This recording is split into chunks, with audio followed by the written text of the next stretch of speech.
Good morning from Anglesey Circuit and welcome to the second day of this race meeting organised by the 750 Motor Club. The event proceeds in accordance with Motorsport UK guidance, but yesterday and today competitors, teams and officials are uniting in 2-minute silence in remembrance of Her Majesty Queen Elizabeth II, who died on Thursday. Motorsport continues, however, and today's racing caters for 6 different categories and 9 races in total. On the programme today, we have the Swallow Hill Homes F1000 Championship, 2 more races for them to add to the one that they had yesterday. There's a third and final race of the weekend for the BMW Car Club Racing Championship. Again, 2 races for Mazdas and the Yokohama Mazdas and the PBS Brakes Hot Hatch Championship. Again, they both had their opening races yesterday. We've also got a 40-minute race for the Com All Porsche Trophy to add to their 2 sprints from yesterday. And of course, to round out the weekend, we've got the 125-minute race for the Tagiwa Club Enduro Championship. Those cars have just completed their qualifying session. My name's Ian Soman, and alongside me today is Josh Barrett. Josh, we enjoyed some tremendous racing yesterday, and we expect more of the same today at a crucial stage of the season. Yeah, that's right, Ian. It's been nice to be here at Anglesey, a great location for racing, and really delivered some excellent motorsport yesterday for us all. And as you say, penultimate meeting really for the championships. We certainly looks like we might get some class champions over the course of today's action, possibly some overall champions as well, particularly looking towards hot hatches and club enduro towards the end of the day. So that means points will be calculated as the day goes on. But yeah, great racing in prospect throughout the programme. So we look forward to that over the next number of hours here at the picturesque Anglesey Circuit. Thanks, Josh. Our first race today is for the Swallow Hill Homes F1000 Championship.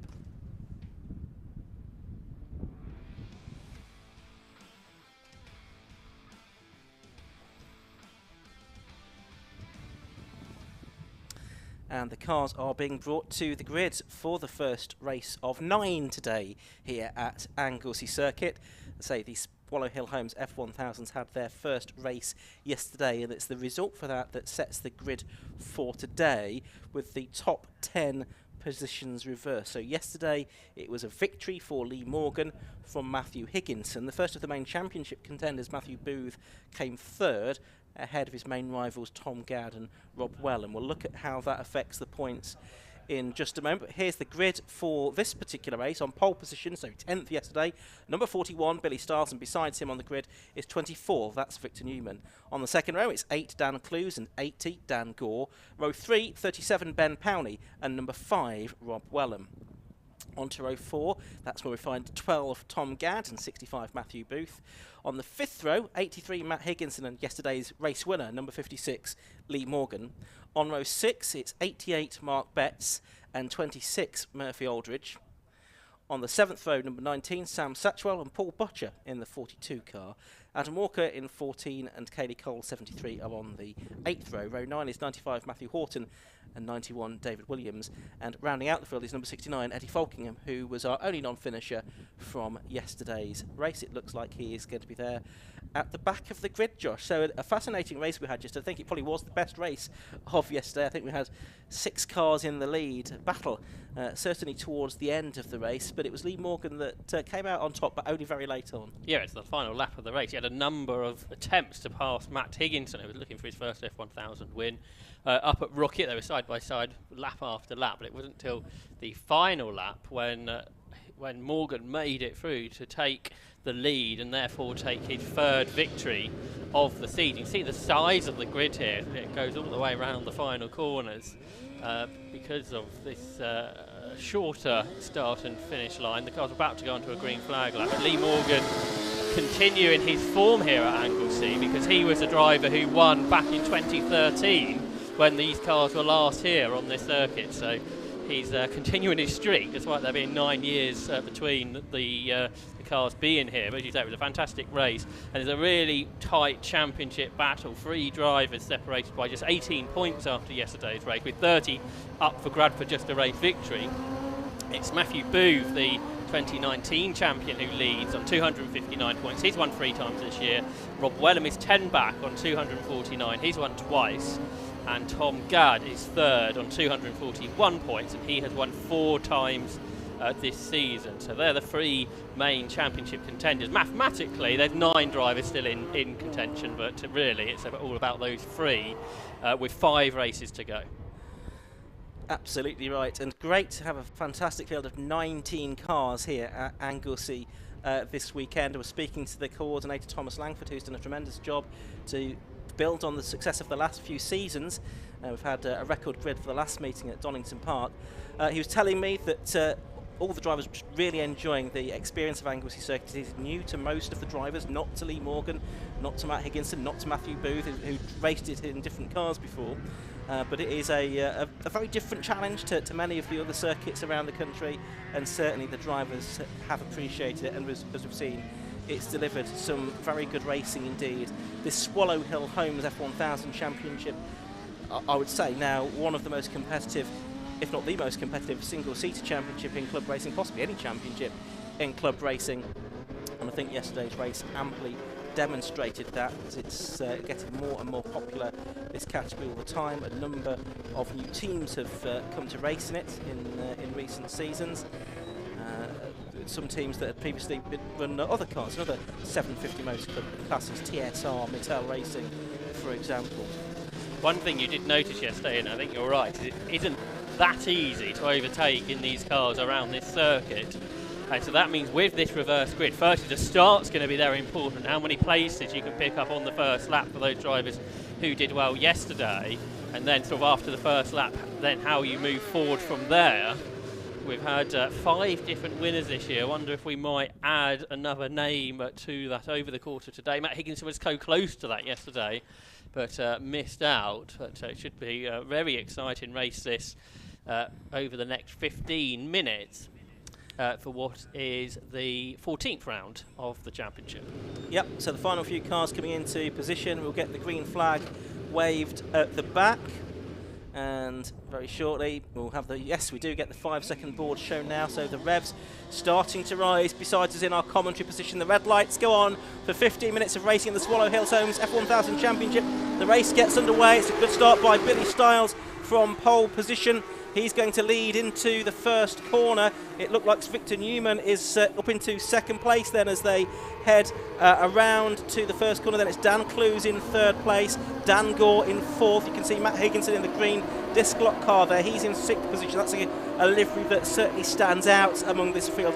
But it is a very good start for Billy Stiles. He's got a lead of several car lengths as their cars head through Church and past the racing school building and up towards the top of the hill to Rocket. There you can see a change for second. Dan Clues has got his way up into second place, and third place is Victor Newman now, and who's that into fourth? That's Tom Gadd fourth as they round Rocket for the first time. Higginson made the best of the starts as he gained about 3 places, but he's trying to get one more here with Dan Gore. But then Lee Morgan, he's also made a good start. He's got himself, since I think the start of the race, past both Booth and Wellham, who are now behind him. But it's Giles in the lead. He's a bit sideways though into the corkscrew here. So no one's made huge amounts of positions on this first lap, so the top 3 are still as they were really, so they've got a real chance here. The youngster Billy Stiles, only in his 3rd season of car racing, leading the way here, and there's about 15 cars in this lead group. Yes, yesterday we had a 14-lap race, so probably expecting the same today. There goes Higginson up the inside of Dan Gore, so he's up to 5th position now, the former multiple RGB champion, and he looking as Josh was saying, his first victory. He's got a bit of work to do here, still got a few more places to make up. He's chasing after Tom Gadd next, the low-cost racing champion for a couple of years ago. He now is challenging Victor Newman, the former Sports 1000 racer, for 3rd position, and he's done it. He's gone around this one, and just a touch on the wing there of Victor Newman's car. That's damaged the wing of Victor Newman's car, so he will suffer some handling issues now, I would think, because of that. So we need just to keep an eye on that one and whether the wing might be dislodged. I don't think it's sort of broken it, but it has bent it, Josh. And after that, Higginson sort of bumped into the back of him, and that meant he lost the place to Matthew Boo. But Boo fights back here into the corkscrew, and that's really mix things up a little bit, but it's still Styles that lead. We've still got pretty much 15 cars in this lead pack as they blast across the line. With Eddie Falconer, who started right from the back, who's joined in now, so he's had a pretty good first couple of laps. But Tom Gadd is on the move. He's up to third. Booth and Higginson are still side by side as they were a few corners ago, and Booth therefore got past Morgan, and now I think he's gone ahead of Higginson too, and he has, and they're both trying to get past Victor Newman, who is still there in fourth position. This is allowing Tom Gadd to get away and challenge the top two. He should be quicker than Higginson on the grass now, so he's losing position. That means Lee Morgan's gone round the outside of everybody. Booth's on the inside, braking really late. He's not going to make the corner though, so Lee Morgan comes out on top. Victor Newman in the end only loses one position, despite at one point all three of them trying to get past him. Yep, so Lee Morgan there up into fourth position as a result of that, and now off the circuit goes Matthew Booth, and that is one of the championship contenders. Something I imagine has broken on the guy. He's trying to get back onto the circuit though, and I thought he was going to park up there, so Booth trying to get back out into race, possibly back to the pit lane to have some repairs in. We'll see what happens to him, but that is crucial because he is one of the three main championship contenders alongside Tom Gadd and the car of Rob Wellham, who's only back in ninth position, I think, still at the moment. And Gadd's got second away from Clues, and now he's challenging the leader. Tom Gadd, he's third in the championship currently. He could lead the championship after this race if he can get himself here up ahead of Billy Styles with his two other rivals having problems at this stage. Not quite sure what caused Booth's issue. I think he's continued. He's in 15th. Finally, Matt Higginson's got up alongside Victor Newman now, Woody, for fifth position and goes through. And in front for the lead, round the outside through School goes Tom Gadd to take the lead, and there he leads, but Clues is now also trying to get himself up alongside for second. Yes, he is. So Clues in second, Lee Morgan in third for the moment. You've got Lee Morgan, who did the best lap of the race last time around. There goes Clues, champion from a couple of years ago, up the inside of Billy Styles to take second place away. Styles, for the moment, slots in ahead of Lee Morgan here. Morgan trying to go around the outside and then the inside at the second part of the corkscrew. Morgan, the winner yesterday with his new fan club in Leicestershire. My nephews Flynn and Carter were watching on and enjoying his victory yesterday. But here, Tom Gadd has got a big lead now. Well, let's have a look at exactly how much that is. 1.2 seconds as he comes across the line to complete lap number 4 of the race. He's now done the best lap of the race, a 1:05.53, and that's about 3/4 of a second faster than yesterday's fastest lap, which went to Matt Higginson, a 1:06.28. But nevertheless, it is still more than a second outside the overall lap record for these F1000 cars, which was set by Richard Mitchum, and that was more than a decade ago. Side by side, just second place now as Lee Morgan draws up alongside of Dan Clues to go through. Behind Victor Newman with that damaged front wing is losing positions. Murphy Aldridge, who's having a pretty decent race here, did get past him but then run a little wide, so they're side by side now. Sideways on the outside line is Newman. He pulls back in front though, I think.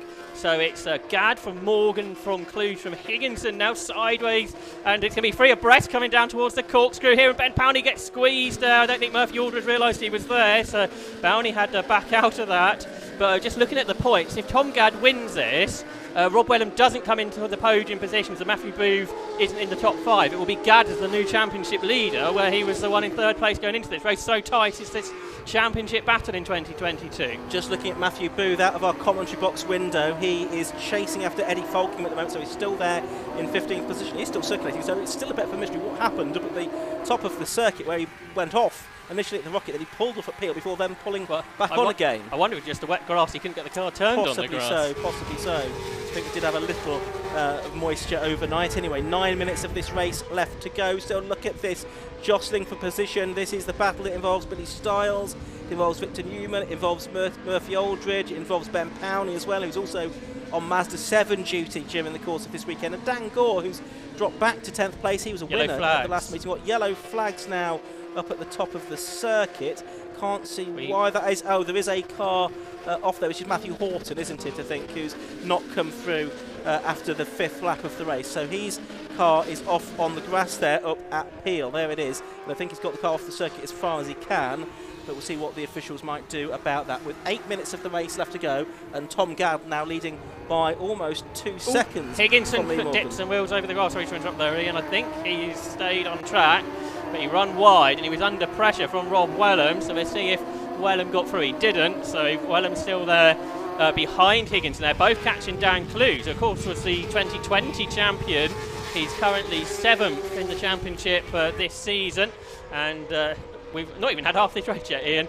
There's been plenty going on. Yeah, including Tom Gadd getting into the fives, and a car slowing as Victor Newman. He's going to be out of the race, but Tom Gadd with a new lap record 104.93. Lee Morgan, though, has done a 194.94 as well, so it's still 7/10 outside of the lap record, I should say, but within the 105s is what I was trying to say there.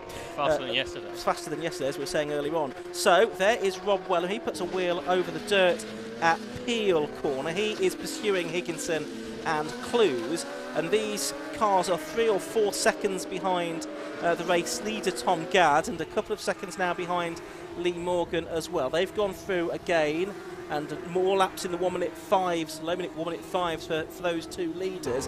The next cars are in the high 105s or 106s, so Gadd and Morgan are getting away here.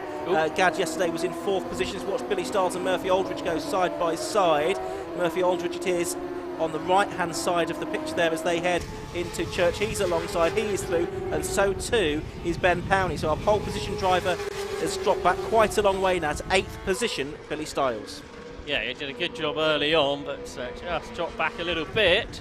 So this group, Murphy Aldridge has had a good race here, hasn't he? Because he started 12th. He didn't finish inside the top 10 yesterday, but he's now there in 6th place. So a really good drive there for Murphy Aldridge, who just did a PB last time. That's in the 6s, so he's obviously just consistently in that bracket, and therefore he's having a good race. There's Victor Newman with the Mattel Cars team after he had that issue. Race leaders come through to complete 8 laps, with Tom Gadd leading by a reduced margin now of 1.6 seconds.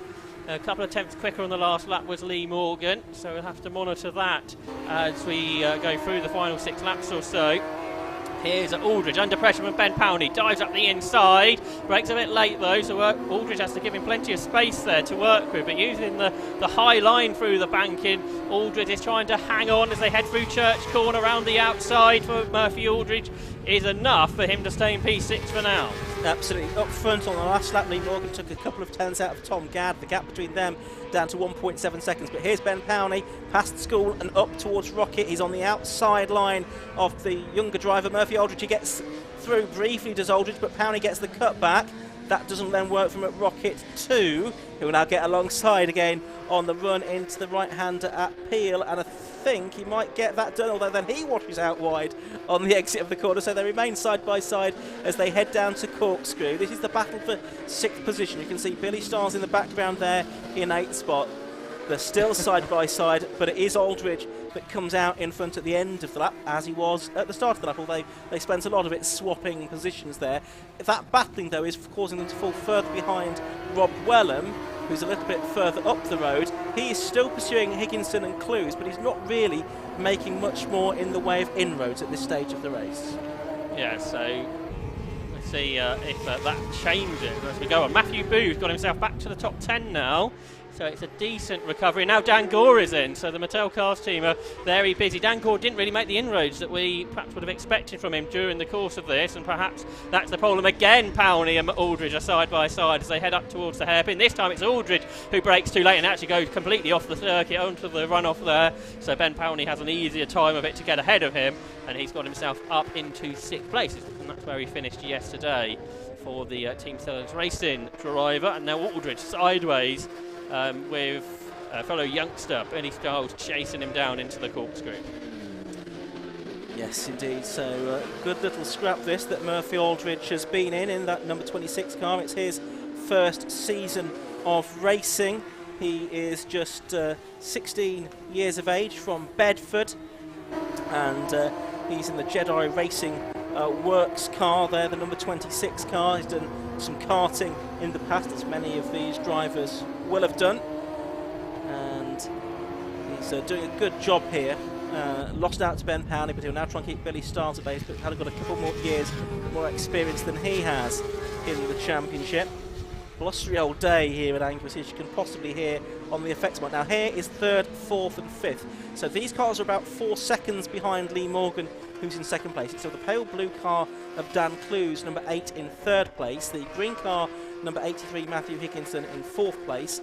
And Rob Wellham, number 5, one of the 3 championship contenders coming into this weekend, in 5th position. So they're dropping down through the Corkscrew on the last lap it was actually pretty similar lap times, all within a few hundredths of a second of one another, but crucially a little bit slower than that of Lee Morgan up ahead. So they're not really making progress, and last time the gap between the two leaders went out to more than 2 seconds for the first time in a little while. So Lee Morgan dropping back a little bit from Tom Gadd. So with only 2.5 minutes to go, it looks like we're not going to see a challenge from Lee Morgan for the victory this time. So interestingly today, Gadd and Morgan are lapping on their best laps 8 tenths of a second faster than anybody else. So they're quite a bit quicker today than the rest for whatever reason, where yesterday it was all very tight, and it was actually Higginson who set the fast lap. As you were mentioning, both Morgan and Gadd have gone faster than what they went yesterday by a good half a second or so, dipping into the 104s,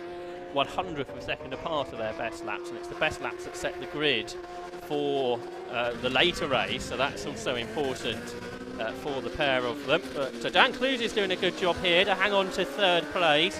He's had just the 2 podiums so far this season. He's been under pressure from Matt Higginson for a long time now, but the disc lock backed car of Higginson can't find a way through. We've got just a couple of laps to go now.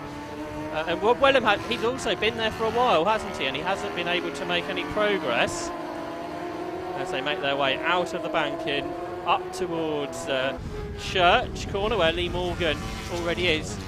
I'm just listening to the effects mics there, Ian. Is it Morgan's car that sounds a bit rough? Well, there's certainly one car that sounds rough. Yeah, you can probably hear it there, can't you, on the mic? But we think it's the second place car, well, the second car in this group. Second place, so it could be Lee Morgan second place, yes. And so Lee Morgan's had engine issues all season. Yes. Brands actually withdrew from the meeting at Silverstone. He didn't contest much at all to hit. There is Morgan going through. He's currently, 4 seconds ahead of Clues, or at the start of the lap. He was a little slower. How much is this affecting Lee Morgan? As they're going to come up to lap David Williams, who's in his first ever car meeting, the former motorcycle racer.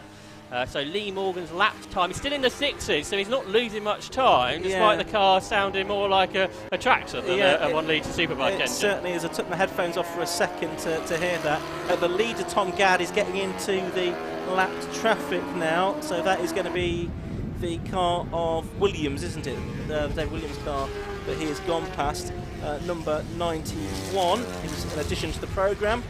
But yes, Morgan's car certainly in trouble. It's on the last lap of the race now, so he should be able to hold on. Ben Powney's doing a good job now. He's got clear of the others. He's just at the 3rd fastest lap of the race, 105.56. He's not going to gain any more positions, but that'll give him a good grid spot for later on. So Lee Morgan just pushing on, getting to the checkered flag. I expect he might even stop the car as soon as he crosses the line to avoid any potential damage to the engine if he's concerned about that. It looks like Williams there, the car that's been lapped, is in sort of trouble as well. Well, yes, there is the Williams car, but the check flag goes out now. Check flag is waved, and it's victory for Tom Gadd. He completes the 14-lap race with a victory margin of an increased amount in the end. 5 seconds it was over Lee Morgan, who was nursing those engine issues towards the end of the race. So that is a 5th victory of the season for Tom Gadd. He's taken 2 more victories than anybody else has in the championship now. He's the winner in number 12. Number 56, Lee Morgan, takes 2nd place. Number 8, Dan Clues in 3rd position. Matthew Higginson, number 83 in 4th, and Rob Wellham, number 5 in 5th. That sort of 3-way, it wasn't really a battle because there wasn't a lot of jostling for position, but it was very close between those 3 for more than half of the race. Ben Powney got himself up to 6th place in the end, number 37. Murphy Aldridge was 7th at number 26. 8th was Billy Stars, number 41. Matthew Booth, crucially, got back to 9th place, so every point counts in the championship battle. I think Josh has probably been doing some working out on that. Rounding out the top 10 was number 88, Mark Betts, and it was Sam Satchell, Adam Walker. Eddie Falkingham finishing the race this time. Paul Butcher, 14th, and Kales Cole in 15th position. Josh, I think the only other finisher, she wasn't he, the final finisher on the lead lap. And what that means is the top 3 in the championship are separated by just 4 points now. But now it's Gadd that leads the championship. He will start on pole position later. 2 behind him is Matthew Booth, and then further 2 points back is Rob Wellham. The gap in points terms from 1st to 2nd in a race is 5 points. So there's less than a sort of a position between them that separate the top 3 in the championship. We mentioned how competitive the season has been. Well, it's got even more competitive after that race. Such an important race that was, with these 3 drivers not able to drop any scores now as the season goes on. And there's another race for the Swallow Hill Homes F1000s later on today. Thomas Gadd, number 12 it was, that was the race winner, from number 56 Lee Morgan in second place. Dan Clues, number 8, finished in third. And it was Matthew Higginson, fourth, number 83, fifth, number 5 Rob Wellham. Ben Powney up to 6th place in the end in number 37, ahead of 26 Murphy Aldridge, and the pole position driver number 41 Billy Stiles. Matthew Booth fought back to 9th place in number 65 after a couple of offs, and Mark Betts completed the top 10. Further back, Sam Satchwell, number 19, was 11th, and Adam Walker, Eddie Falking and Paul Butcher and Cales Cole completed the finishes on the lead lap. David Williams was a lap down, and Dan Gore, Victor Newman and Matthew Horton didn't make it to the end. We're not hearing from the drivers during the course of this weekend's live stream, so we'll be back with more action in a few moments' time when we'll have the BMW Car Club Racing Championship out on circuit.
So we've got the cars coming to the grid for the next race, which is the BMW Car Club Racing Championship. It's the third and final race of the weekend for these cars. It's their first ever triple header and the first time that have been at Anglesey circuit for a race meeting.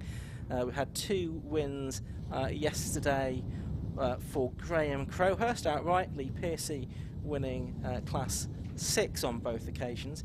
This is how the grid is going to line up for this race. Pole position is going to be number 15, Graham Crowhurst, and alongside him it's the 61 car of Lee Piercy. So you've got the 2 major class winners from yesterday, the M1 and Class 6 winners.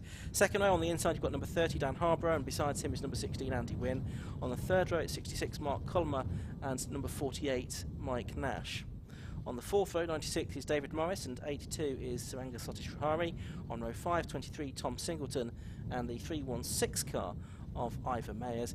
On row 6 is number 68, Gareth Thomas, and 70 is Philip White.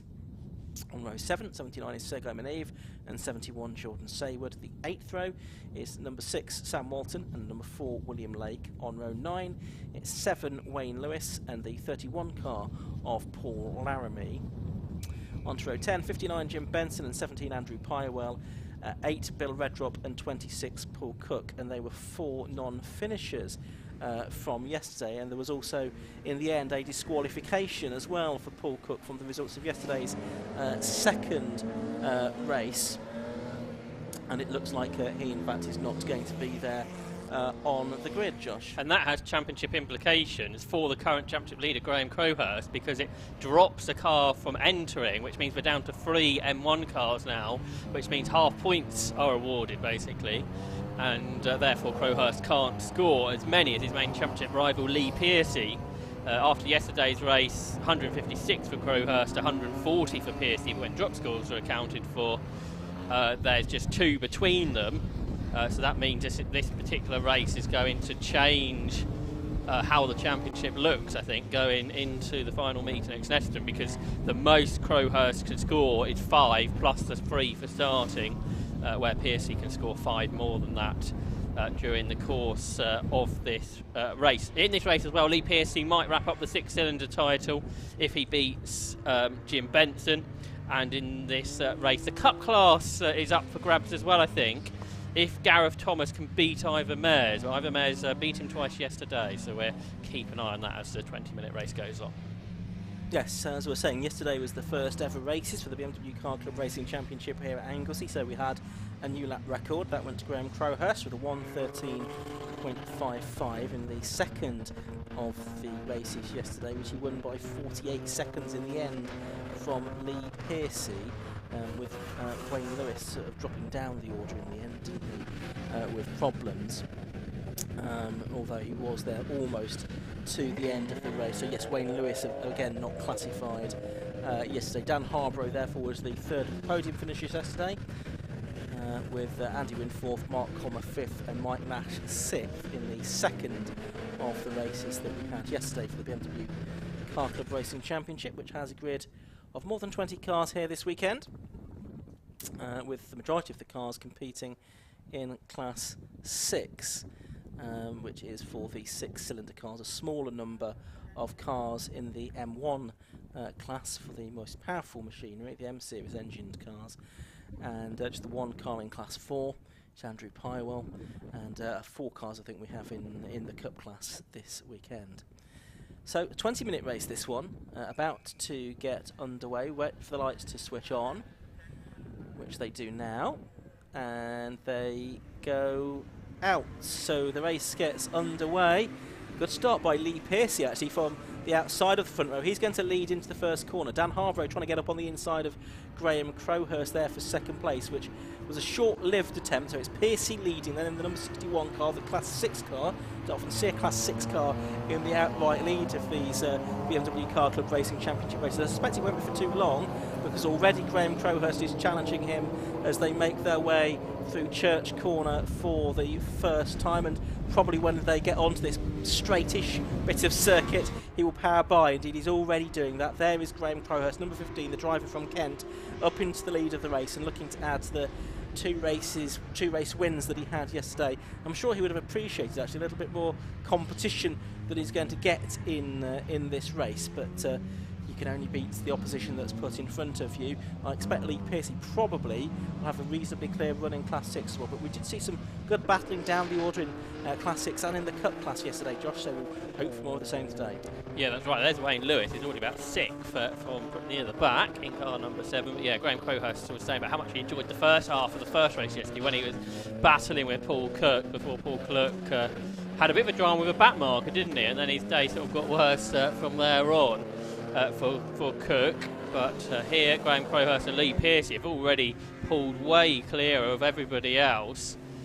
So Piercy, after just 1 lap, leads the 6-cylinder class by over 3 seconds, which is a pretty remarkable feat. I noticed Ivor Mears made a pretty disastrous start, so I presume he's not leading the Cup class, which he won twice yesterday, and that is actually his championship rival Gareth Thomas, who got ahead. So we'll have to watch out for the Cup Class Battle too, because that was good yesterday. But here are the 6-cylinder guys, including a couple of the M1 machines, Mark Colmer and Wayne Lewis. I can see at Church we've had a big old spin. Not sure if we can pick that up, but Mike Nash has spun onto the infield.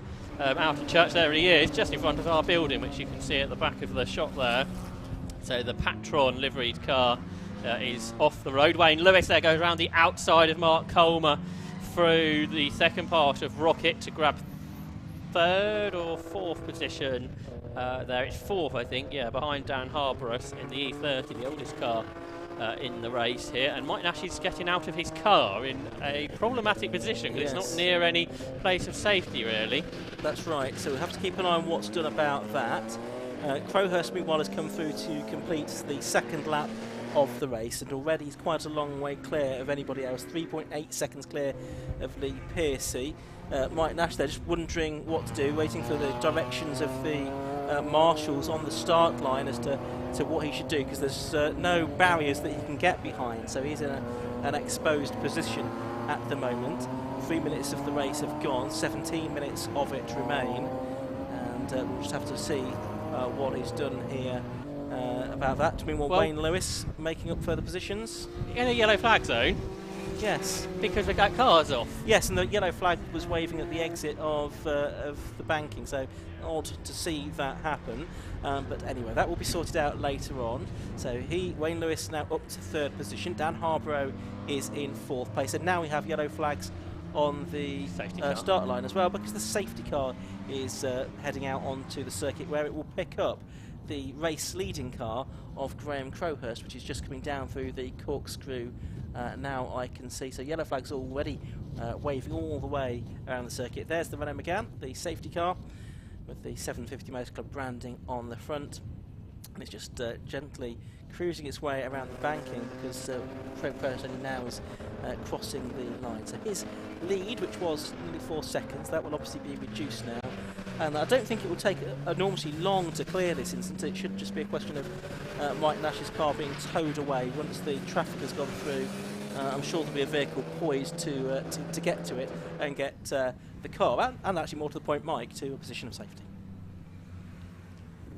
So we have 15 minutes of the race left to go, and it is the situation where all the drivers should be falling in line behind the safety car in single file. There's yellow flags, yellow flashing lights, and safety car boards all the way around the circuit, so all of the drivers will be fully aware of the situation here, and will fall into line. And Mike Nash now is being given the signal to sprint across, so possibly they will leave the car there, but Mike is now at least being able to get back behind the pit wall here, so he's into a position of safety. 15 minutes remain, so I would think then it will just be this lap, Josh, that we have behind the safety car. It seems that way at the moment, doesn't it? You can hear the wind really getting up. There's questions about how the weather's going to go moving forward. So you can still see that the Snowdonia very clearly, can't we, from here? So we haven't got low cloud in that direction. It is cloudier than it was first thing, though, for certain, and rain is forecast to come in from across the Irish Sea. Expected to arrive around about lunchtime, but we'll keep tabs on that. Anglesey renowned, this circuit, for having its own microclimate. I've had a beautiful day here at Anglesey before and driven back to my lodgings for the night, and found that there have been huge thunderstorms and floods just a few miles from the circuit. But hopefully the Anglesey microclimate will work in our favour once again today.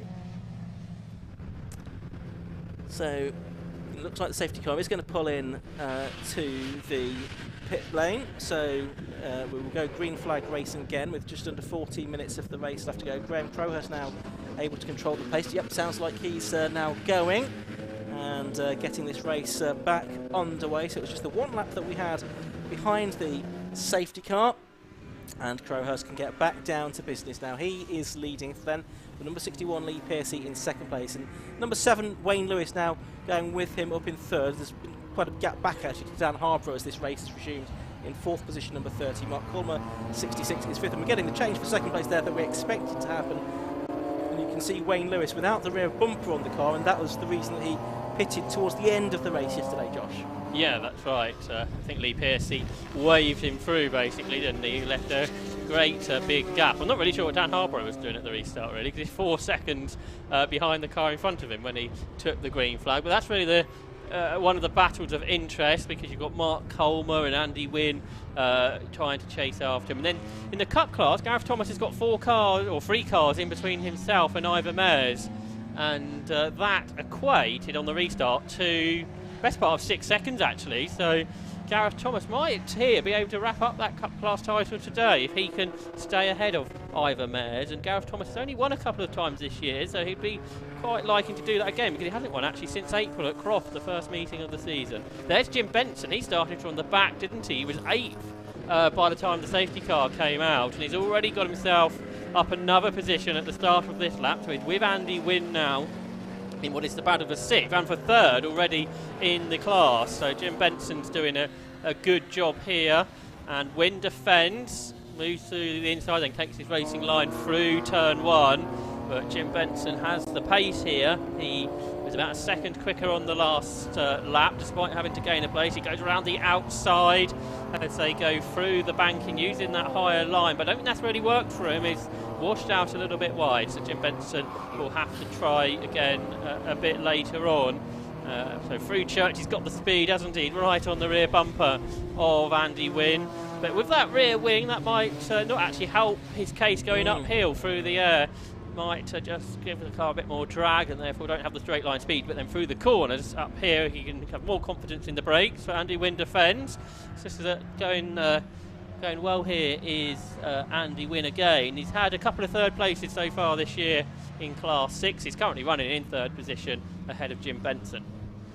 Yep, so a nice little scrap between these two for 6th and 7th position overall, and 3rd place within the 6-cylinder class. Crowhurst meanwhile has completed another lap, and Wayne Lewis still there in 2nd place. So watching these two in the Cup class, Gareth Thomas several cars between himself and Ivor Mares. Thomas in 10th place overall, Ivor Mares in 13th position. Continue to watch this battle going on. It's behind Mark Colmer, who's in a Class M1 car, so a slightly more powerful car, BMW M3. Benson here, thought he was going to have a look there on the exit of turn 1. He's going to switch to the inside line for the banking. They're banked 180-degree hairpin, but he again decides that discretion is the better part of valour and tucks back in behind. You can see the 82 car, Mr. Satish Rahari just behind him in 8th place, number 82. Tom Singleton 9th, David Morris up to 10th place on that lap, I think, in the 96 car as well. So can Benson try again? And like I say, Andy Wynne isn't as quick over a lap as Jim Benson, but has been able to keep him behind so far. And Jim Benson is, I think, the more experienced driver, isn't he, here? So he's continuing to do a good job in what looks like a really standard car as well, doesn't it, in that livery? You could mistake that to be a road car if it didn't have the numbers on and a couple of stickers. And not really falling away from Mark Colmer either, are they, in that M3? It's only 1.7 seconds ahead at the start of the lap, so they head into the corkscrew as we move into the 2nd half of this race. Jim Benson, who's had success at the Burkitt Relay as well in that car, run by Rutec Motorsport, and they both caught Mark Colmer actually on that lap. Oh, mistake from Andy Wynne there at turn 1. The car became a little bit unsettled. This might give Jim Benson an opportunity. It's also meant that gain that they got to Mark Colmer sort of washed away a little bit. Doesn't seem as if Jim Benson's been able to make the most of that little wiggle that Andy Wynne had, possibly because he had to back out of things as well. He's going to have another go into Church Corner, and he is alongside and he is through there. So Jim Benson eventually does get through into 6th place now, ahead of Andy Wynne, and he'll see if he can start to charge after the car ahead of him. But it looks like in a straight line actually. Andy Wynne's car is slightly quicker. Just looking at our commentary box window, it looked like he was gaining on Jim Benson as they made their way along that straightish section of the circuit. Long right-hander really, as they go past the school and towards Rocket at the top of the hill. So Colmer, Benson and Wynne now in this order in 5th, 6th and 7th positions. Confirmation there, Crowhurst has set a new fastest lap of the race of 1:13.82. Not quite as quick as he went yesterday evening in the 2nd race of the weekend when he was into the 1:13.5s. Down through the corkscrew goes Colmer, and he is under pressure from Benson here. So Benson in third position within the class now, looking to get into the top 5 overall here. They cross the timing line again to complete lap number 8. Yesterday's race was 16 laps. Of course, we have a safety car here, so possibly we'll only get 15 laps out of this particular race. As down towards the banking they go. Sort of single file through there, out of the corner. Just a tiny little bit of curb used on the exit of that corner, and then accelerating really all the way, I think, through Church, where they come onto the backstretch where momentum is all important. Yeah, the power of Mark Colmer's M3 should therefore pull clear of the 6-cylinder 330 of Jim Benson, and it does, but we know Benson's good through the bends, so we head up to Rocket. How can Benson make this move? Well, he looks to the outside through the right-handed element. There's a long way to go all the way around the outside there, and then the power of the M3 comes in. So this might be a bit of a difficult task for Jim Benson. This is keeping Andy Wynne with him. So can Andy Wynne make anything of this problem that Jim Benson's really got, not being able to get past the more powerful car ahead of him?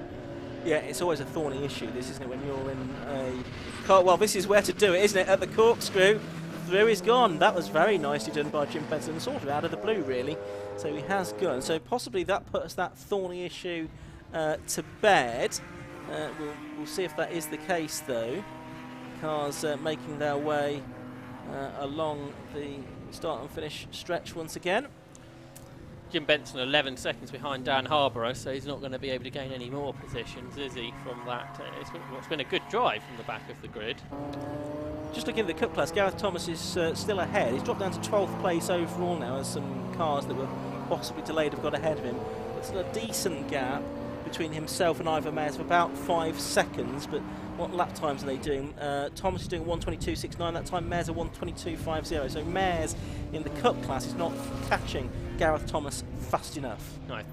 And that might be enough for Gareth Thomas to wrap up the Cup class title today. I'll have a look at that in a bit. Looks like Sam Reddrop's taken over his dad's car for today. That's what the timing screens are suggesting. Yes. Is that Will Lake with a problem? It looks like it, yeah. So yeah, Sam Reddrop's done a good job from the back of the grid. He's got himself up to 9th place because his dad had that incident, didn't he, at the end of yesterday?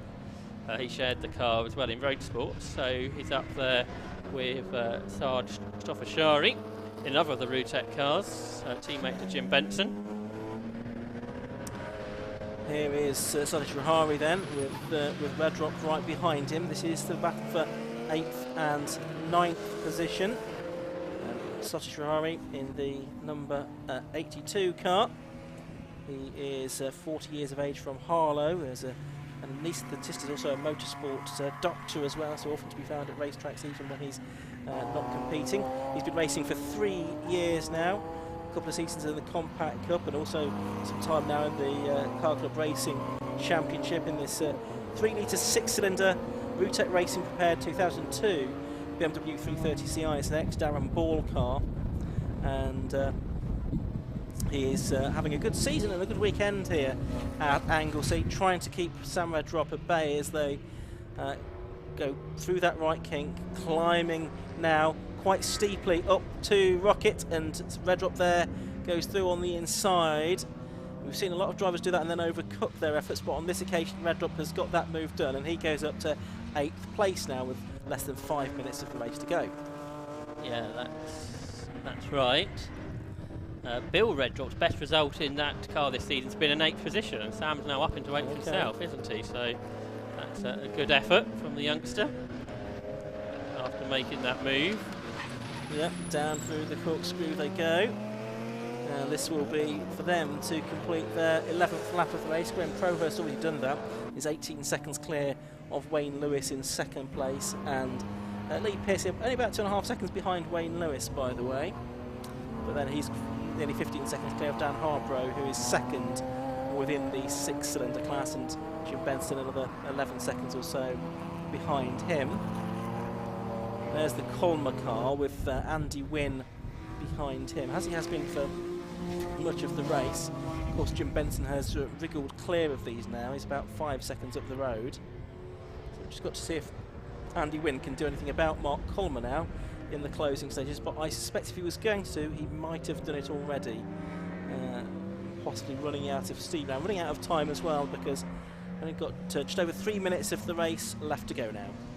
I think because Ivor Mares has got the fastest lap in the Cup class, it means he's just going to take the championship to Snetterton, but all that Gareth Thomas will have to do at Snetterton is start a race, so that shouldn't be too difficult for him. He'll have to travel to Snetterton though, which Patrick he was going to wrap the title up, he may not have done, so that's there is Gareth Thomas actually we're just talking about. I think he's been caught by Ivor Mares as well, because that gap, which was 6 seconds not that long ago, looks a lot less than that here as they head their way into Peel. Yeah, Ivor Mares is both in the same shot now, so he's caught those 5 or 6 seconds. I wonder if it's being held up here by David Morris. I think it's Jordan Sayward who's just got past. Sorry, Jordan Sayward, beg your pardon, yes. Jordan Sayward, number 71, ahead of Gareth Thomas here, the 29-year-old project engineer from Rochdale in his 3rd season of racing in the VTEC Direct Motorsport paired E36 Compact with a 2.8 litre engine that he originally bought 7 years ago as a cheap track car. He previously done a lot of the build work with his father until VTEC Direct have started to improve the car in recent times. So that's Jordan Sayward. He's in 12th position at the moment, one of the Class 6 cars, but he's got behind him the 2 Cup class leaders, Gareth Thomas number 68 and Ivor Mares number 316, who was the winner yesterday. And in the 6-cylinder class, Lee Pearcey should be wrapping up the title in this race as well. So the main thing that's going to happen at Snetterton is sorting out the overall championship between Graham Crowhurst, who's won the M1 championship yesterday, and Lee Pearcey, who's on his way to winning the Class 6 title today. So that gap between Gareth Thomas and Ivor Mares, 1.5 seconds with what should be a couple of laps to go. So we'll see if Gareth Thomas can hang on. As I said, he hasn't won since Croft, so that is something that he would like to achieve, I'm sure, here. So there is Jordan Sayward just ahead. I was telling you about a moment ago. He's there in 12th position, just ahead of Thomas, and then Mares, who hasn't really made any inroads on this lap, I don't think. Now Sayward's ahead of Thomas. No, last lap board has been shown as well to Graham Crowhurst. Yes, he's just rounded the banking, hasn't he? So he's got about 2/3 of the lap left to go. So these cars all now going on to their final lap of the race. Ivor Mares probably they're not going to have time to catch and attack Gareth Thomas, because they'll be on their final lap as well. There's our race leader then, Graham Crowhurst, and he's heading towards a 3rd victory of the weekend, but he's not had too much challenge, Josh. No, that's right. I think he'd be disappointed by that, because he normally likes to get involved in a battle. This will be his 9th victory of the season. And as I say, he's already won the M1 title. He won't be picking up maximum score today because of the lack of cars in his class. So that potentially it's going to mean Lee Pearcey might be just in the better position as they head to Snetterton. But it'll be all up for grabs then in 3 weeks' time. So he's coming through the final corner, 2 seconds to go, 1 second to time was run out, so the checkered flag is waved, and it's Graham Crowhurst that takes the 3rd victory of the weekend in the BMW Car Club Racing Championship at Anglesey Circuit. As Josh says, his 9th victory of the season, already assured of the M1 class title, and he will be looking at Snetterton to add the overall championship to that, although it may not be completely in his hands. There goes the Cup class winner. That is Gareth Thomas on this occasion, the number 68 car, only just ahead of Ivor Mares in 3:16 in the end. The Class 4 winner goes through, that's Andrew Pyro. There's our 2nd place finisher, Wayne Lewis, and our 3rd place finisher and Class 6 winner as well, that is Lee Pearcey in the number 61 car. So a handful more cars to come through that haven't been lapped, including the Dan Harborough car. He's coming through in 4th place, number 30. And then in 5th place, we're going to see Jim Benson. We just saw him come into shot, the number 59 car. And 6th place will go to, I think, Mark Colmer. Yes, it will, ahead of Andy Wynn. But there, Graham Crowhurst on his slowing down lap, Josh. Yep, congratulations to Graham on that win. And congratulations to Lee Pearcey on the Class 6 win. Congratulations to Gareth Thomas.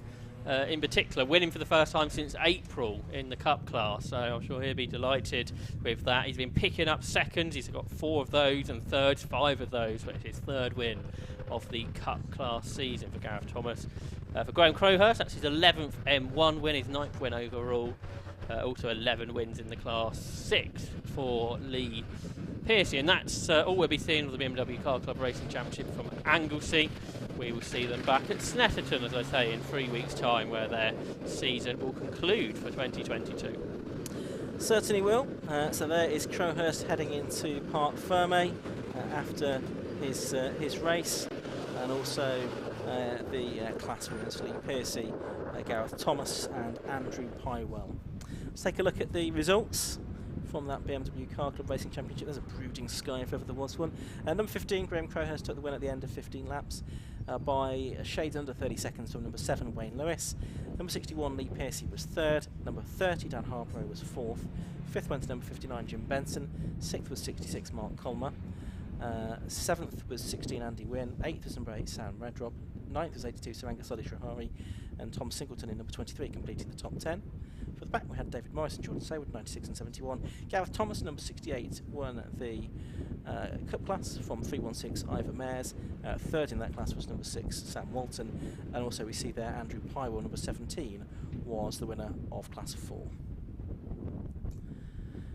So that was the BMW Car Club Racing Championship. They, as Josh says, continue, and indeed they conclude their season at Snetterton. We continue our racing here at Anglesey in a few minutes' time with the Yokohama Mazda 7 Championship.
So we've got the cars, as you can see, being released out onto the circuit now for the third race of the day, the 15th race of the weekend. This is for the Yokohama Mazda 7 Championship. It's the second of 3 races this weekend for these cars. Yesterday we had a win for the championship leader, number 71, Jonathan Lister. Second place went the way of number 27, Danny Andrew. And third place went to number 77, Eddie Moore. But this is how the grid for this particular race lines up. So pole position is 27, Danny Andrew, and besides him it is 77, Eddie Moore. The second row is 71, Jonathan Lister, and 66, Lucas Batt. On the third row is 55, David Winter, and 23, Samir Abid. Yes, his car is there. He was a non-finisher yesterday. Row 4 is 99, Martin Charlton, and 7, Daniel Court. The fifth row, 55, Simon Court, and 37, Ben Powney, out for his second race of the day. The sixth row is 25, David Bowen, and 1, Colin Marshall. On the seventh row, it's 18, Peter Wood, and 3, Callum Barnes. Lewis Penstone Smith, number 47, and Stephen Manley, number 74 on the 8th row, and Michael Jacobs will start on row 9 of the grid on his own. So the grid is almost complete now, no green flag lap for this one. Jonathan Lister, the winner yesterday. Josh, so extending his championship lead. Slightly, yeah. He's on 319 compared to Danny Andrews' 293, and they're a little bit ahead of the rest. Daniel Court, the best of the rest, on 240. Jonathan Lister, as you say, winning 3 times this season now. We've had 2 for Danny Andrew, 1 for Eddie Moyer, 3 for Ben Powney, and 1 for Daniel Simmons. Race about to get underway. Yes, 30-second board being shown, but it won't be 30 seconds before the lights go out, I promise you that, because there is the 5-second board, and the race about to get underway. 15 minutes of action, and this 1.55 mile Anglesey Coastal Circuit. It gets underway now, and it's not a very good start from Eddie Moyer from the outside of the front row of the grid, so he's going to lose a place to Jonathan Lister. Pole position driver Danny Andrew, and reigning champion, he holds the lead as they go through turn 1 and towards the banking for the first time. Lister second, Moyer third, David Winter is fourth, Lucas Batt is fifth, and Samir Abid is there in 6th position. as they stream around the banking for the first time, heading towards the right hand of a church, flat out that corner, and then they will continue to accelerate their way up the hill. And of course these Mazda 7s with low-cost chassis and bodywork, very little in the way of aerodynamics, so they make for very effective slipstreaming vehicles. There's Lucas back coming up on the inside of David Winter, but having to get out of that move slows him up a little bit. Might put him into the clutches of Samira Bid there. Yes, it does. Samira Bid in the 23 car, who retired from yesterday's race, he goes through on the inside and up into 5th position, and it means the top 4 make a bit of a break. Yeah, that's right. Although if it was like yesterday's race, they came back together somewhat. I think we had about 7 cars in the lead battle yesterday. And it's Danny Andrew here that leads, the champion from last year. Twice a winner this season. Hasn't won though since Pembroke. The only time he's won so far this year was at Pembroke, which was in June. He won twice that weekend.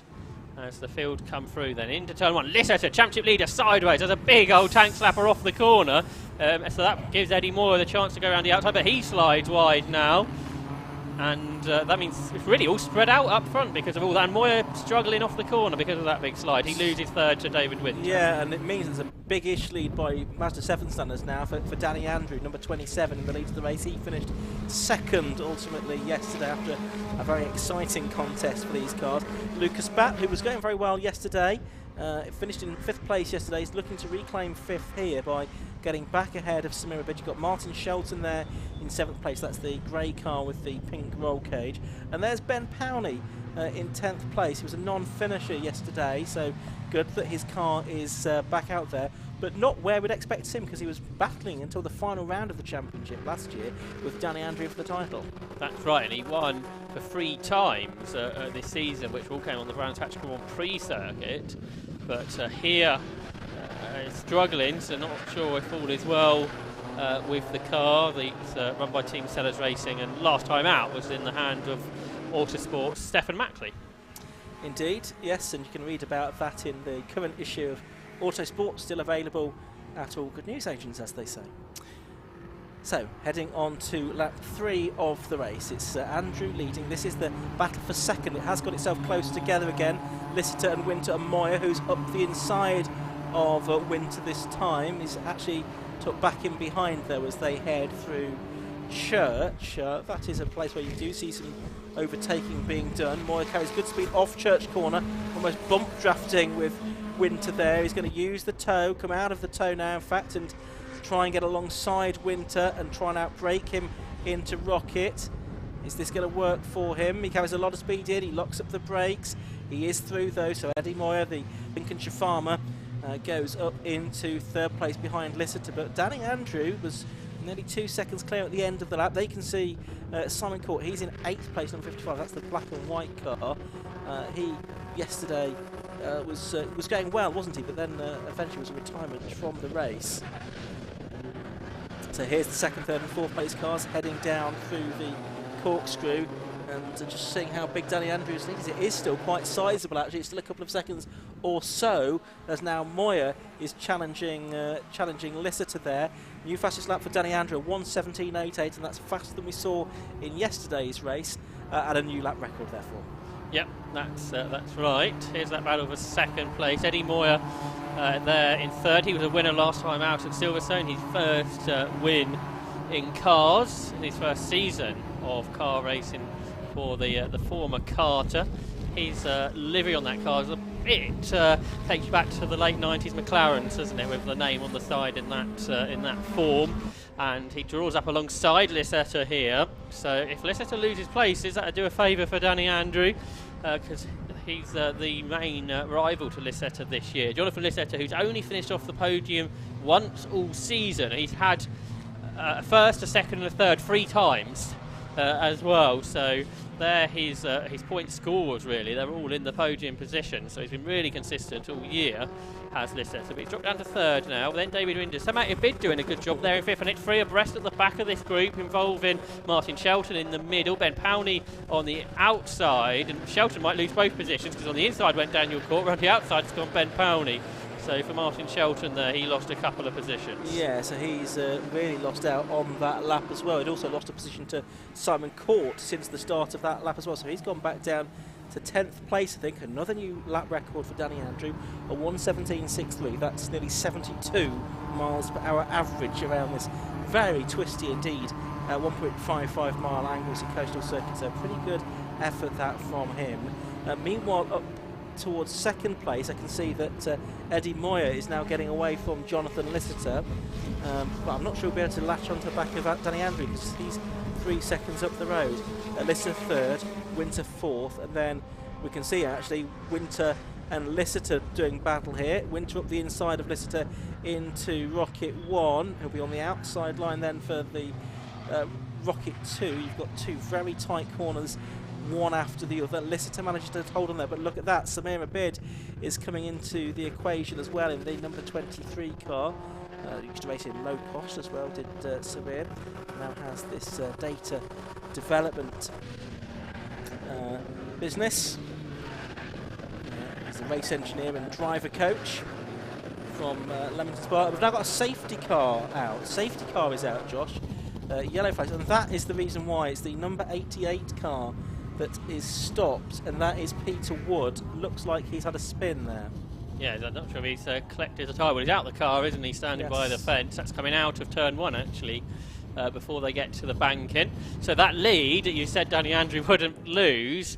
Will he lose it with the safety car out? So that means, assuming we get a restart, which hopefully we will do, with 8 minutes still on the clock, there's going to be a real battle emerge, I think, at the front of the pack. And Ben Powney, on that before the safety car came out, did the fastest lap, so he's got pace in that car, 1 minute 17.56, so he's taken that lap record away there from Danny Andrew. But obviously he did have some use of the slipstream. You were talking about Sam Abida before that. He's doing well here, isn't he, up in 5th place, because his best result this season has been an 8th position. He's 16th in the championship, so he's going well inside the top 5, as he has been really all race. Yeah, and to tell you a bit more about him, his business is Your Data Driven, helping drivers to lap faster. It's his own company that he started during lockdown. There's online courses, spreadsheets, detailed how-to articles, books, and there's even a popular motorsports podcast that you can listen to with various famous guests, F1 drivers, engineers, data gurus, driver coaches, even the Stig, he says. So do listen out for Samir's podcast as well. Samir says that his car is the oldest low-cost chassis that's still racing. It was built in an awning beside a narrow boat in about 1999 and obviously converted to Mazda 7 specification, a multiple race-winning car in both guises. Yeah, he's just ahead of Lucas Batt, who went really well yesterday, scoring his best result. We got a 5th position yesterday, so that moves him up to 12th in the championship. Yeah, first season of racing for Lucas. The stonemason from Cheshire. He did some sprinting and hill climbing before this, and he's there with the Dave Boucher built and prepared MX-5 engined Mazda 7. The 7, of course, designating the 7 style design. Originally, many of these were low-cost chassis, the low-cost in turn based on the One Champion book.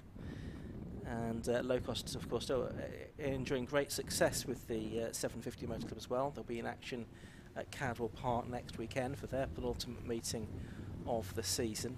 Still get excellent grids and very loyal following of drivers as well. Very good racing indeed. Somebody else who went well yesterday, Ian, was I think in his first ever race, was David Bowen. He finished 8th yesterday in his first race. So that was a really good first outing for him. Yeah, he's the owner and director of Aeon Sports Cars, or Aeon Sports Cars, I should say. So he's an engineer, mechanic and fabricator as well. First season of racing. He actually runs and prepares Mark 1 and Mark 2 escorts for a customer who competes in the historic Rally Championship. He's also competed in model car racing around the world, a multiple British champion at 1/5 scale. And it's the ex-Ollie Batten car that he has that he bought earlier on this year. So lots of experience in motorsport, but not necessarily competing in circuit racing himself before this weekend. But he's in 11th position today, and we're looking to try and replicate his 8th place finish from yesterday, which I'm sure he'll have been very pleased with. Of course, he's got another race as well coming up later on this afternoon.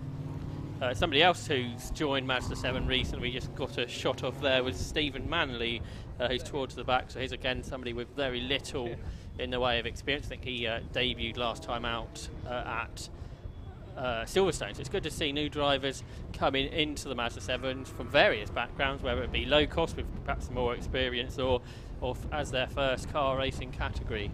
So that's always good to see.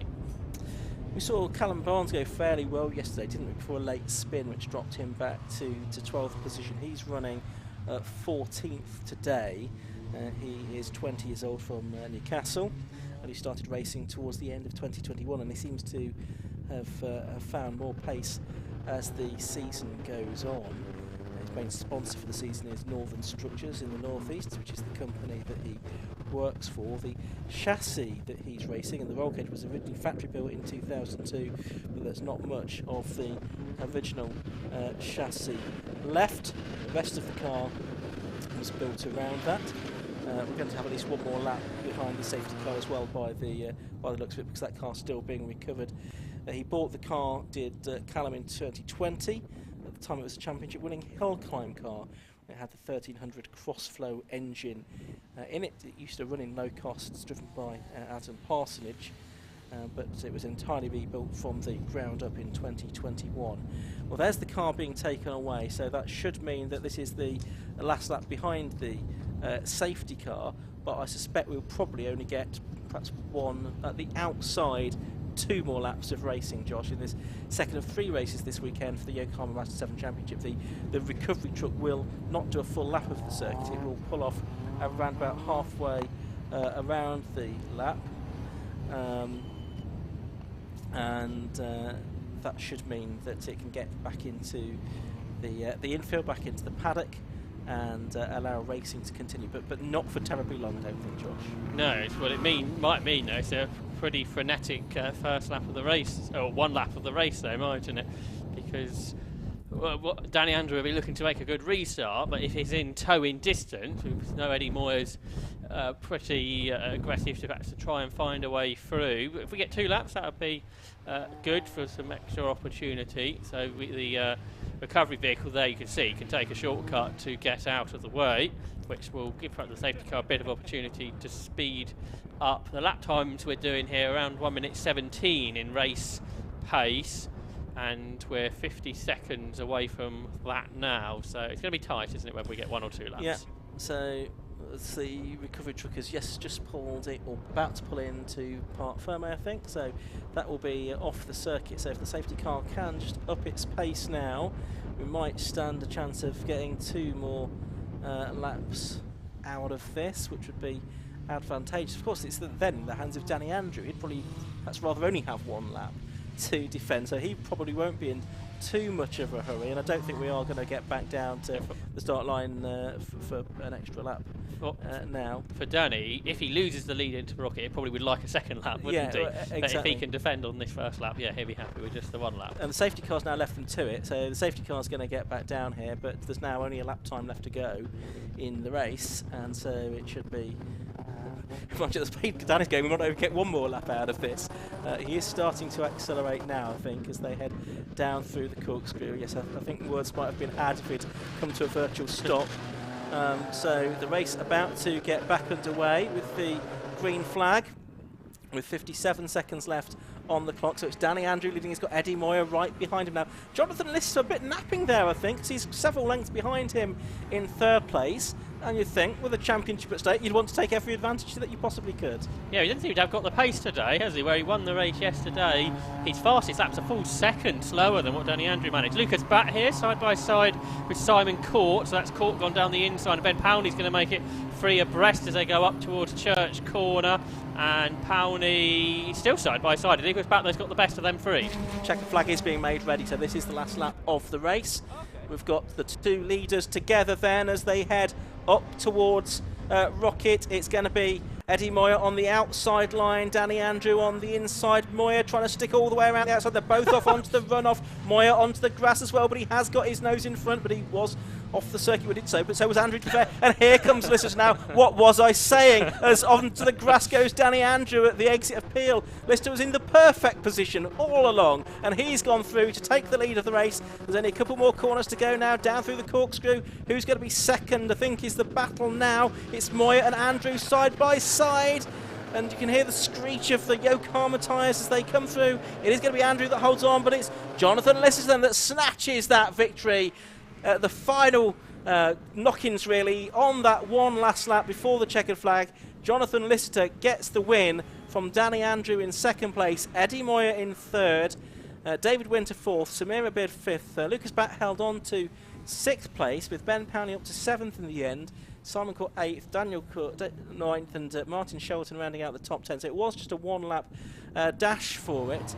I think, yeah, Danny Andrews continuing on, actually. He looked pretty fed up when he took the checkered flag. He did look fed up, but I'm not sure why particularly. Obviously, we couldn't have the last lap ball being shown necessarily because the green flag was being waved at the same time. So, but Lister, like you said, he hung back a little bit because he thought something might happen in front of him, and that's absolutely what did happen. Lister set the 8th fastest lap in the race. So he didn't have the pace today, but he's won the race, and he's really improved, hasn't he, over those years in locals. Yes. We had them fantastic wet weather wins at Snetterton before moving into Mazda 7. He had a few mechanical issues, I think, last year, but this year he's been fantastic and took his 4th win of the season now, and that's more than anybody. And for the first time this year, he's won twice now at the same track, because he won back at Croft at the opening meeting, he won at Silverstone, but now he's won twice here at Anglesey, and that will extend his championship lead by a further 3 points over Danny Andrew.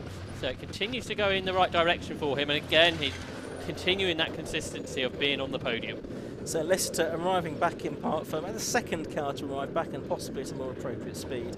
Eddie Moyer following him in, but let's have a look at the results of that Yokohama Mazda 7 Championship race, the second of 3 this weekend. Number 71, Jonathan Lister, was the winner after 9 laps of racing, from number 27, Danny Andrew, in second place. The gap between them just over half a second. Third place went to number 77, Eddie Moyer, from David Winter, number 35, in fourth position. 23, Samir Abid was fifth, and Lucas Batt, number 66, was sixth. Ben Powney got 7th place on the final lap, in number 37, away from Simon Court 55, with Daniel Court 7 and Martin Shelton 99 rounding out the top 10. For the back, David Bowen was 11th, then Rob Ollie, Callum Barnes, Colin Marshall, Lewis Penstone Smith and Stephen Manley, with Peter Wood, the one retirement from the race. So another race to come for the Yokohama Mazda 7s at around about 2 this afternoon. We have 2 more races to come before the lunch break, the next of which is the PBS Brakes Hot Hatch Championship.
And so we move on to the 16th race of the weekend, the 4th race of the day. It's for the PBS Brakes Hot Hatch Championship. Second race of 3 this weekend for these cars. Yesterday we had a win for Chris McCloy, and he's on pole position for this race. So number 37, Chris McCloy on pole, and besides him is number 63 Philip Wright. On the second row it's 69, which is Joe Bower, and number 7 Cameron Elder. On the third row it's the first of the Class B cars, the 177 Clio of Matthew Mandipira, and 58 Paul Jarvis is besides him. On the fourth row of the grid, number 60 Stephen Langton and 59 Daniel McKay, so that's Civic and Fiesta. On the fifth row, 93 Charlie Hayes in the BMW and 57 Joel Argelles in the Clio. Then on row 6 it's 28 Lee Warren and 14 Jared Coulson. On to the seventh row, that's where we find the Class C frontrunner, number 1 David Drinkwater and 316 Ivor Mayers, once again in the BMW. Row 8 is number 20 Martin Paget and 98 Paul Warren. Row 9, 13 Stuart Kennedy's Corrado and 403 Richard Bancroft in the Clio. On the 10th row we find 107 Stephen Watson and 47 Charlie Cole, with Warren Andrews number 12 and Trevor Gregory 44 on the 11th row, and number 4 Stephen Harrison and 65 Ben Morton on row 12 of the grid. So 24 cars that we should have for this race. We did have an incident yesterday, the Integra of Ben Morton. He dropped some oil, and it was Trevor Gregory that spun on that and ended up glancing the barrier at Rocket.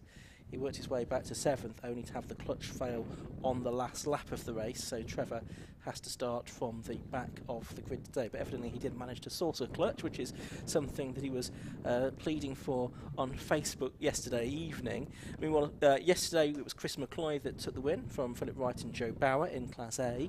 Matthew Mandipira beat Paul Jarvis and Charlie Hayes in Class B, whereas David Drinkwater, despite some dramas of his own in qualifying, he took the Class C victory from Ivor Mayers and Martin Paget as well, with the non-finishers being Trevor Gregory, Stephen Harrison and Ben Morton in the Integra. What does all of this mean for the championship, Josh? Well, in the classes, David Drinkwater's already won the Class C championship. I think Paul Jarvis needs to finish 4th or better today to win the Class B championship, and Phil Wright needs to finish 8th or better to win the Class A championship today. So both of those have a good chance of going in that direction. But the overall championship, David Drinkwater is 18 points ahead of Phil Wright. So I don't think that can go in this race. I'll actually have to have a look at that as this race goes on, see how that goes. Because David Drinkwater had a few issues yesterday with the water pump failing in qualifying, and towards the end of the race he had just enough pace to keep Ivor Mayers back, who started from the back, so it'll be interesting to see how Ivor can get on this time. But Chris McCloy was really the story of the race yesterday, taking his first victory in the older car, the EK2 Honda Civic, the 90s machine. The Irishman, after finishing on the podium before yesterday 7 times, 4 seconds and 3 thirds, but got that race win, finally beating the 7-time race winner Phil Wright. So the cars making their way around on this green flag warming up lap, a chance to get some heat into the tyres. Circuit for the moment is still dry. We're told though that rain is going to arrive at Anglesey Circuit imminently. I'd suggest it's this part of the track, isn't it, where it's going to hit first, by the looks of the clouds up that end. Yes, possibly so. So we'll see if that arrives possibly during the course of the race. If it does, it would certainly make life even more interesting. Of course, the 3 classes here based on power to weight ratio. Class A for cars with 200 brake horsepower per tonne, Class B for 175, and Class C for up to 145 brake horsepower per tonne. And this class structure that was adopted in the last couple of seasons and adapted in the last couple of seasons really seems to have struck a winning formula, doesn't it, Josh? Yeah, the grids have been really good. This is our lowest grid of the season. There's 24 of them, so that's still pretty good. We've had pretty much capacity grids at some of the races in England this year, so it's been really successful, and the 3 classes are usually pretty well defined. It's just this year each of the classes has sort of been dominated by one driver, which hasn't always been the case in the past, but we've had some pretty open individual races.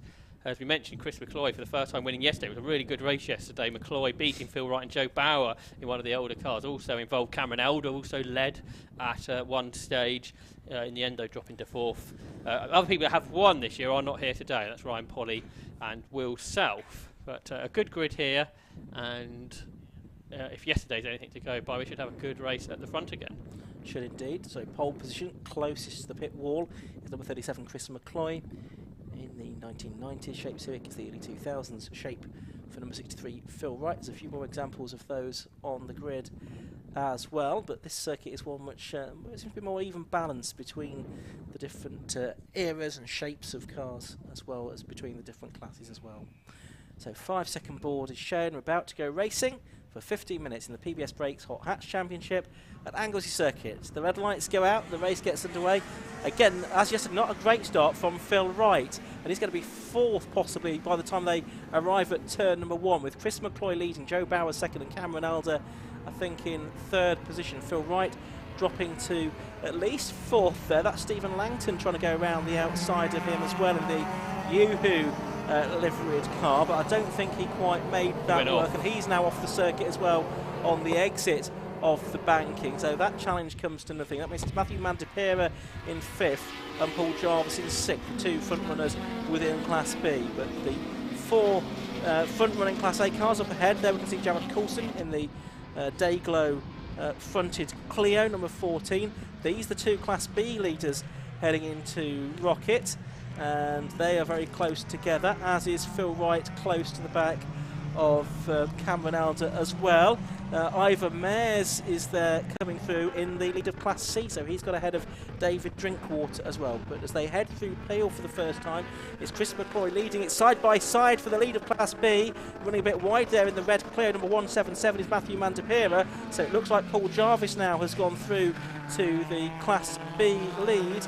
Down towards us they come at the end of the lap, and it is Chris McCloy leading then from Joe Bauer in 2nd, Cameron Elder 3rd, and Philip Wright in 4th position. That's right. So you can see the Fiesta there slowing on the inside. Dan McKay had a bit of contact, I think, into the corkscrew. He tried to get out of contact, perhaps more so. But Phil Wright made his standard poor start, which seems to have been a bit of a factor of the races this season. Here's the Class C leader, Ivan Mares. He's trying to get cars in between himself and David Drinkwater, and successfully has managed that, hasn't he?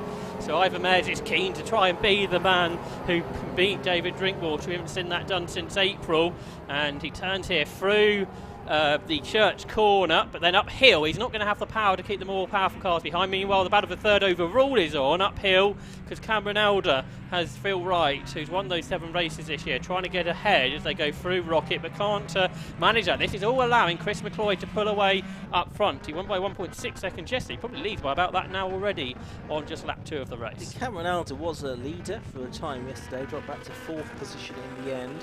Certainly having his best meeting of the season so far. Stephen Langton trying to recover here after that off at the exit of the banking on lap number 1. He's trying to get alongside Matthew Mandipera here and get between the two Class B leaders. Paul Jarvis in that Saxo that's been rebuilt since Donington Park. He continues to lead Class B, and he won't mind having Stephen Langton between himself and Matthew Mandipera for, because it will give him a bit of breathing space. 3rd in Class B is now looking like Jared Coulson, I think, in the Clio as lap 2 is completed. Yep, that's right. Paul Jarvis doesn't need to win the championship here in Class B, but he'd quite like to do that. He's won 8 times so far this season. He's side by side with the Class A car of Stephen Langton, who should go through, but that might compromise Jarvis's line in his battle against Matthew Mandipera, who won just for the 2nd time in Class B yesterday in the newer Clio. Here are the Class C drivers. It's still Ivan Mares ahead of David Drinkwater, as Trevor Gregory's had a massive off in front. He's gone right across the circuit, and he's on the other side of the track from where he started, and Stephen Harrison is off as well. Not sure if that was involved, but Trevor Gregory, there he is. He's gone from one side of the track closely to the other. So the grass must still be pretty wet. Well, the cars just do not slow down when they're on the grass. Yeah, and we have lost a car over there as well, which is the Stephen Harrison Clio. That is stopped on the grass on the exit of Church Corner, and its bonnet has flipped up, which has not helped. So I suspect that may need recovering, that car. So the race continues in the meantime, though. We've got the two Class B leaders together, and they have swapped order, haven't they? So Matthew Mandipera in the red Clio has got back ahead of Paul Jarvis now. In the background you can see Jared Coulson is there in 3rd position within that class. He's got Joel Arguelles closely behind him in another of the red Clios, and then it's Daniel McKay in the Fiesta Class A car that's going through. And for the Class C lead outside our commentary box window, it looks like David Drinkwater is going to go through, and he has done at turn 1 to take the lead away from Ivan Mares, who I think gets onto the grass on the exit of turn 1. So we'll see how all of that shapes out. They've got yellow flags at the exit of the banking, and that is because the car is off the road. It's side by side though. Yes, through Church Corner, where we do have yellow flags with the Harrison car there, and the driver out of it as well. Yeah, he's heading towards the marshal post, so he'd probably be advised to hurry up and get there before the car's coming under the next lap. Safety car's coming out though now, Josh, so that car will need to be recovered. I think it is quite close to the edge of the circuit. We saw Trevor Gregory go off there as well, didn't we, a lap or so ago. It's a similar kind of place to where the BMW was, which was left. Looks like the Class B leaders were side by side as they went into the safety car zone, so who's going to come out on top between Paul Jarvis and Matthew Mandapira? Mandapira's ahead, which he was at the start of the lap as well. So the drivers can see the safety car boards and the yellow flags all around the circuit.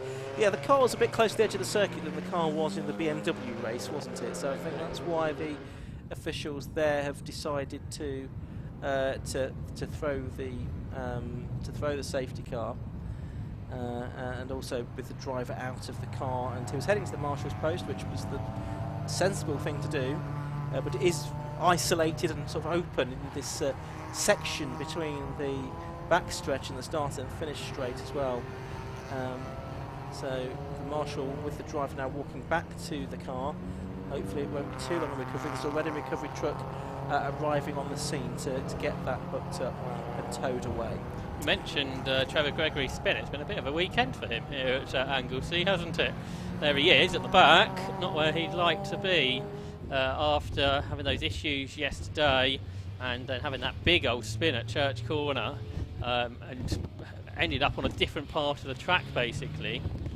Not quite sure how Ivan Mares has now ended up behind Martin Paget in Class C, because he was sort of side by side with David Drinkwater, wasn't he, as they went into that yellow flag zone before the safety car, but he's now 3 positions further back. He was, so possibly he's backed off on seeing the safety car boards and yellow flags. So the order at the end of lap 4 is number 37 Chris McCloy leading, from number 69 Joe Bauer in second place. In third place it's number 63 Philip Wright. In fourth place number 7 Cameron Elder, and fifth is number 60 Stephen Langton, all Class A cars. Then we get to the Class B leaders. That's number 177 Matthew Mandapira in sixth place overall. Then it's 58 Paul Jarvis in seventh. Jared Coulson, number 14, is eighth. Ninth is number 57 Joel Arguelles, and running out the top 10 is another Class A car. That's 59 Daniel Mackay, I should say, Daniel Mackay. And then in Class C, 12th overall, we've got number 1 David Drinkwater. From number 20 Martin Paget, he's 14th overall, and 316 Ivan Mares in 15th place overall. Now the Stephen Harrison car has been recovered. There will be one more lap, I think, behind the safety car before the race gets underway. That Harrison car will be brought into the paddock, and so probably we'll get maybe 4 or 5 more laps of racing, I would think, before the end. Yesterday's race, which wasn't interrupted, did go to 12 laps, but obviously it's going to be a slightly shorter distance today, 5 laps completed, so we might get 10 laps out of it, of which a couple would have been behind the safety car, so effectively it will be an 8-lap race. We haven't had the rain yet that was promised during the course of You say that, the spots on our commentary box windows now. There's not many of them, but they're there nevertheless, and they weren't there before. So yes, some rain is starting to fall. I don't think it's going to be terribly heavy at first. It might get a bit heavy as the rain goes on. Yes, it would be helpful, wouldn't it, for all involved, if we don't have one of those really heavy bursts of showers that the last month or so has kind of been famous for, after the long dry spells we've had in the UK, although possibly less at this part of the country compared to the part of the country that I'm used to being in. Yes, at the moment it is not doing enough to particularly alter the grip levels on the circuit, I don't think. Only really the odd spot of rain right now, possibly up at the top of the hill. There might be more than down here, but the main feature here, of course, is that it is rather windy today here at Anglesey. So whatever we get, I don't think we're going to get terribly long with a bit of luck. If there are showers, they'll hopefully blow through. rather than be anything too persistent. 5.5 minutes left. The safety car is hopefully going to come in at the end of this lap.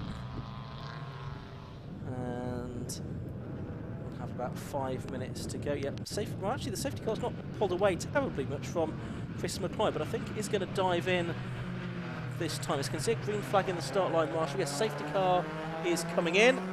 Chris McCloy leads them round, and the green flag waves. So with exactly 5 minutes to go, we get back underway. So it probably is going to be 4 laps that we get out of this then, Josh, with Chris McCloy leading from Joe Bauer as the race gets back underway. Yeah, it wasn't probably the best restart that Chris McCloy could have managed, because everybody was right with him at the line there, but that means it's nice and close. There's the battle for third in Class B, I think, that Jared Coulson heads in his Renault Clio. But now that we've got going, the 2 older Civics at the front starting to pull clear again. Chris McCloy and Joe Power away from Phil Wright and from Cameron Elder, who are there in 3rd and 4th positions. But uphill, Wright gets closer to Bauer again as they head into Rocket then for the 7th time in this race. And Cameron Elder closes in too. So this again, like in the first part, is just allowing Chris McCloy to pull away, but not by as much, I don't think, as the first time round, as they head up into the hill curve there before heading back towards us through the corkscrew. They will come with 3 laps, probably, 3 laps to go, I think. Yeah, so they're going to come through here, through the final turn, onto the short start and finish straight, still in the same order, those 4 as they were. Stephen Langton not able to go with them. And then the Class B car still very close together. You can just see in the background there the red Clio of Matthew Mantipira still ahead of the white Saxo of number 58, Paul Jarvis, long-time racer with the 750 motor in stock hatch before hot hatch. I can see that it is still David Drinkwater leading in Class C as well. There are the leaders though, heading through Church for the 8th time in this race. And it's still McCloy, number 37, the driver originally from Northern Ireland, but these days based in Gateshead, that leads the way. He's 30 years of age, production coordinator at a domestic radiator manufacturing plant, and he is ahead of Joe Bauer, number 69 in 2nd place. Then Philip Wright, the championship leader in Class A, in 3rd position. Cameron Elder, who went well yesterday and led the race briefly in 4th spot, through Peel. John Peel, and you can see spots of rain on the camera lens there as well, up at the top of the circuit. I think Philip Wright here is doing just enough to keep the overall championship going to the next race, but then it'll be difficult after that for him. Jared Coulson's had an off at Peel, and that means he's going to lose that 3rd place in the Class 2.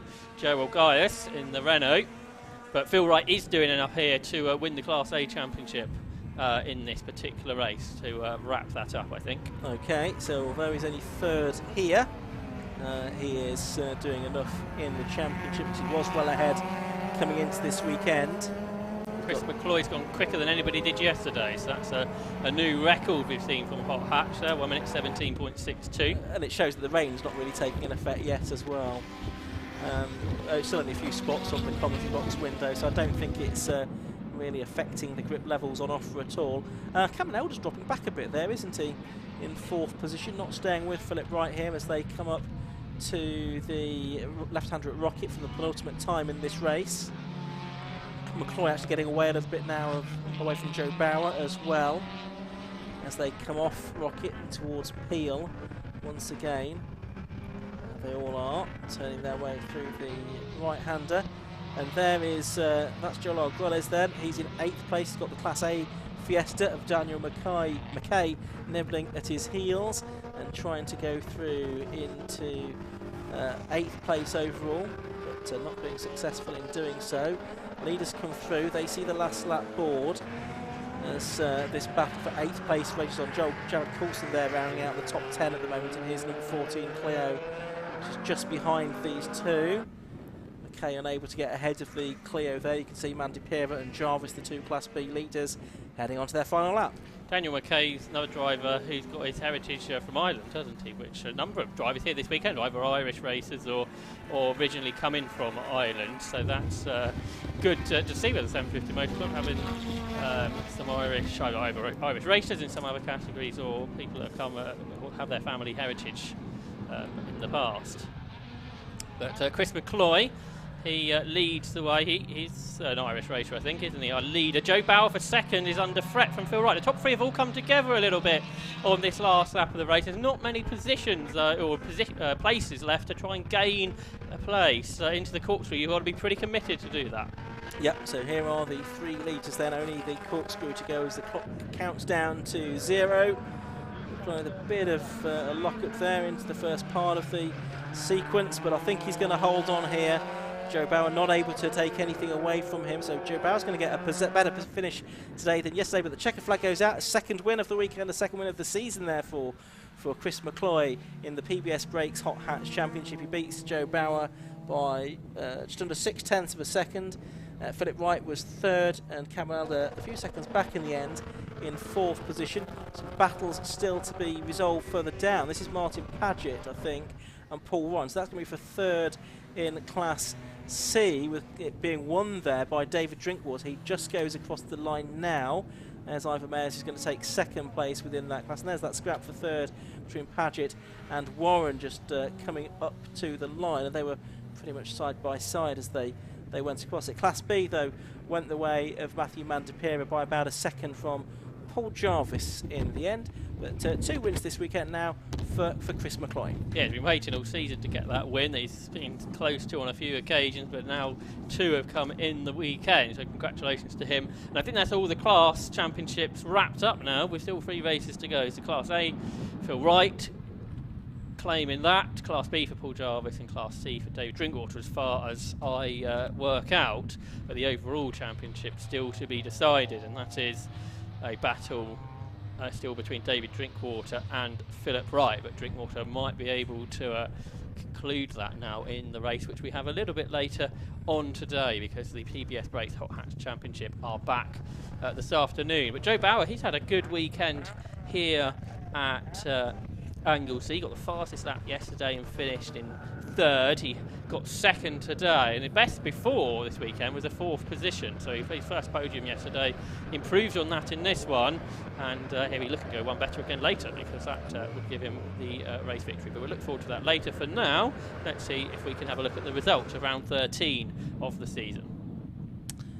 Yes, it was Chris McCloy then that took the victory after 10 laps. Obviously a couple of those behind the safety car, and he beat, he was in number 37, he beat number 69 Joe Bauer by just over half a second. In 3rd place, number 63 Philip Wright, 4th place went to number 7 Cameron Elder, and 5th to number 60 Stephen Langton, ahead of our Class B winner. In 6th place, number 177 Matthew Mandipera, 7th to number 58 Paul Jarvis, 8th was 57 Joel Arguelles, and 9th 59 Daniel McKay, rounding out the top 10, number 14 Jared Coulson. Charlie Hayes was 11th in number 93, ahead of another BMW Compact, but a Class C car, and that was David Drinkwater, who won the class. And then 13th was 28 Lee Warren, 14th was 44 Trevor Gregory as he fought back. And then we got 3 more Class C finishers, 316 Ivor Mayers 15th, then Martin Paget in number 20, and Paul Warren in number 98. And Richard Bancroft, Stuart Kennedy, and Stephen Watson in their Class B cars, and then Charlie Cole, I think the only other finisher, with Stephen Harrison and Warren Andrews with his Polo retiring from the race. One more race to come for the PBS Brakes Hot Hats Championship. That's at 10 to 2. In a few moments we'll have the final race before the lunch break, which is the Calm All Porsche Trophy.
We've got the cars onto the grid for the Calm All Porsche Trophy. They had 2 sprint races yesterday. Both of them were won by James Coleman. And we have a 40-minute race today, which should line up as follows, but there is a significant car missing because it should be 47 James Coleman on pole position, but he's not there. It's the 51 car, which is going to be started by John Walker, that is there on the outside of the front row. On the second row, it's the number 60 car of Roger Coy and Callum Lockie. And it looks like Roger Coy is starting that car, and then besides him a solo-driven car, which is the number 44 Boxster of Sam Callahan. On the third row, it's the number 25 Jamie McHugh car, and the number 40 Boxster, which is James Harvey. Then on row 4, it's the 35 of Daniel Crago and 56 Thomas McHugh. On row 5, we as yet only have 1 car, so there's no number 9 Christopher Campbell, but we do have 30 Edward Sampson. On the 6th row, it's the 55 car of Jonathan Leeson and 316 Ivor Mayers, fresh from that last race. Row 7, we have the 68 car of Andrew Peck and 41 Carl Rossin. There's no Philip Waters or Richard Jones I can see on row 8 of the grid, but I think we do have... Philip Waters is there, yes, he's hidden behind the marshal's post, so 15 is there. And then the only other car at the back is, for the purpose of this race, car 301, which is the Fernando Gattino car. So a few cars missing from the grid, and we don't necessarily have been officially advised all of the start drivers, and we don't have the car that won both of the races yesterday, Josh, which was James Coleman.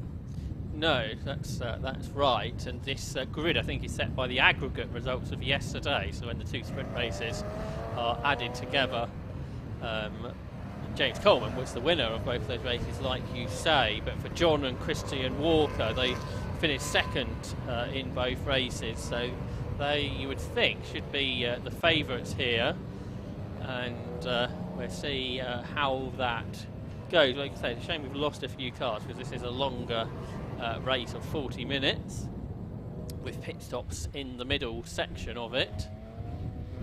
So it'll be interesting to see how that goes, and there's still obviously this question mark of the weather and whether that might change over this 40-minute period. Yeah, the spots of rain that were on our commentary box window aren't there anymore, so there's been a few spots blown through, but it's not amounted to very much at this stage. But obviously over the course of 40 minutes things could change somewhat, couldn't they? So we'll see how things pan out as this Calm All Porsche Trophy race is going to get underway. It's the final race of the season for these cars. There is certainly more rain on the radar coming in, but let's say the final race of the season for these cars. They've had a mixture of different race formats, some sprints and some longer races. Up until yesterday, we did not have the same winner in more than one race. They've been to Donington Park, Brands Hatch, Thruxton and Snetton so far. Anglesey the final meeting for the season, but we know that there will be a number of the contenders from the Calm All Porsche Trophy taking part in the Burkitt 6-hour relay race at Silverstone at the end of October, the concluding event of the 750 Motor Club season and one of the great institutions in British motorsport. So the cars coming back round to the grid for this race start. It is a standing start, not a rolling start, although it's a longer distance race.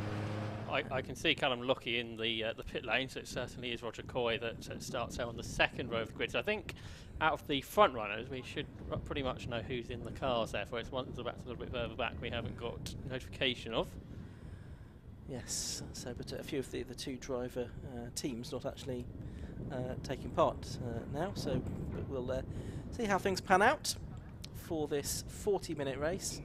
5-second board is shown, and the Calm All Porsche Trophy 40-minute feature race is about to get underway. Lights go out, and away we go. And it's from pole position, John Walker that is not going to lead, or is he going to lead into the first corner? Sam Callahan has surged through in the number 44 car from the second row of the grid, so he's gone into P2, and looks like that is Roger Coy, is it, in third position in the number 60 car, the first of the front engine cars at the moment. And they head out of the banking towards Church for the first time. The top 2 here already starting to get away then.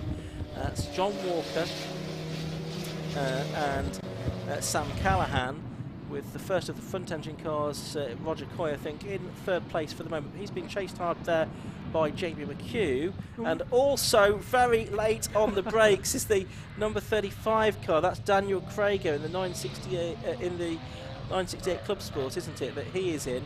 Just about got that car stopped in time, which I was a bit concerned about for a moment. He only gained 1 place as well. It looked like he might gain a lot more than that, or, as you say, might have not gone too well. In the end, it was okay. Perhaps it was more the others being a little bit more cautious on the first lap. But he's side by side now with James Harvey, who initially made a good start, but he didn't gain the positions I thought he might have done. It was Sam Callahan who was really bold on the brakes into turn 1. That was one of the gainers at the start of this, but it is John Walker who starts the second lap as the leader, the former Caterham racer, and he is ahead of Sam Callahan by about a second. James Harvey there is running a little bit wide because Thomas McHugh got down the inside of him, and also in that battle is one of the shared cars that we haven't got. We're not aware who started. That's the car shared between Clayton and Edward Sampson, and then the rest of the field come through then with Roger Coy there in third place now, starting to pull all clear of Jamie McHugh by the looks of things on this, the second lap of the race. They're both now a long way ahead of Daniel Crago, and then you've got this battle of a sixth position where James Harvey looks down the inside of Tom McHugh and goes back ahead. So that's been a couple of changes on this lap, so they're back in the same order as when they started the lap a minute or so ago. So there's Harvey and McHugh behind him then. That's Tom McHugh in seventh place. Some side-by-side action a little bit further back. That includes Andrew Peck. That stopped both of yesterday's races from the back of the grid with a 10-second penalty. That was for some noise testing prior to going out to qualify. And he was getting involved there with the 55 car, which is the Leeson car. Just behind them is the car being shared by Fernando Gattino and Gary Martin, but it's the John Walker car, the race leading car at the moment, in the best lap of the race of 1:19.55. We though are watching the first of the front engine cars go through. That was Roger Coy, then Jamie McHugh, then Daniel Crago. Yep, that's right. Just 1.1 seconds between the leaders. John Walker unable to pull clear of Sam Callahan, as was the case really in the first race yesterday. And there they are, so Callahan doing a good job here, and he's had a pretty decent season really, because he's been on the overall podium 4 times now, I think. He's had a win, a second and a couple of third positions, and he's chasing down the more experienced John Walker as they head down there into the complex once more.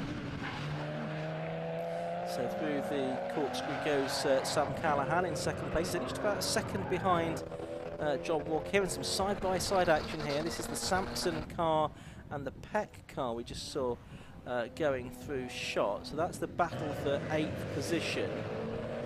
So watching briefly the 924s coming through. Carl Rossin and Scott Lawton leading in that class at the moment. That's class SP4. There's that battle that we saw briefly, the Sampson and Peck battle for 8th place. That's just coming through turn 1 now, up towards the banking.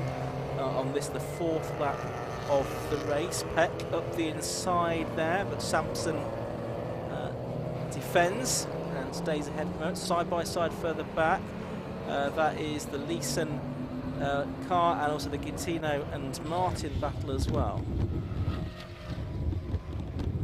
Yep, so there's a few battles out there on the circuit at the moment, including this front engine battle heading uphill towards Rocket, and through then goes Andrew Peck, who was pretty quick in the races yesterday. He was had good pace, so see how high up the order he can get today, just getting past the Sampsons in their 968 Club Sport.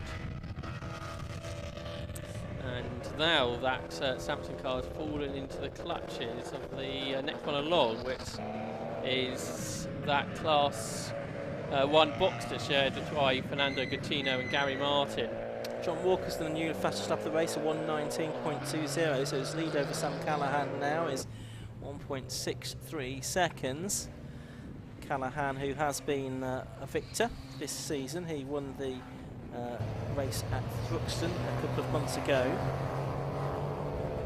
Also was quite competitive, wasn't he, at Snetterton before he retired from the race there. Watching this battle for 9th at the moment. Not for class position, they're in different classes. The class structure here is based on power to weight ratio. The SP1 class of cars are up to 240 brake horsepower per tonne. SP2 up to 200, SP3 180 and SP4 145, with the SPDA class for cars that previously ran the Porsche Racing Drivers Association Championship, Porsche Boxsters. As we watch these two head up to Rocket, and then we're watching now Daniel Krieger in 5th place and James Harvey, number 40, in 6th position as they turn their way through Peel. Yeah, so they've dropped a few seconds behind Jamie McHugh, but pulled away from Thomas McHugh in that position on the circuit. So we're not seeing the really big packs of cars that we saw in yesterday's race, as the leaders have gone through another faster lap for John Walker, but he is a couple or so seconds slower than what that car went yesterday, in the car that he shared with his son Christian. 2.2 seconds clear now of Sam Callahan. This battle continues with Craigo ahead in the 968 Club Sport, ahead of the Boxster S of James Harvey. He's the only car now left this season, really, in the Drivers Association class. Yes, Harvey from Cardiff, he's 39 years of age, a company director. This car was built during lockdown. He's enjoyed a few class wins and podiums so far in the last couple of years. He started racing in 2018, did some Citroen C1 endurance racing to start his career. He says that was a great way to learn the craft. It's sponsored by Student Motorsport, on a mission to get more student engineers and mechanics into the world of motorsport. Also Rocket Dog lubrication supplies the car maintenance as well. That's James Harvey, number 40, running in 6th place at the moment. This is the scrap now involving Tom McHugh and Andrew Peck. So Peck has just moved forward again here to challenge for 7th position. He's just about to come down through the corkscrew to complete the lap as well, I think. There he is. So McHugh and Peck. McHugh in the red, number 56, 944 S2. And then you've got Peck in the 968. This is the fight for 7th position. It's also 3rd position within that class as well. It might change here at the banking. Yes, it looks like Peck has gone through to take 7th position away. With about 9 minutes of the race now gone. We're working lap 7 now. So can Peck now try to reel in James Harvey, who is ahead of him? There's about 9 seconds, I think, Josh, between those cars. Okay, how's the pace difference? Andrew Peck's on a 120.8, which is pretty much the same as James Harvey's done, within a 10th of a second there. So it's going to be difficult for Peck to move forward at the moment, but that's consistent lap times might do the trick. But the battle for 5th does continue, doesn't it? Daniel Craigo and James Harvey. Are they starting to catch Jamie McHugh up ahead of them? They were a few attempts quicker on the last lap. So they're battling, they're pushing each other to go quicker and to start to close in on the car in front of them at the moment. And obviously when we get to the pit stops, it'll be important to get your pit stop done efficiently. So if you lose a few seconds in the pits, it'll be difficult to make them back up on the track, particularly when there are battles like this. Yep, so about a quarter of the way through the race now. So probably we're looking at maybe a 27 lap race, something like that, once we take into account pit stops, which will take a lap time's worth or so to complete. There's Craigo in 5th position, number 35, still being tracked by number 40, which is James Harvey. Craigo there from Epsom. That 3-litre 968 Club Sport. Been seen him racing in a Porsche for a number of seasons now. probably got more experience in Porsches than has Harvey. He only started racing altogether 4 years ago, as we were hearing initially in the C1s.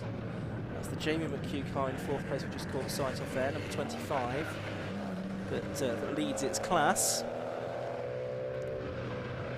So through to complete another lap they go. The leaders, by the way, have gone through to complete 8 laps, with John Walker now just about 3 seconds ahead of Sam Callahan. So that gap continues to just edge out ever so slightly pretty much every lap between the two leaders.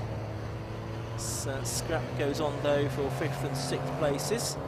It's only out of the banking, and there's this short straight that they have before the sweeping right-hander at Church, and then the circuit hugs the coastline really for a few hundred yards past the church, just a rocky outcrop or two, the racing school building, and then up towards Rocket onto this plateau here at the top of the circuit. Rocket 1, the left-hander, Rocket 2, the right-hander. A little bit windswept up there at the top of the hill, I can tell you from experience. And then towards the right-hander at the hill, which is quite a tight right-hander in its own right, so it really is a tricky sequence of corners there. Well, really, that includes the corkscrew as well, which they're coming to now. It was designed to reflect the corner sequence of the same name at Laguna Seca. It's not come out quite the same, but one thing that is similar is the sudden dropping gradients that you have from that top plateau down to the bottom end of the circuit here at the start and finish line. So, if anything, a little bit more time has emerged between Crago and Harvey on that lap. Yes, another 1,500, but both of them actually did personal best laps of the race that time around, Josh. Okay, so are they getting closer to Jamie McHugh? They're not, because he's going quicker, isn't he? He's just on a 1:19.8, which is quicker than Roger Coy, so the gap from 3rd to 4th is coming down a bit. The gap there is about 3 seconds. This is the battle for 8th position, which Tom McHugh leads in his 944 Series 2 machine. He's just ahead of the more powerful Boxster, shared today between Fernando Gattino and Gary Martin. So they head off uphill now towards Rocket. So you've got 2 different eras of Porsche here in this scrap. They are currently 6 seconds behind Andrew Peck, who got past them a few laps ago, and they are 4 seconds ahead of the 968 Club Sport of Edward and Clayton Sampson. And here's a challenge as the Boxster gets up the inside into Peel Curve and goes through, so into 8th position there. So it's been a good drive up the order from the Boxster driver, the Class 1 car there.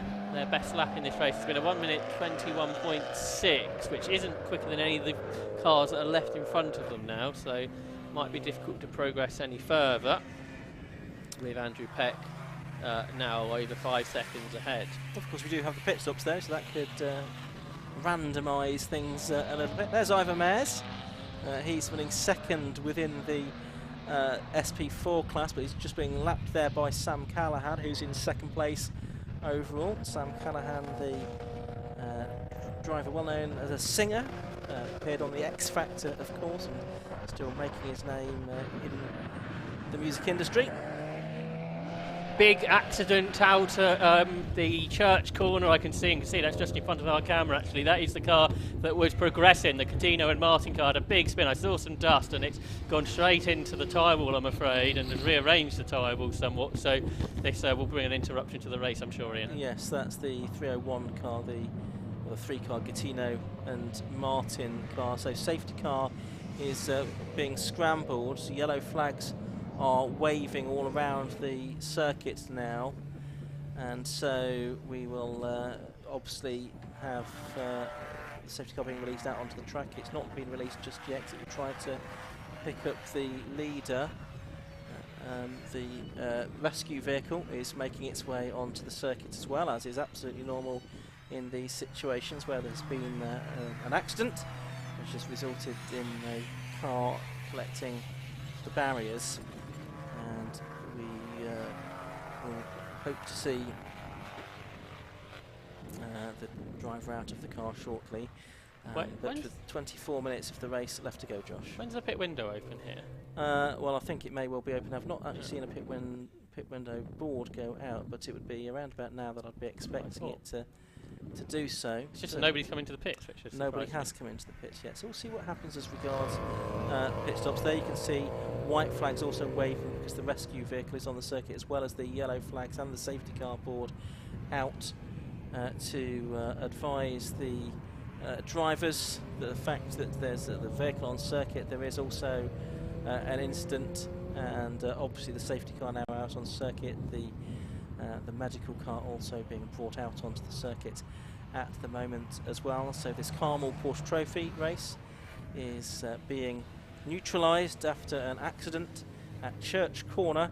It was on, I think, lap 11 of the race that it occurred. We've now had actually 12 laps completed by our race leader, which is still John Walker, number 51, from number 44, Sam Callahan in second position. Third place is number 60, that's Roger Coy at the moment. He's due to hand over to Callum Lockie.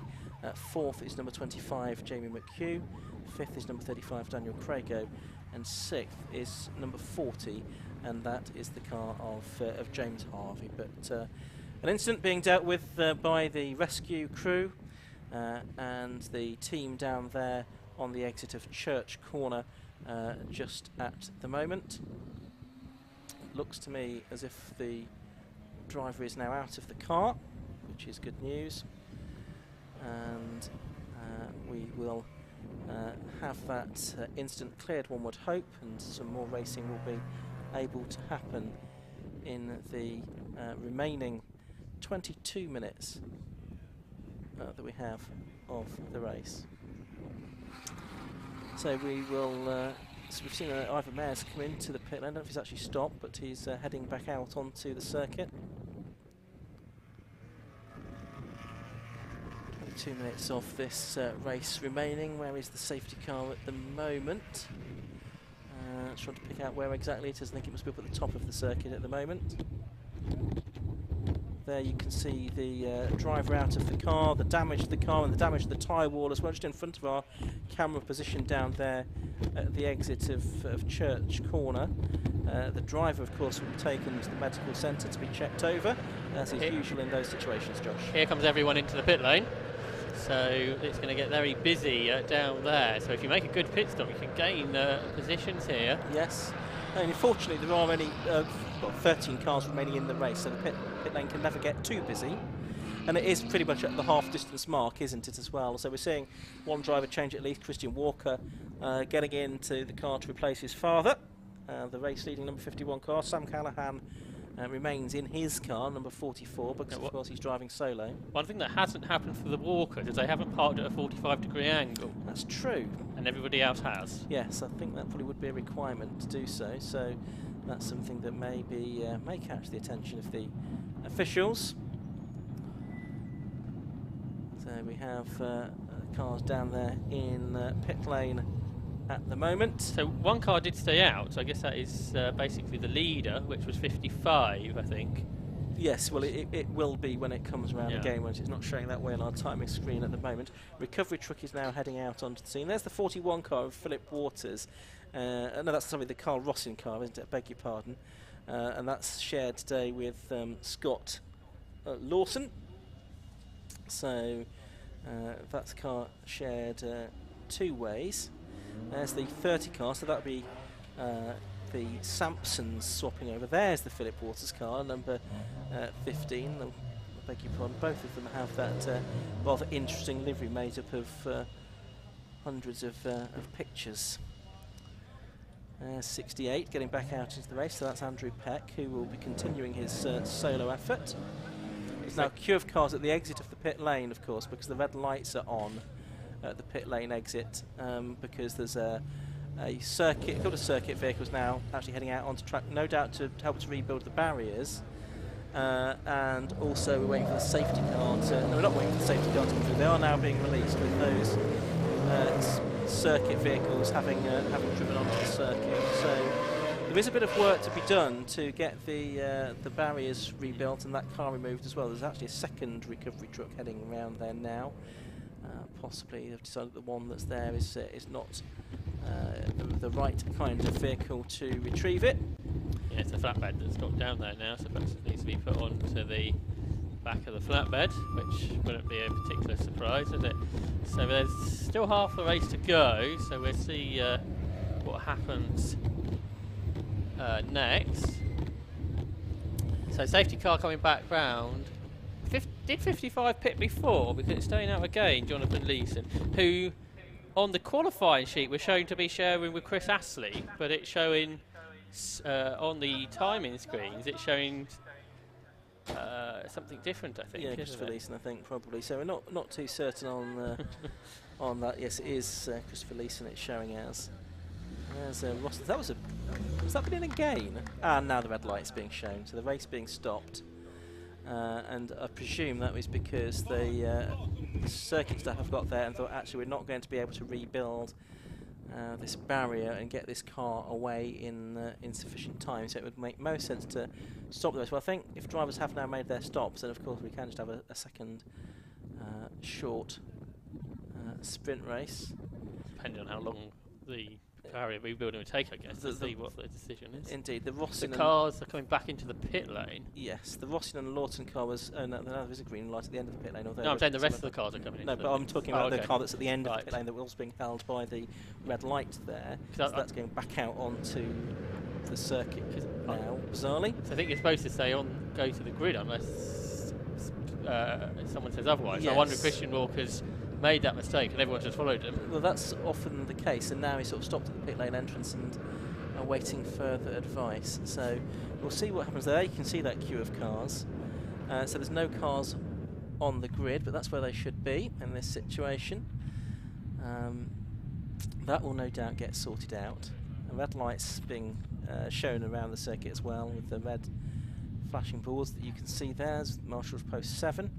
As well as the red flags. It's the first time we've seen the red flags in racing during the course of this weekend.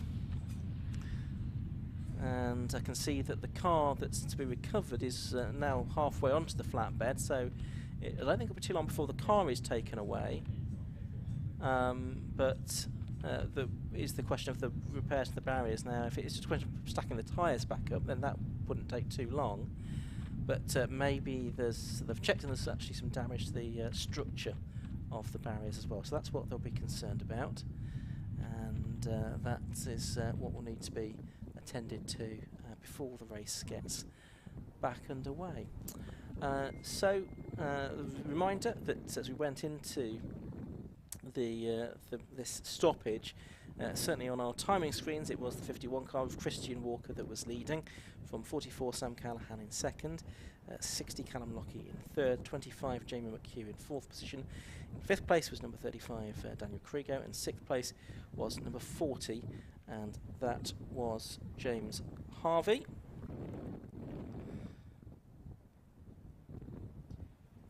I think there's another circuit staff vehicle heading up towards the incident scene, so perhaps that's got something that can assist with that. I think decisions still being made where the cars are, whether to bring them into the pit lane or whether they will get a restart. I'm guessing all depends on how long they think it is going to be to take to fix those barriers up there. Yes, I can see the staff just working to get the tyres back in position, but we'll see if there's any more work needing to be done. That's just what we do for a few moments, is just take a short break while we wait to see what happens about the resumption of this Carmel Porsche Trophy race.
B, can you clear the pit wall for the start, please?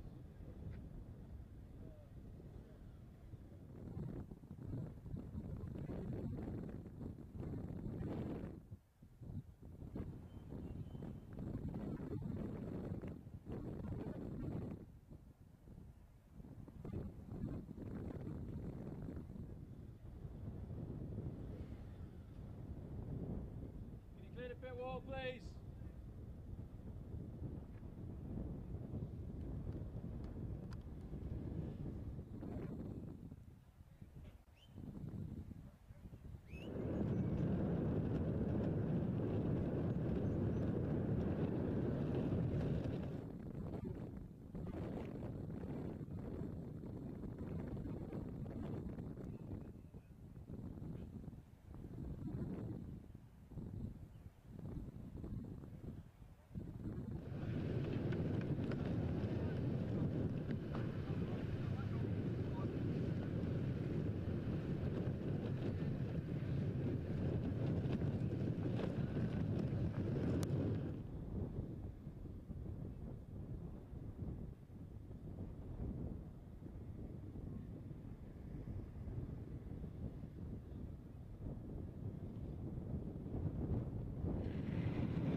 So it looks like the work on the barriers there on the exit of Church Corner is complete, and the circuit vehicles now moving back towards the paddock. The cars have been regridded in the order that they were at the end of the first part of the race when the red flags came out. So it's now Christian Walker on pole position in number 51, 44 Sam Callahan besides him, and then it's going to be Callum Lockie and Jamie McHugh on the second row of the grid, and we're going to get a green flag lap before the race gets back underway, and when it does, it will be of 15 minutes duration, which is about right, because we'd had I think just over 20 minutes of the race, or just about 20 minutes of the race when the cars went out. There's some cars just trying to sort themselves out, I think, on this green flag lap. There's one at the end of the pit lane as well, which will I think start from the pit lane now. That's Ivan Ayres who's in the pit lane. Yes, and he was pushed down from the corkscrew, just where his car had stopped on the circuit when the red flag came out. So hopefully Ivan will be able to get back into the race. So it's Christian Walker then, having taken over from his father for the second half of the race, that's leading the cars around on this green flag lap, ahead of a 15-minute race time, so effectively the same race distance as we had for the two sprint races yesterday in the Calm All Porsche Trophy, which won by James Coleman, who's not taking part in this race today.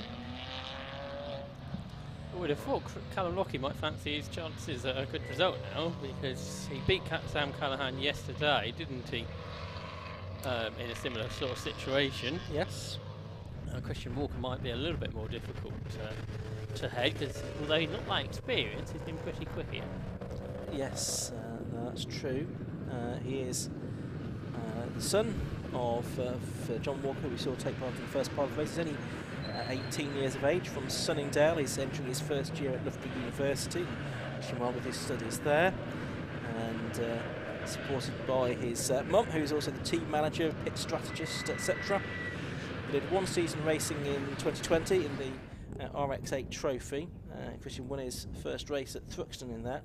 Then they've done one previous season in the Carmel Porsche Trophy before this year, and the car partnered with Charles Ivy Porsche, who've done some work on the car prior to the season as well. So you can see the cars forming up beneath us. We've got 2, 4, 6, 8, 10, 12 cars on the grid. We've got one from the pit lane, which will be Ivor Mares, and we've got a 15-minute race ahead of us for the second part of this Calm All Porsche Trophy, and it's about to get underway. Red lights go on then, and they go out, and it's a good start by Callum Lockie from the second row of the grid. He's going to have the inside line as they go into the first corner. Almost a bit of squeezing there. It's Sam Callahan around the outside that takes the lead of the race.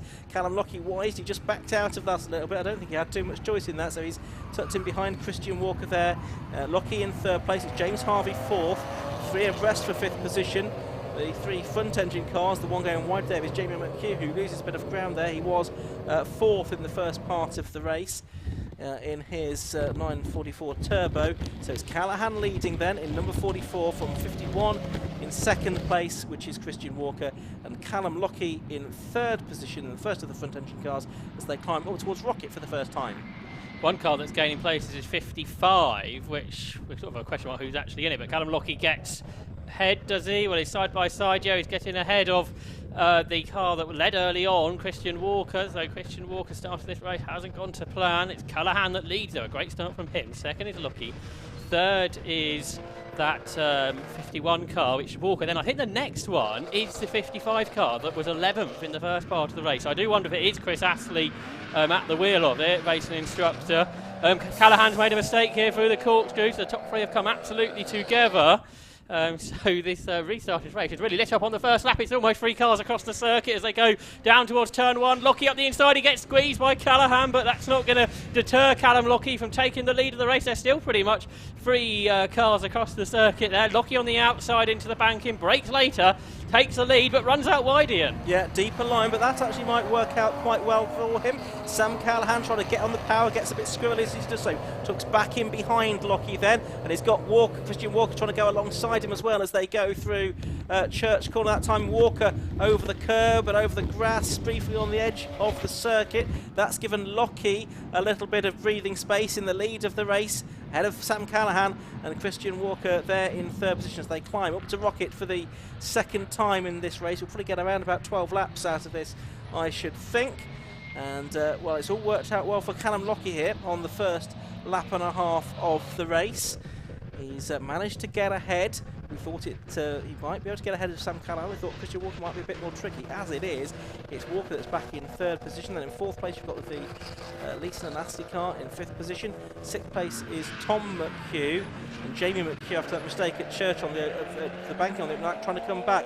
Here's the challenge for second position then, as they go through the corkscrew. They're side by side as they come up and over the timing line. Lots of curb being used there by Christian Walker. He's on the outside line for turn 1.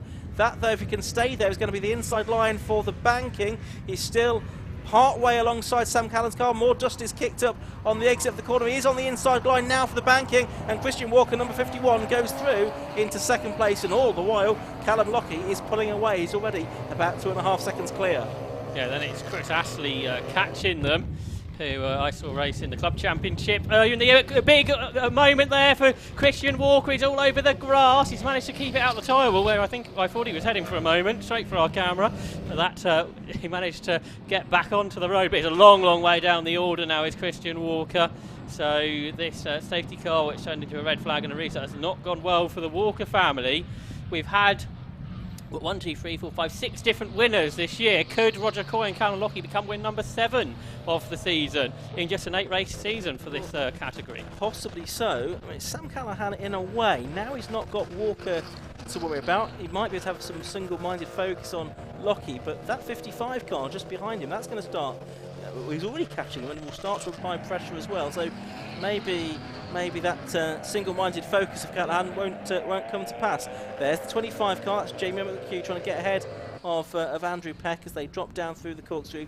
There is Callahan. There is the car that is now, we think, the Leeson and Astley car. And that is through in 3rd place. And there was only 0.8 of a second between them that time. Yeah, and the lead gap's gone out to 5 seconds, so Callum Lockie's really pulling clear. Battles between some of the front engine cars further back. Peck, isn't it? Peck and McHugh that have got themselves together in the battle for 7th place. The Class 1 car should have a bit more power though as they go uphill. Down into Rocket comes that battle for 2nd place. Yeah, that point I was making, it was Chris Astley I saw race at Upton Park earlier in the year, I think in this car or a very similar car in the club championship, and was right at the front. He's a race instructor, so got lots of experience. Battle for 4th. Well, Christian Walker's fighting back, isn't he? Because he's caught back to James Harvey after that scary moment, wasn't it, up at Church Corner, because it looked like it was going to go very, very wrong at one point, yes. But it didn't quite go as wrong as it might have done. And he's now on the inside of James Harvey, who's running out wide into the corkscrew, so Walker gets the position. Yes, so he's back into 4th place now, and he's about 3 seconds behind the cars in front. So we'll see if he can do anything to track those down. At least an Astley car and the Callahan car ahead.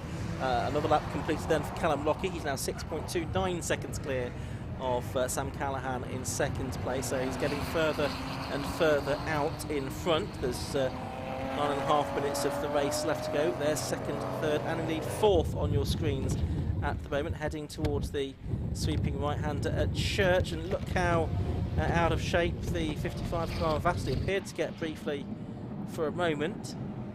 Heading now past the school building. Now they embark on this climb up towards Rocket, top of the circuit. Turn in through the left-hander.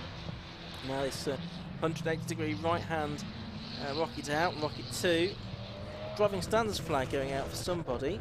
I can see from our commentary position that'll be for exceeding track limits. Can't see the number. I think it ends in a 1. Which would be possibly the Walker car. Well, we know that exceeded track limits. It could get an advantage from doing so, though. Lockie comes through to complete his 5th lap now. Here's the fight for 2nd coming over the line. Callahan and Astley with 8.5 minutes to go. Is Walker making any progress towards them? Well, yes, he is. He's just done his best lap of the race, 1:18.39 now, which was a second quicker than the 2 cars ahead of him, so we might have a 3-way battle for 2nd place here before the end of the race between these Boxster S's. That's a challenge on there for 2nd place. Is it not quite? I don't think, as they come through very windy Church Corner this time.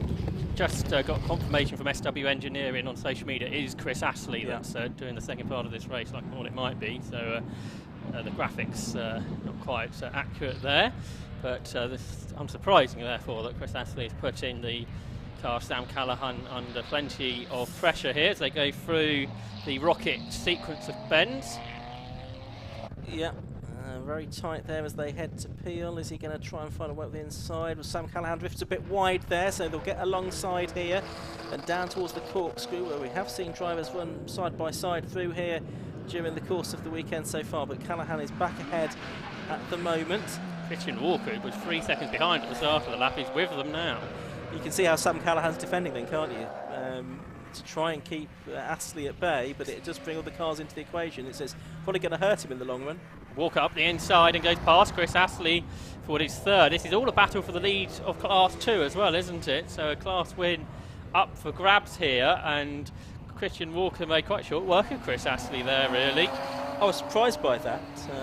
As you say, he did another personal best lap of 1:18 dead on the previous lap to get up to 3rd place.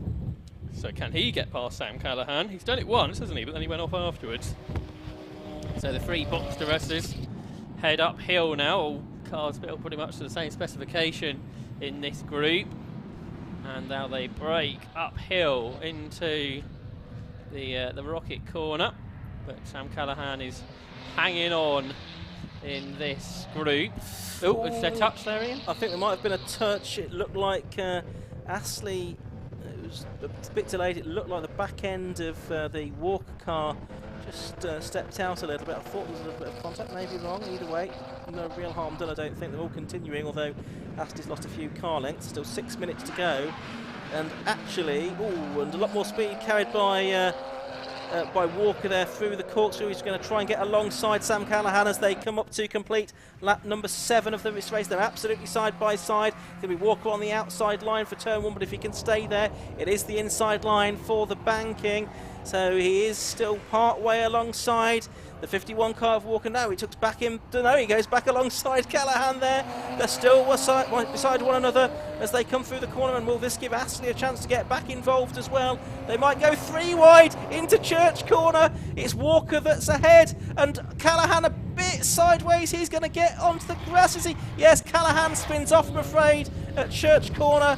And is he going to get it out of the barrier? Yes, he just stopped spinning short of the barrier and a few yards away from our cameraman, much to his relief. Well, he's had a busy race in this Porsche race, hasn't he? Because he had the accident in the first part. He had Christian Walker almost join him earlier, and now Sam Callahan is off there too. So I'm not sure if there might have been a bit of a touch that intonated all of that, but it was 3 abreast into Churches. I think you were expecting wasn't going to work out for those guys, and it didn't. No, Callahan's back out into the race, so he has rejoined there. They can see him in the number 44 car, but he's lost about half a lap probably, I would think. So no chance of him coming back for any successful overall finish in this race. So who came out on top in that group? Well, it looks like Walker, that's Christian Walker and Chris Astley not far back, so that's not over yet. And now 15 seconds behind Callum Lockie, who was telling me yesterday he hasn't done that much racing here. He did the race of remembrance for Mazda a few years ago, but that's about it.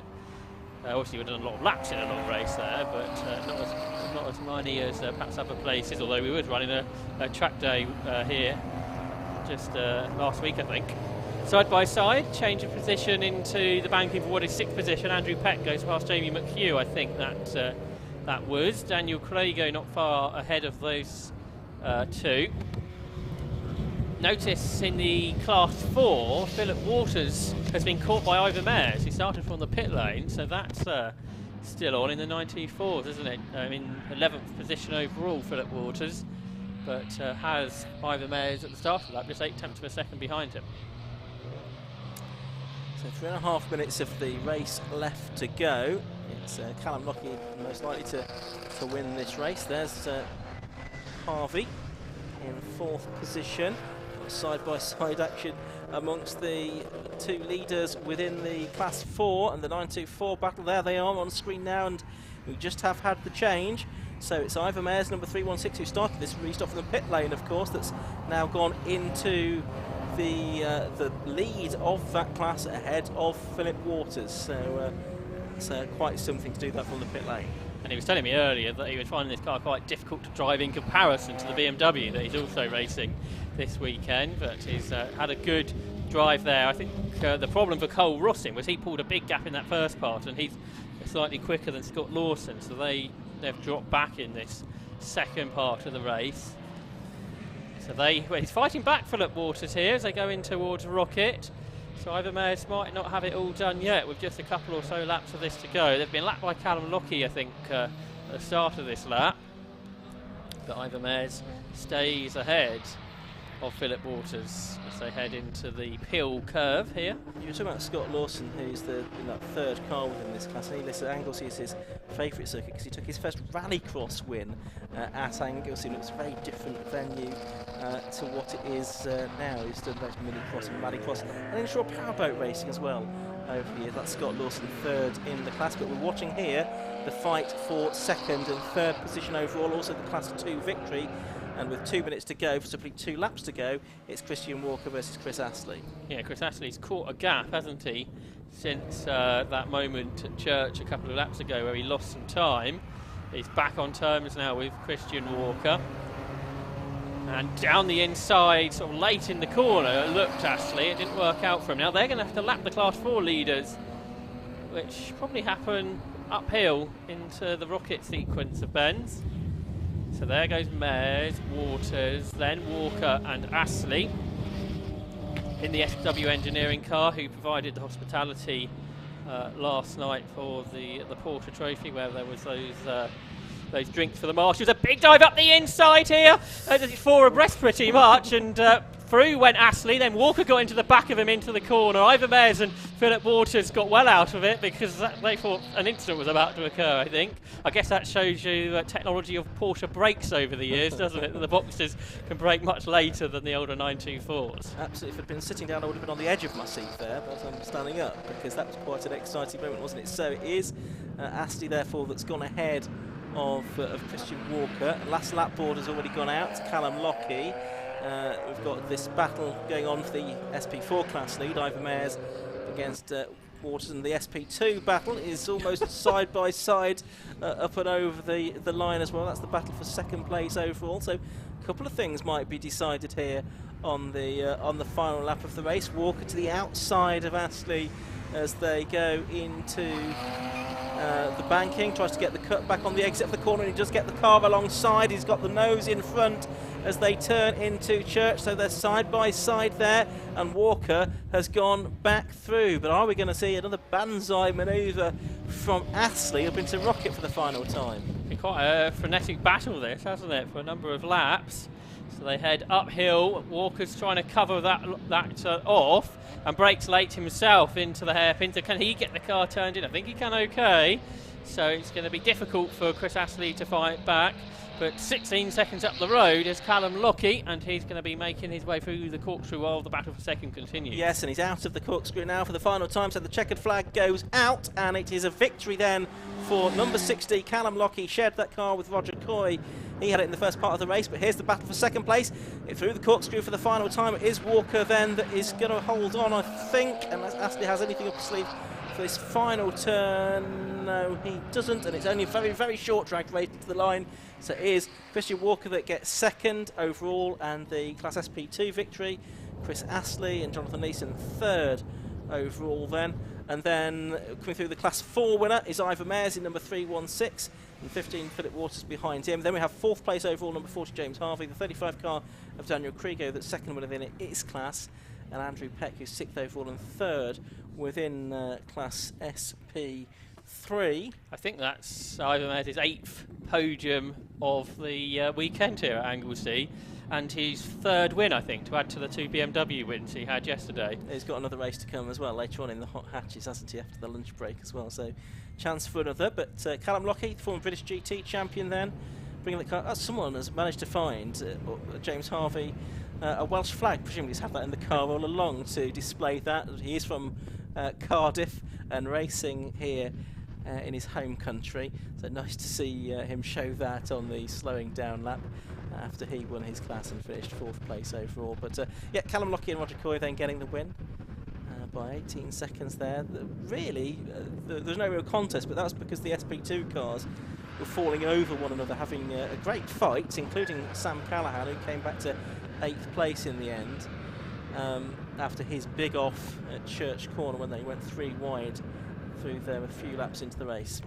There is the happy Welshman, James Harvey, 4th overall, displaying the Welsh flag out of his car as we look at those brooding skies over Snowdonia now, and we also look to have the results of race 17 of the weekend for the Calm All Porsche Trophy. A win then for Roger Coy and Callum Lockie. 12 laps completed in the second part of the race for them.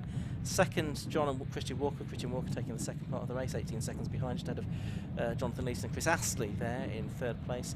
James Harvey, number 40, was in fourth place. Daniel Krigo, number 35, was fifth. Andrew Peck, number 68, was in sixth. Then Jamie McHugh, the SP1 winner, was 7th overall. Sam Callahan, 8th overall in number 44 after his off, ahead of Tom McHugh, number 56, and Edward Sampson and Clayton Sampson, who went out the top 10. Then Ivor Mares won Class SP4 in 316 from Philip Waters and Carl Mossin and Scott Lawson. They were the only finishers. So that brings to an end this morning's racing here at Anglesey Circuit. At 12:45 there will be a 2-minute silence marked in the pit lane in memory of Her Majesty the Queen, and racing will get underway very shortly after 1 o'clock. So do join us then for the Swallow Hill Homes F1000 Championship.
Welcome back then to Anglesey after the lunch break, where we have 4 more races to come at this 750 Motor Club race meeting.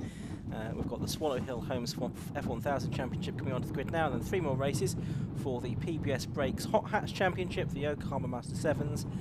They're both having their final races of the weekend, third and final race of the weekend. And then we've got the Tigiwa Club NGO Championship. But first, let's give you the grid for this Swallow Hill Homes F1000 Championship race. And the grid for this, set by the fastest lap times from this morning's race. So on pole position, it's number 12, Tom Gadd. And besides him, it's number 56, Lee Morgan. On the second row, it's number 37, Ben Powney, and number 5, Rob Wellham. On row 3, it's 83, Matthew Higginson, and 8, Dan Clues. On the fourth row, 65, Matthew Booth, and 80, Dan Gore. Row 5, number 26, Murphy Aldridge, and 41, Billy Stiles. Eddie Falkingham, number 69, and number 88, Mark Betts, are on the 6th row. The 7th row is 19, Sam Satchwell, and 14, Adam Walker. Victor Newman, number 24, has withdrawn, so he won't be on row 8, but number 42, Paul Butcher, should be there. Row 9 will see 95, Matthew Horton, and 73, Cales Cole. And David Williams, we also understand, has withdrawn from the meeting, number 91. So 17 cars we should have for the third and final race of the weekend for the Swallow Hill Homes F1000 Championship. So far this weekend we've had victories for Lee Morgan and for Tom Gadd. And Josh, where does that leave the championship? Very tight indeed, because Tom Gadd now takes the lead of the championship. Going into today, he was only 3rd. He's on 271 points, I reckon. Which compares to Matthew Booth's 269 and Rob Wellham's 267. So just 4 points separate the 3 top drivers in the championship. Now with Gadd ahead of Booth and Wellham. So Gadd's won 5 races. So that's really where the difference is. Booth has won 3 and Wellham has won 2. Gadd's been on the podium 8 times. Booth and Wellham have been on the podium 7 times. And really, pretty much then, whoever finishes ahead of the 3 in this race will likely go into the final triple header at Snetterton in the lead of the championship. So that will be a very exciting finale indeed. I'm sure it will go down to the wire. 3 drivers, I think, really going to be involved there. Gadd and Booth and Rob Wellham as well. So earlier on today, Gadd scored his 5th victory of the season. Booth has had 3, Wellham has had 2. Lee Morgan, who's not really in contention because of some issues earlier in the season, he's had 3 wins so far, including the one that he had yesterday. Yesterday's race was really close and competitive, 6 drivers vying for victory. It wasn't quite the same story this morning. Tom Gadd coming home 5 seconds clear of Lee Morgan. They got away really from a reasonably close scrap for 3rd between Dan Clues, Matthew Higginson and Rob Wellham, although never really looked close to being a position change there. And Ben Powney came through the order, getting the better of Murphy Aldridge to get to the final place inside the top 6, and also got a fairly fast lap time in doing so, with on the inside of the 2nd row of the grid. But it's Tom Gadd on pole, Lee Morgan next him, the 2 winners from during the course of this weekend, and then Ben Powney, number 37, whose best result so far this year is the 2nd place. He's had a couple of other podium finishes as well. So as things stand, it is still dry here at Anglesey. These F1000 Jedi single-seaters, mostly powered by Suzuki motorcycle engines. There's the odd Yamaha in there as well, on slick tyres, of course. So hopefully, from their point of view, the rain stays away. 5-second board has gone up. Revs are starting to rise. The red light goes on, and it goes out, and the race gets underway, but not for Tom Gadd. He has stalled on the line, and he's going to fall right to the back of the field. Everyone does avoid him, thankfully, so Gadd does finally get away. So it's Lee Morgan into the lead of the race, Ben Powney 2nd, Matthew Higginson 3rd, Rob Wellham in 4th, Dan Clues in 5th, and Matthew Booth in 6th as they work their way around the banking for the first time towards the church corner. It's worked out well for Lee Morgan. He's got quite a big lead over Ben Powney, who, because he's got a few cars behind him, Dan Gore has got off the road there in the number 80 car. He has stopped quite close to the marshal's post, so we'll see what happens with him. And here's Higginson now in the number 83 car, challenging around the outside of Ben Powney, and he can't make that work. That might allow Wellham to go around the outside of him at Rocky's out, but it doesn't. So an even bigger gaggle of cars. There's half a dozen of them there queuing up behind Ben Powney, with Wellham up the inside of Higginson there. They both go wide, but Wellham's got his nose in front, so they drop down towards the corkscrew. Booth not too far behind either. but it's Wellham that comes out in front. Higginson just ahead of Booth, who's got a tighter line through the corkscrew. Of course, Booth, one of the championship contenders, so is Wellham, and so too is the driver right at the back of the field at the end of lap 1, Tom Gadd. Still side by side between Higginson and Booth as they went into turn 1. Higginson back in front, but when Wellham got past Higginson, there was wheel-to-wheel contact that didn't really cause any problems for the two of them, but a bit of a brush between them. Lee Morgan 2.5 seconds up the road after 1 lap. And Gadd came through 14th, so got ahead of Cole, as well as also the number 95 car of Matthew Horton before the end of the opening lap. So Gadd has got a lot of work to do. He's 9 seconds behind the race leader. He's about 6.5 seconds behind second place, though. So let's see what Tom Gadd can do with this recovery drive. We've seen him recover well before, and there is Ben Powney ahead of Rob Wellham and Matt Higginson, but we note Lee Morgan not in the picture there. We just saw a glimpse of him going through there. He's miles in the lead. It was already 2.5 seconds at the end of the opening lap. I think it's more than that now, and I think Ben Powney may well be a bit of a cork in the bottle. Well, remember, he's Tom Gadd's teammate, so if he holds everyone back and let Gadd catch everybody, that works well for the Sellers team. But what a drama that was for Tom Gadd, because he was looking right in the prime position, just taking the championship lead earlier on.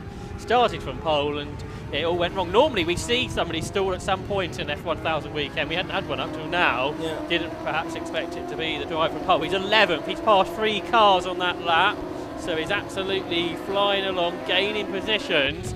And his lap time was only 7/10 off what the race leader Lee Morgan did as well, which, considering he was having to pass slower cars, that's quite impressive. And he's very much in the mix. He's got other cars immediately ahead of him. Meanwhile, Rob Wellham in 3rd place, up towards the Rocket Inn complex, and then the Rocket Out corner through the second of those turns. Then this short burst onto Peel, a little bit of a squeeze on the gas, then slowing down through the gears again through Peel, and then they drop down towards the corkscrew. Powney doing a good job here, isn't he, keeping Wellham behind him, and Wellham knows he doesn't want to get involved in an incident, but some more points would be quite helpful with the championship being so tight. So they all come down into turn 1. They are now 4.5 seconds behind the race leader Lee Morgan, who's just going faster and faster at the head of the field. Gadd got 1 more position, so he's ahead of Mark Betts now into the top 10, with Booth in 5th and Wellham in 3rd. They turn their way into Church Court. I wonder if Dan Gore just pulled off, because where he's parked, so kind of suggests that way.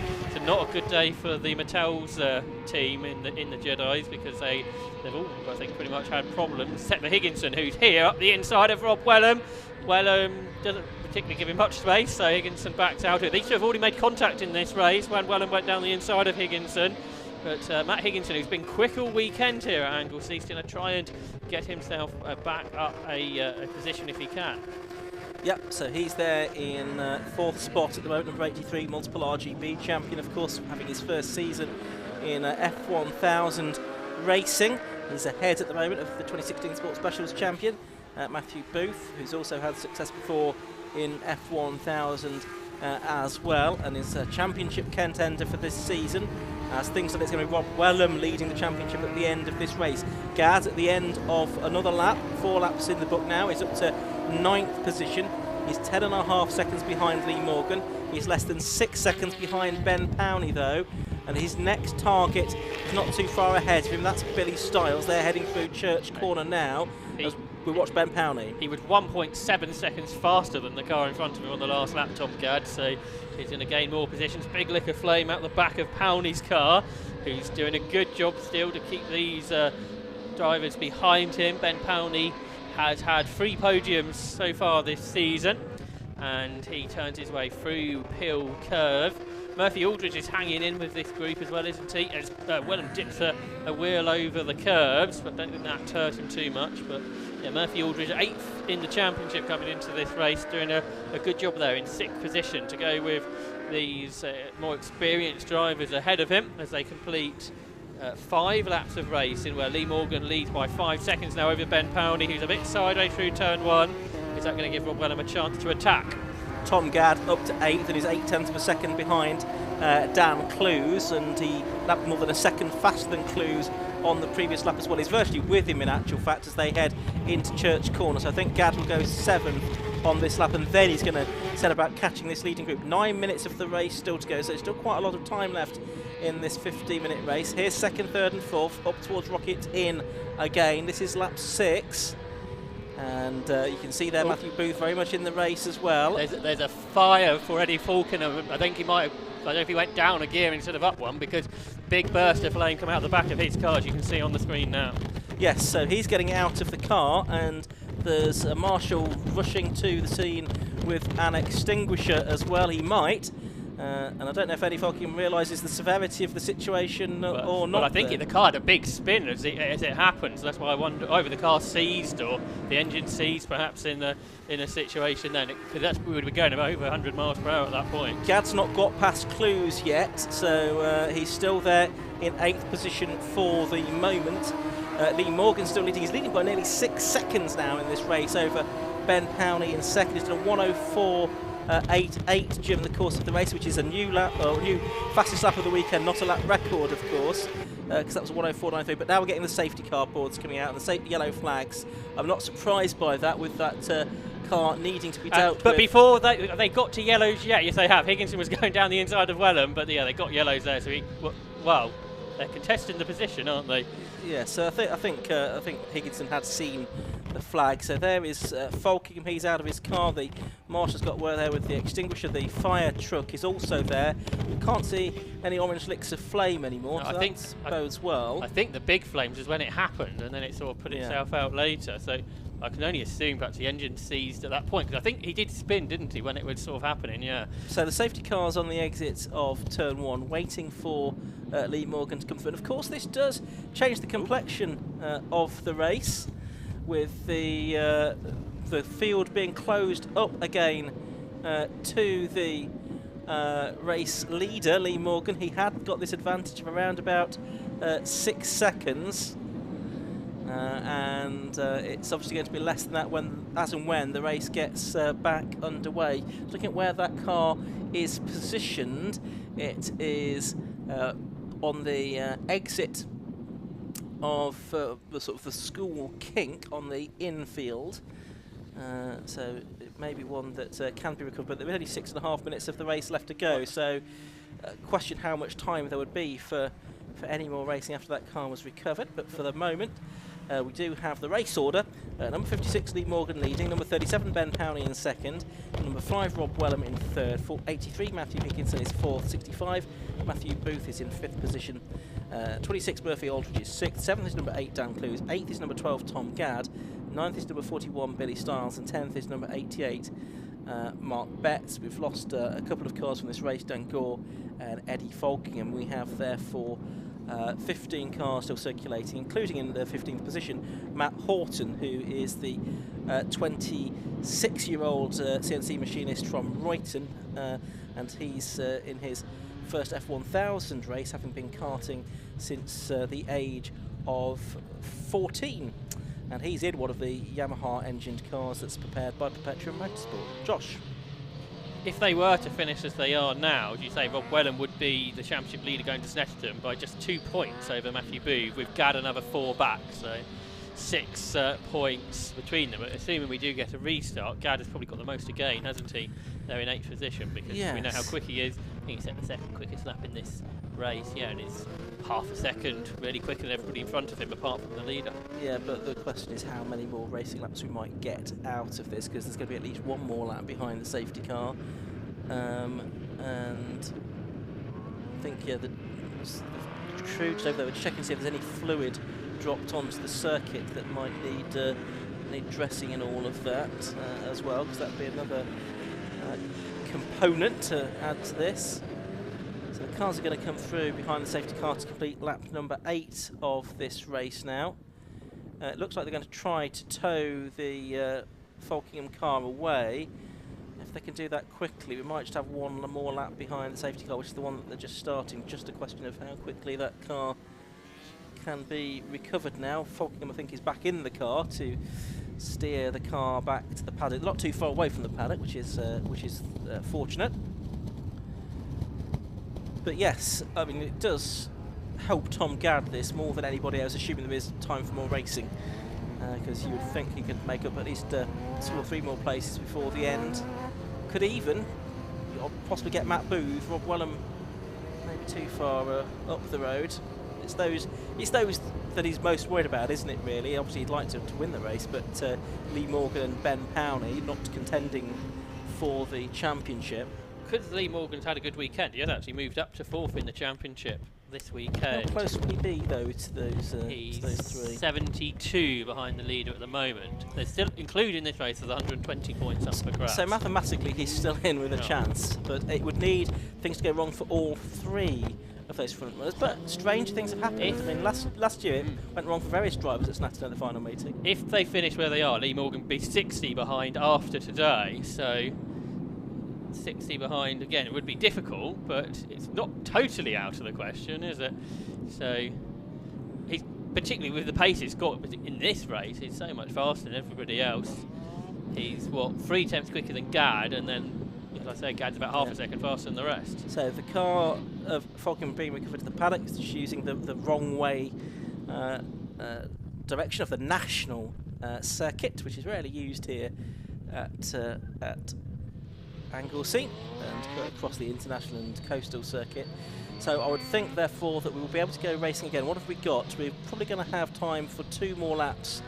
I would think a lap time, or 2 lap times would be 2 minutes 10 roughly. So I don't think they're going to get to the start line before 2 minutes 10 after. So I think it's going to be a 2 lap sprint to the finish line.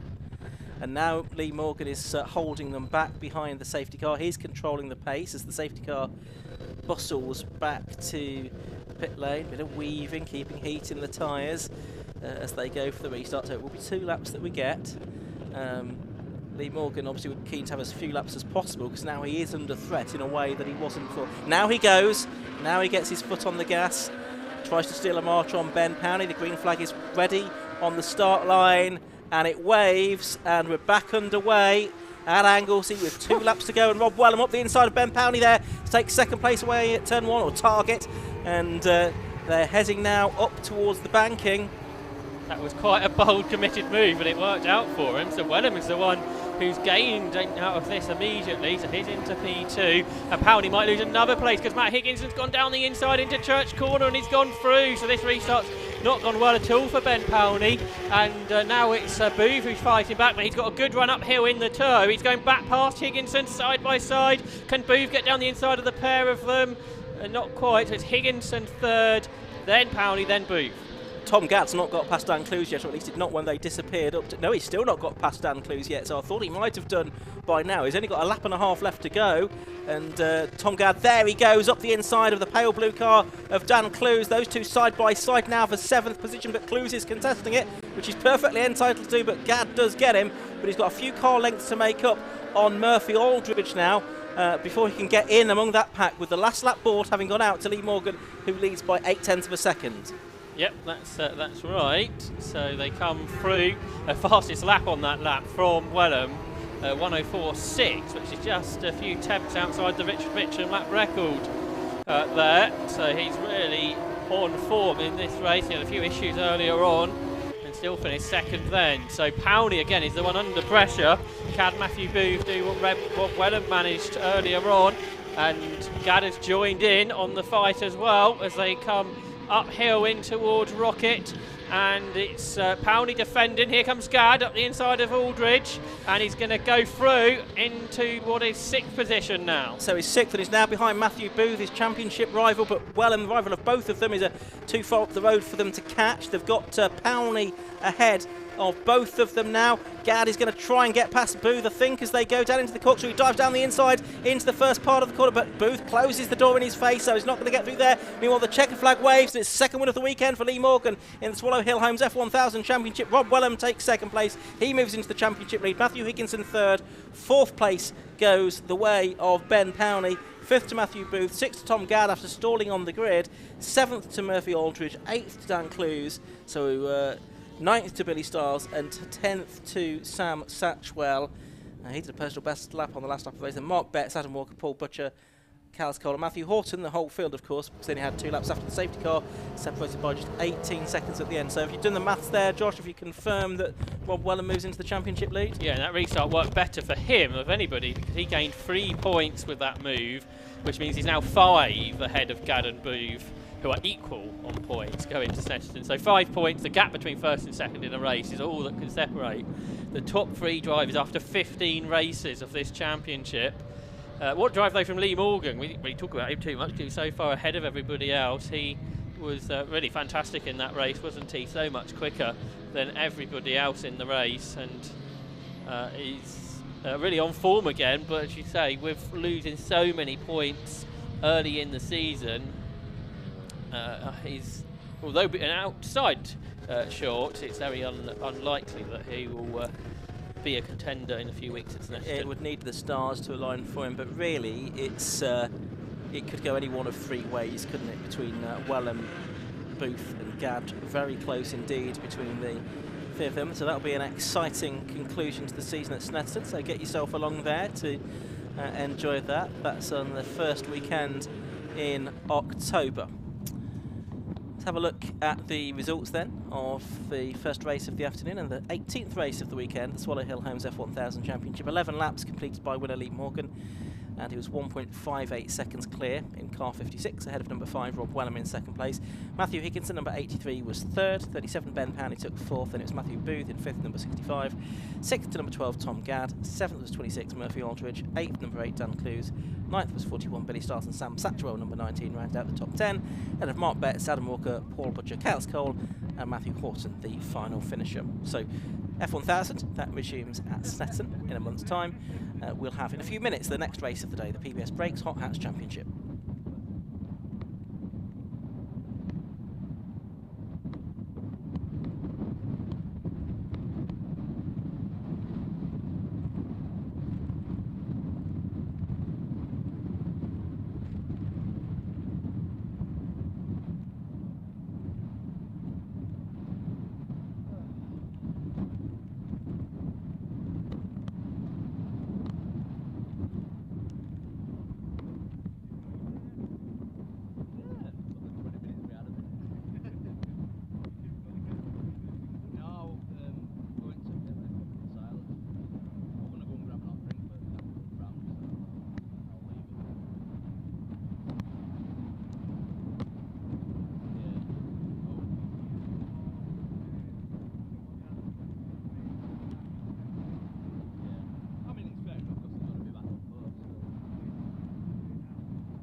So it's the third and final race of the weekend for the PBS Brakes Hot Hatch Championship, and rain starting to fall as these cars come out onto the grid. Let's have a look at how it lines up. On pole position, it's number 37, Chris McCloy. Beside him is number 69, Joe Bauer. On the second row, it's 63, Philip Wright, and number 7, Cameron Elder. 60, Stephen Langton, and 177, Matthew Mandapira on the third row. On the fourth row, on the inside, it's number 58, Paul Jarvis. Beside him is 57, Joel Arguelles. On the fifth row, it's 59, Daniel McKay, and 14, Jared Coulson. Row 6 is 93, Charlie Hayes, and number 1, David Drinkwater. On the 7th row, 28, Lee Warren, and 44, Trevor Gregory. The 8th row, 316, Ivor Mayers, and 20, Martin Paget. It's Paul Warren in 98 and 403, Richard Bancroft on the 9th row. Row 10, we'll go to number 13, Stuart Kennedy, and 107, Stephen Watson. 47, Charlie Cole, and 4, Stephen Harrison on the 11th row. Row 12, Warren Andrews, and 65, Ben Morton, although I suspect some of those cars missing from towards the back, as they've been retirements from the races that we've had throughout the weekend so far.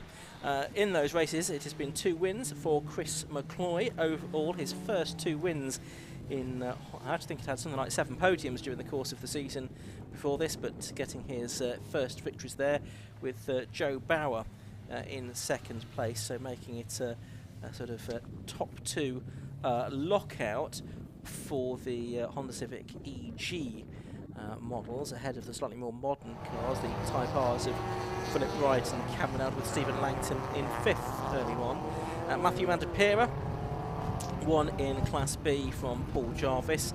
David Drinkwater again won in Class C, and he was ahead of Ivor Mayers and Martin Paget in this morning's race. So another 15-minute race for the PBS Brakes Hot Hatch Championship.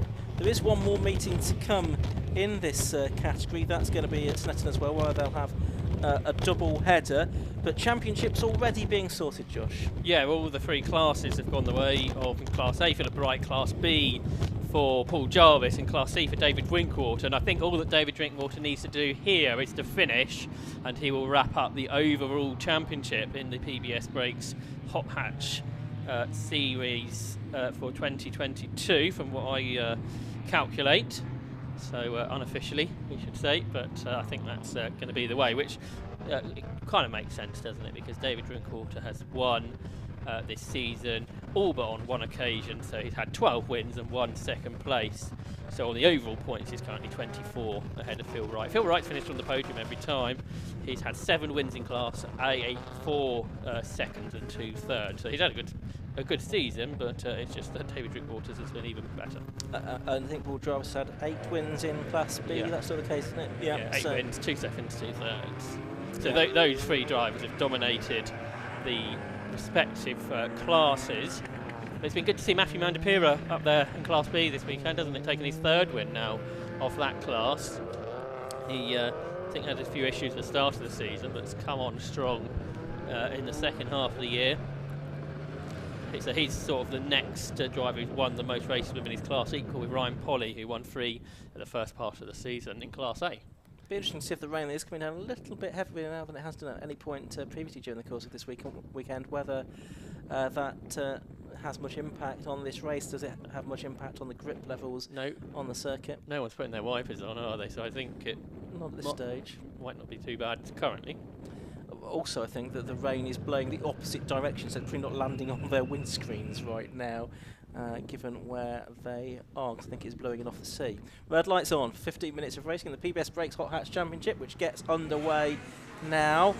Pretty good start from the 2 on the front row. Again, Philip Wright rather sluggish away. He's not the greatest starter in the world, is he? And he is side by side with Stephen Langton, and also with Matthew Mandapira there as they try to head into the banking. Mandapira in danger of losing the Class B lead to Paul Jarvis. Yes, it does, around the outside at the banking. So we'll try and pick up what's going on in the class situation. The lead overall is being held by Chris McCloy at the moment, though, from Joe Bauer in 2nd place, Cameron Elder 3rd, Philip Wright in 4th, and it's Paul Jarvis in the Class B lead in 5th position. It looked like David Drinkwater is leading in Class C as per. Now that Paul Jarvis has wrapped up the Class B title, he's trying to get in amongst it, isn't he, early on in the race, unlike the earlier ones, I think. Phil Wright's trying to fight back here, round the outside of Cameron Elder to get 3rd place, which he should manage. Yeah, and Jarvis is doing a good job here, isn't he, in 5th overall. his best overall finish this year was a 6, so see if he can beat that. And Phil Wright did make the move on Cameron Elder, so he's into 3rd place, but the 2 older cars have pulled away. There's Jarvis in 5th, 6th for Langton, 7th for Mandapira. Then I think that's Elgias has made a good start in the other Clio there in P8. There's Wright and Elder then, so right ahead of Elder now. That is a change then. Through he's gone to 3rd place, but the top 2 here getting away in the form of Chris McCloy, the Northern Irishman, and Joe Bower in 2nd place in the number 69 car for the driver from Hull. And 3rd is Wright, 4th is Elder. Gap back then to Paul Jarvis in 5th place. He's got the Class A car of Stephen Langton, the Yoo-Hoo car behind him. Then it's the 2 Clios of Mandy Pira and Arguelles, who are 2nd and 3rd within their class, and some good scraps going on all the way down the order as usual. And Trevor Gregory's going quite a nice number of places on lap 1, hasn't he? Up to 9th from further back on the grid after his problems so far this weekend. There he is, just going through. He's just flicked his wipers on there, so that's one of the first drivers that felt the need to do that. And there's Jarvis still keeping Stephen Langton at bay in a much more powerful car. Matthew Mandapira wants to get involved in this now in the Clio. So you've got the Citroen, the Honda and the Renaults behind, so a good mix of cars in this little battle. And up front, Joe Bower, who I don't think done that much racing, had his first podium yesterday where he finished 3rd, and he improved up to 2nd this morning, and he's putting Chris McCloy under a good amount of pressure here. Yes, he certainly is, so they're making their way through, and here's Paul Jarvis, the Class B leader, under pressure from the Class A Civic of Stephen Langton there, but he's not yielding.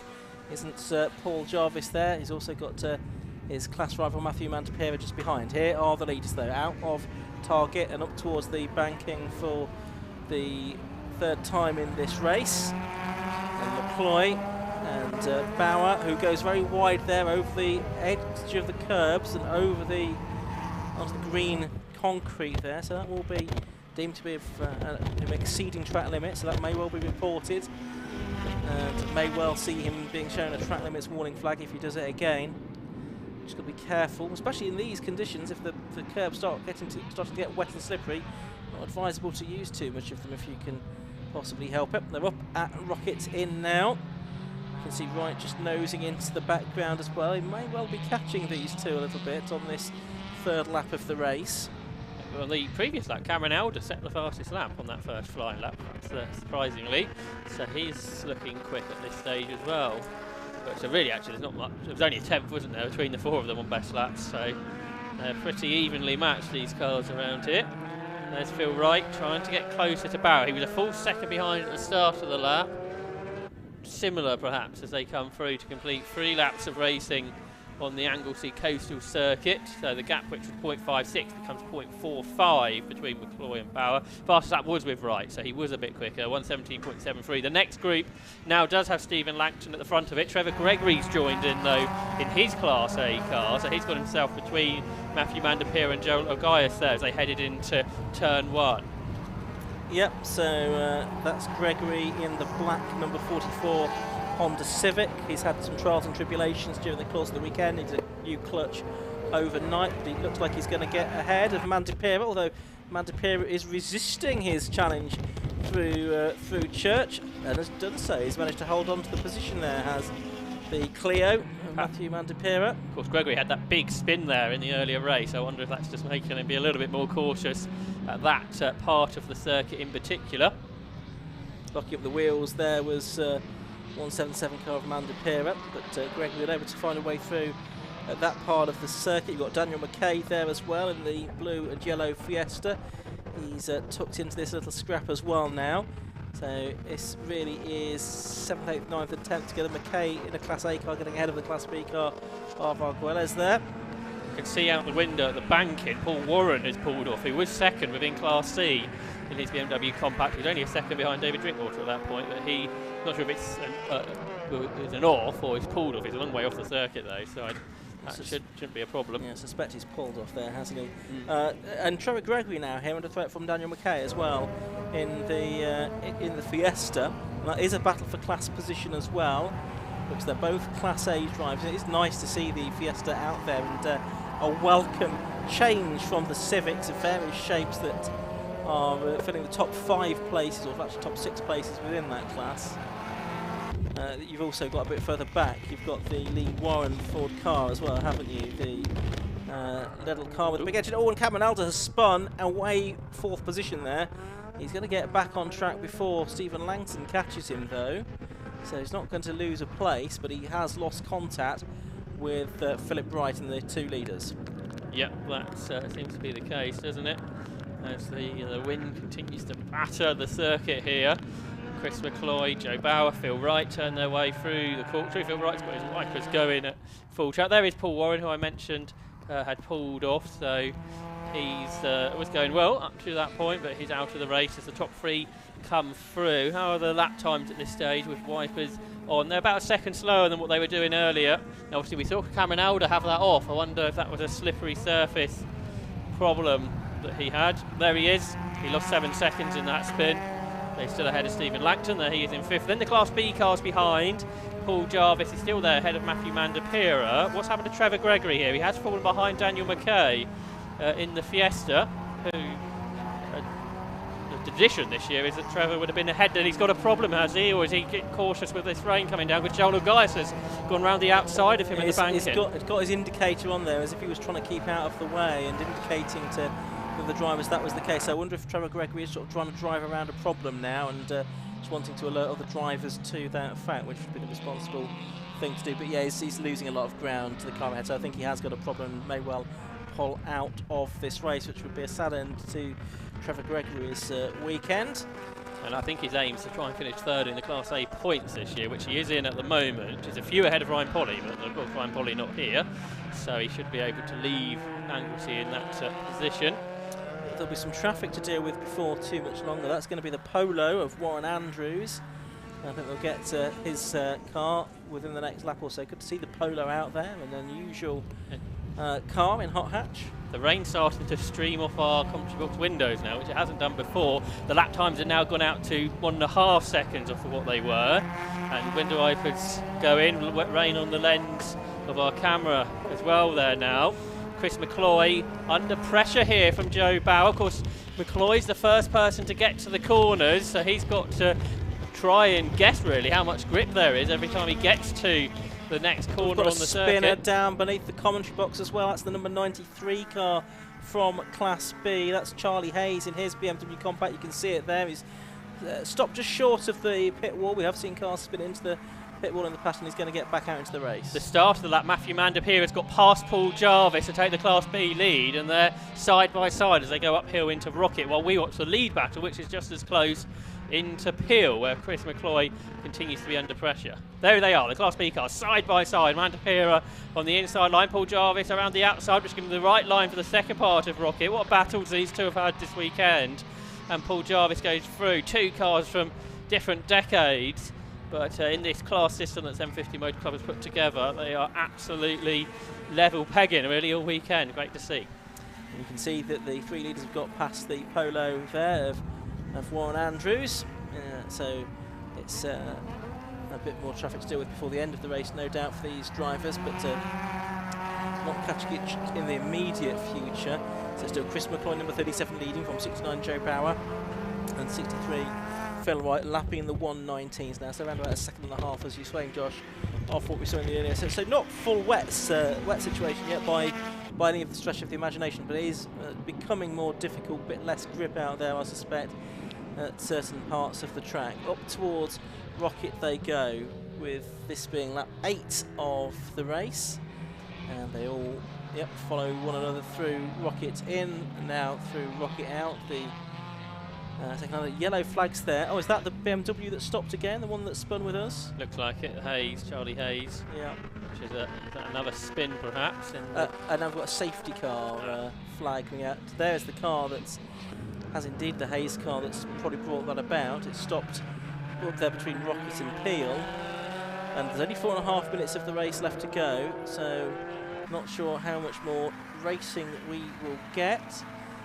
Certainly Chris McCloy sees the safety car boards, and they're wielded at him, and I think the safety car, it's out there at the banking, so it will have picked up the leader, which is a good job. We've seen that done pretty reliably during the course of this weekend, and that's the reason why the car's just stopped on the circuit, hasn't it? Looks that way. So perhaps there was a problem that caused him to spin earlier. Yeah, so hopefully, I mean, it might be one that can just be pushed up against the barriers by the marshals there. He is right by a marshal's post, which is helpful. And if that's the case, then we might be able to get going again relatively quickly before the 15 minutes are up. But if it needs recovery, might not happen. David Drinkwater leads Class C, so he's on the way to winning the overall championship. For what's that, 4 years in a row now, I think? Yes, it will be. I can't think of too many occasions where drivers have won 4 championships in a row. No. I'm sure it has happened, but not all that often.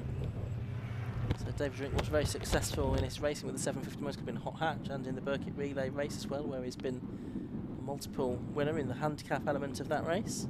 Yeah, 3 Amigos. the only time you can think in any type of motorsport where drivers won it so many times back to back is probably Formula 1, isn't it? At other levels, people tend to move on and do other things, or that you don't win it back to back. I don't know if he did, and we need to get the record books out. But within 750, someone like Mick Harris might have done in 750 Formula, because he won 10 championships within that, so it's possible that 4 of them may have been back to back, but there's nobody else that springs to one. Now the marshals are trying to push that BMW out of the way, but it's seems to be the heaviest BMW in the world right now, and it doesn't want to move very far, so they've got it onto the grass, but they can't seemingly get it much further than that, and I wonder if therefore it might need some outside intervention. There's only 2.5 minutes of the race scheduled remaining, and Mick Harris tended to win 2 in a row and then missed one and then won another. okay. Looking at the archives on the website, Peter Bove did 3 in 6, 7 and 8, but I can't see 4 in a row. Okay, so there may be other examples that don't immediately spring to mind. If you've got any, do drop your answers on a postcard.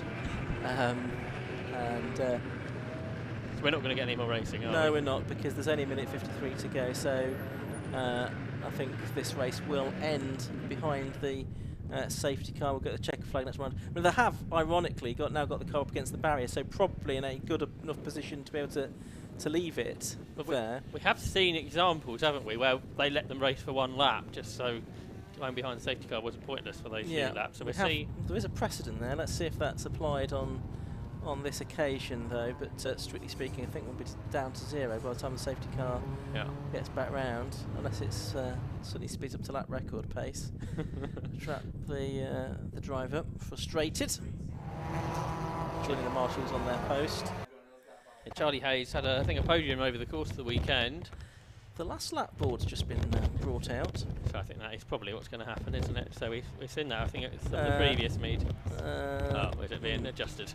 We'll see what happens. I'm going to keep my eye on the start line, Marshall, here as to what's happened at the moment. Still obviously holding the safety car board and the yellow flag. 50 seconds remaining. It is still number 37 Chris McCloy leading from 69 Joe Bower and 63 Philip Wright. Class B is 58 Paul Jarvis from 177 Matthew Mandapira and 57 Joel Arguelles. And in Class C it's number 1 David Drinkwater from 20 Martin Paget and 316 Ivor Mares. Looks like the safety car's getting a move on over this lap. So it is just the Chris McCloy's doing what he did earlier and follows the safety car as closely as he can, which is an unusual tactic. Yes, usually drivers will, when they see the safety car lights go out, back up. Right, we are getting a green flag being made ready, so it looks like we are going to get 1 more lap of racing in. And to be fair, the safety car has done a good job of getting them back around again as quickly as they possibly can. So green flag flies.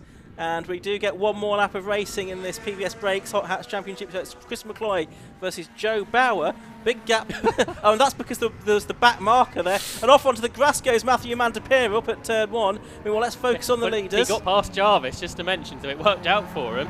He did, but the leaders are turning through the banking. There we can see Matthew Mandapira in the 177 car. He's behind Stephen Langton.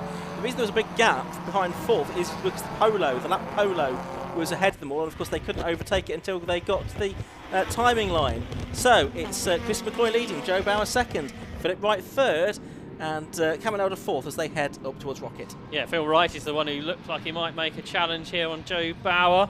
So the Class A champ, Phil Wright looks to the outside, but Joe Bower doing a good job here. He's had a really good weekend at Anglesey and he's still there in second place. He's got the road number plates on his Honda Civic as they climb the hill up towards Peel. It's very busy behind by the looks of things still, so the Class B battle still being contested, but we'll pick up on that in a moment because there's only the corkscrew to go. Yep, and it's going to be Chris McCloy looking like he's going to make it a triple here at Anglesey Circuit. Down through the corkscrew he goes, Bowen behind him, then right, and the checker flag waves. Yes, 3 wins out of 3 for Chris McCloy at Anglesey in the PBS Brakes Hot Hats Championship. Second goes the way of Joe Bower, third to Philip Wright, fourth to Cameron Elder. Fifth is going to go to Stephen Langton. Matthew Mandapira is going to win in Class B. Looks quite happy. He is very happy with that, isn't he? In the 177 car, he finishes ahead of 58 Paul Jarvis. And then it's Daniel McKay, who is 8th, Steve Harrison 9th, Joe Larguillo 10th. But David Drinkwater has come home to win Class C, 12th position overall, and that, we think, means a 4th successive PBS Brakes Hot Hats Championship title, which is quite remarkable. So, provisionally, many congratulations to him for that. And it's a weekend, well, probably 24 hours ago, where it could have gone all terribly wrong because the water pump had failed in qualifying. The car was in bits when I went round at lunchtime, but they managed to source a part on mainland Wales at Bangor, and they've managed to fit it, and he's had 3 wins. Yesterday's race was a little bit dodgy, he didn't win by very much, but today's been rather more dominant, and that is 13 wins in 14 races in Class C. But Chris McCloy, he's really been the man of the weekend, hasn't he? Never won before, and now he's won 3 races, all here at Anglesey, and under pressure yesterday by Phil Wright and Joe Bower today. Yeah, absolutely right. 3 good drives. I think it's probably a circuit that has suited his car, maybe better than the Type R's. But that's to take nothing away from his driving. He's shown great pace throughout the season, and a win has certainly been coming, and like buses, 3 come along and win. So many congratulations to Chris McCloy on the success that he's enjoyed this weekend here at Anglesey. PBS Brakes Hot Hats Championship, that will conclude at Snetton. He's showing his appreciation to the marshals as he goes around the circuit as well. Now he's heading into Parc Ferme at the end of that race, and we'll give you a look at the results from that PBS Brakes Hot Hats Championship. It was won by number 37 Chris McCloy. He completed 11 laps from, in second place, number 69 Joe Bower, half a second behind. Third was 63 Philip Wright, fourth was number 7 Cameron Elder, and fifth was 60 Stephen Langton. Then came our Class B winner in 6th place overall, that was number 177 Matthew Mandapira. 7th was number 58 Paul Jarvis, 8th 59 Daniel McKay, 9th and 10th for Stephen Harrison, and 57 Joel Arguelles. Lee Warren, it was in 11th place, number 28. Then our Class C winner, David Drinkwater, he was in 12th, number 1. Second within that class and 13th overall was number 20, Martin Paget. And in third in that class, 15th overall, was number 316, Ivor Mayers. And it was just those cars that I think that finished. A few more cars that didn't make it to the end. The Charlie Hayes BMW Compact, and actually the Paul Warren Compact as well, both failing to make it to the checkered flag. So that was the PBS Brakes Hot Hats Championship. There's 2 more races to come here at Anglesey. In a few moments we'll have our final sprint race of the weekend, which is the Yokohama Mazda 7s.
Final race of the weekend for the Yokohama Mazda 7 Championship. The cars coming out onto the grid.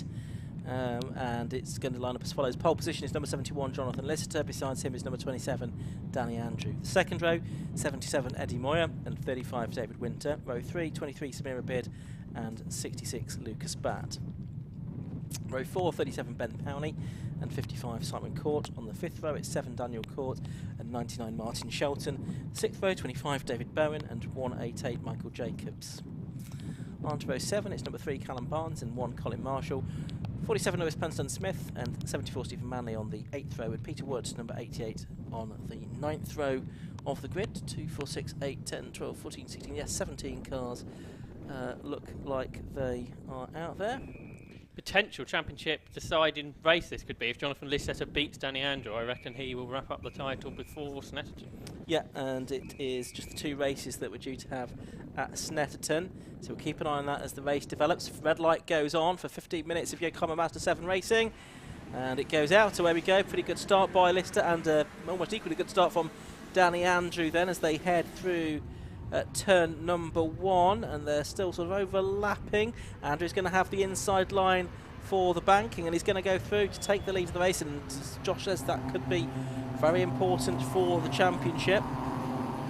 As watch them head down towards Church, it is still Andrew ahead from from Lister in second. So Andrew from Lister, I should say, then Eddie Moyer third, David Winter in fourth, Simon Court in fifth, and Samira Bid in 6th position. But Lister trying to get alongside on this run up towards Rocket, and Moyer's going to get him on the inside as well.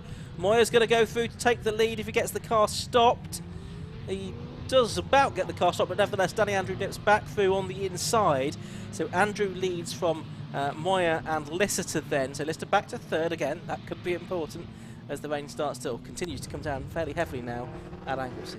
Yeah, I think Lister will have to beat Andrew to win it today, but even if he finishes just behind him, it means very little he'll need to do at Snetterton, really, where Danny Andrew needs really to score all the points, wins and fastest laps, which isn't going to be easy, especially on a track like Snetterton in these cars. So here they come at the end of 1 lap of racing. Danny Andrew leads, Eddie Moyer is second, third is Lister. So then there's a gap back to the next 3 as they go into turn 1, and it's Simon Court who leads that little pack. We haven't seen him quite at the sharp end today, so Simon Court there in 4th position. He'll be happy with that and looking to move forward further. A couple of cars have tangled at the back of the field. I think one of them is Colin Marshall, and the other car is getting back out into the race. Was that Stephen Manley possibly in the number 74 car? It may well have been. They were towards the back of the field. Yes, it was Stephen Manley getting back out into the race. So there are the leaders, and there's the fight for 4th position. You've got David Winter, Simon Court, and Ben Powney involved in this one. So Powney running in 6th place at the moment. Winter about fending off Simon Court there, who uses a bit of curb and goes through on the inside at the second part of Rocket. Winter might lose 2 places here because Powney has gone through as well as they head towards the next right-hander, which is at Peel, although Winter trying to run all the way around the outside there. Don't think that's going to quite work for him. It's bringing Lucas Batt in the number 66 car into things as well. Here are the 3 leaders though. Still Andrew from Moyer and Lister. Yeah, so really close up front. Danny Andrew not able to pull away like he was in the first part of race 1 before the safety car came out. Then the next group, Simon Court, as you say, got to the front of that once more. Ben Powney up next, who was the fastest driver in that earlier race. So he'll be hoping to move up the order a little bit. So we're in the 19s now. Where were we in the dry race earlier? As number 7 goes off, that's Daniel Court. It was a 1:17 earlier, wasn't it? So again, like the hot hatch, it was just a couple of seconds off. So there's almost as much grip as there was earlier. Perhaps not quite, though, full 100% grip. Yep, and Daniel Court was out of his car, and so he is out of the race then. He finished 9th this morning. So there's yellow flags here then? Yes, yellow flags here there will be. So the 3 leaders heading into that part of the circuit, they see the yellow flags and respect them accordingly. I think the next 3 cars there sort of arrived abreast, but they've shuffled themselves back into an order. Simon Court, David Winter and Ben Powney for 4th, 5th and 6th. So they now should be back into green flag racing, I would think. Not a great weekend for Daniel Court, who is third in the championship. He hasn't really featured as high up as he is in the past, and obviously not finishing this race. Down through the corkscrew goes Andrew, with Moya and Lister in close proximity to him. Now, there's quite a gap back though from third to fourth. It was around about 2 seconds at the beginning of the lap. Moya now is just in the best lap of the race at 1:19.36. But it was a similar lap time for Andrew, 1:19.54, 1:19.44 for Lister, so only a couple of tenths between them on that lap. Looks like Simon Court has made a bit of a break away from David Winter now. He's under pressure from Ben Powney, and Powney in turn has got Lucas Batt nibbling at his heels as they make their way through. Looks like the two leads are going to go side by side though as they head through the right-hand kink there up towards Rocket. It's Moya who's going to be on the right-hand side, the outside of the circuit for the left-hander. Doesn't break as late as Andrew, I don't think. Possibly waiting for Andrew to outbrake himself, but he didn't do that. And so there's no change in the order for the moment. Yeah, that's tricky to know where to brake up there, because we know there's not perhaps as much grip as there was in this morning's race, but they're doing a good job at the moment. You would have noticed that the yellow flags have gone in, so we've got a full green flag racing circuit once more, and a great battle up front between Danny Andrew, Eddie Moya and Jonathan Lisseter. Lisseter probably quite happy to sit there in third, although he could win the championship today.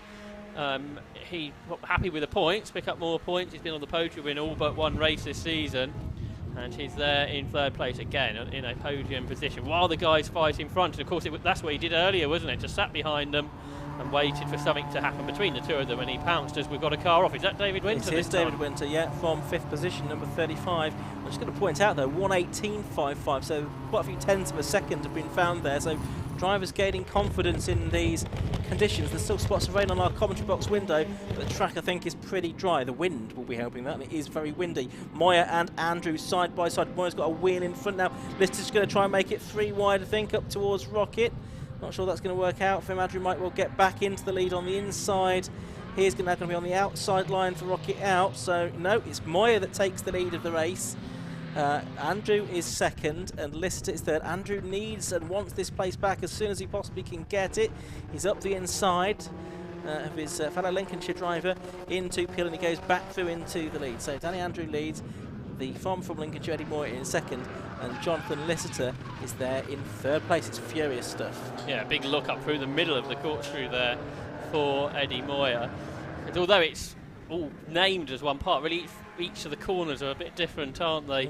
You've got to adjust your line, do some braking as well. So that's a really interesting part of the circuit, and really with nothing else like that here in the UK. Great to see, but John Lisseter there, still in third place here, and just kind of watching what the guys in front are doing. Yeah, which is what he did in the earlier race, isn't it? He pounced on the last lap to go from third to first after a safety car period. Maybe he's thinking that a late move might be the one that is well calculated once again, as Moya tries to do exactly what he did on the last lap and get alongside Danny Andrew and up the inside for Rocket. But no, this time it doesn't work out for him. This might be a carbon copy because he might go around the outside of Andrew, but no, this time it doesn't work. So Andrew holds on for the moment from Moya, and then Lisseter there in third place. He's won the other races this weekend. He's 41 years of age from Kingston, originally senior technical coordinator, started racing in cars in 2019, had some success in low cost, but he's been there in the Mazda 7s for the past few seasons now in this car prepared by TSR, originally built by Richard Bradley. Halfway through the race then, as we come up across the line, with Andrew leading the way. He has done, I think, most of the weekend, but he hasn't won a race yet. And he would quite like those guys behind to battle. Ben Powney's up to fourth, and he's the fastest person on the track, and he's into the 17s like we were earlier. So if perhaps the rain has now stopped and the track is back up to where it should be, but Powney is 3 seconds behind the leaders, so he'll have a big task on his hands if he's going to catch them. Lisseter's got a good run here out of Church Corner. He's in the toe of Eddie Moya, and he elects not to pull out of the toe, I don't think. He's happy just to sit there behind them, like he has been all day, really. And the leader's gone on. The leader's gone straight on. Danny Andrews gone off the road, and he's lost the 2 positions. He had started to pull a gap, but trying too hard perhaps to pull away and break the toe. So Eddie Moyer is our new leader. Jonathan Lisseter is second, and down to third for Danny Andrew, and he's behind Jonathan Lisseter, and we know that's an important part of this race. Yes, in terms of the championship being wrapped up today rather than at Snetterton. So it is the 77 car leading, turning its way now through the left-hander. That is Eddie Moyer from Jonathan Lisseter in second place. And now the 74 car has stopped, hasn't it? So that's the Stephen Manley car. He was in 14th position. So that was actually at the exit of Target Turn 1, where he'd been off previously. And it looks like he's going to try to resume between the banking and church corner as well. And Callum Barnes, I can see, is going slowly as well in the number 3 car. That's pulling off. That's going to pull by the Marshall's post 2. Just before Target as well, so he's had some dramas as well. This race though continues with 5 minutes to go, and here is the battle for the lead. Yeah, and Danny Andrews side by side with his championship rival John Lisseter here, but Jonathan Lisseter hangs on in second place, and Moyer leads. We've seen both Moyer and Andrew run straight on at the Rocket corner there over the weekend. I don't think Jonathan Lisseter has done that, has he? He's been able to pick his braking zone consistently over the 3 races, it seems. 5 minutes of it to go. Ben Powney is getting closer. He was 3 seconds behind. He's now 2. There he is in the orange car. This is much better, isn't it? Because it's been a problematic weekend for him, really, with a retirement yesterday. He got the fastest lap earlier, but finished a bit further back. Some battles a bit further back there. We could see David Bowen and Lewis Penstone-Smith. There is Callum Barnes, who we mentioned had those problems at the start of the previous lap. And what happened to Danny Andrew here? Because he's fallen further behind Jonathan Lisseter. And almost into the clutches of Ben Powney, hasn't he? So what was the lap times for him that time through? Andrew did a 1:19.76, Powney did a 1:18.78, so he gained a second on him.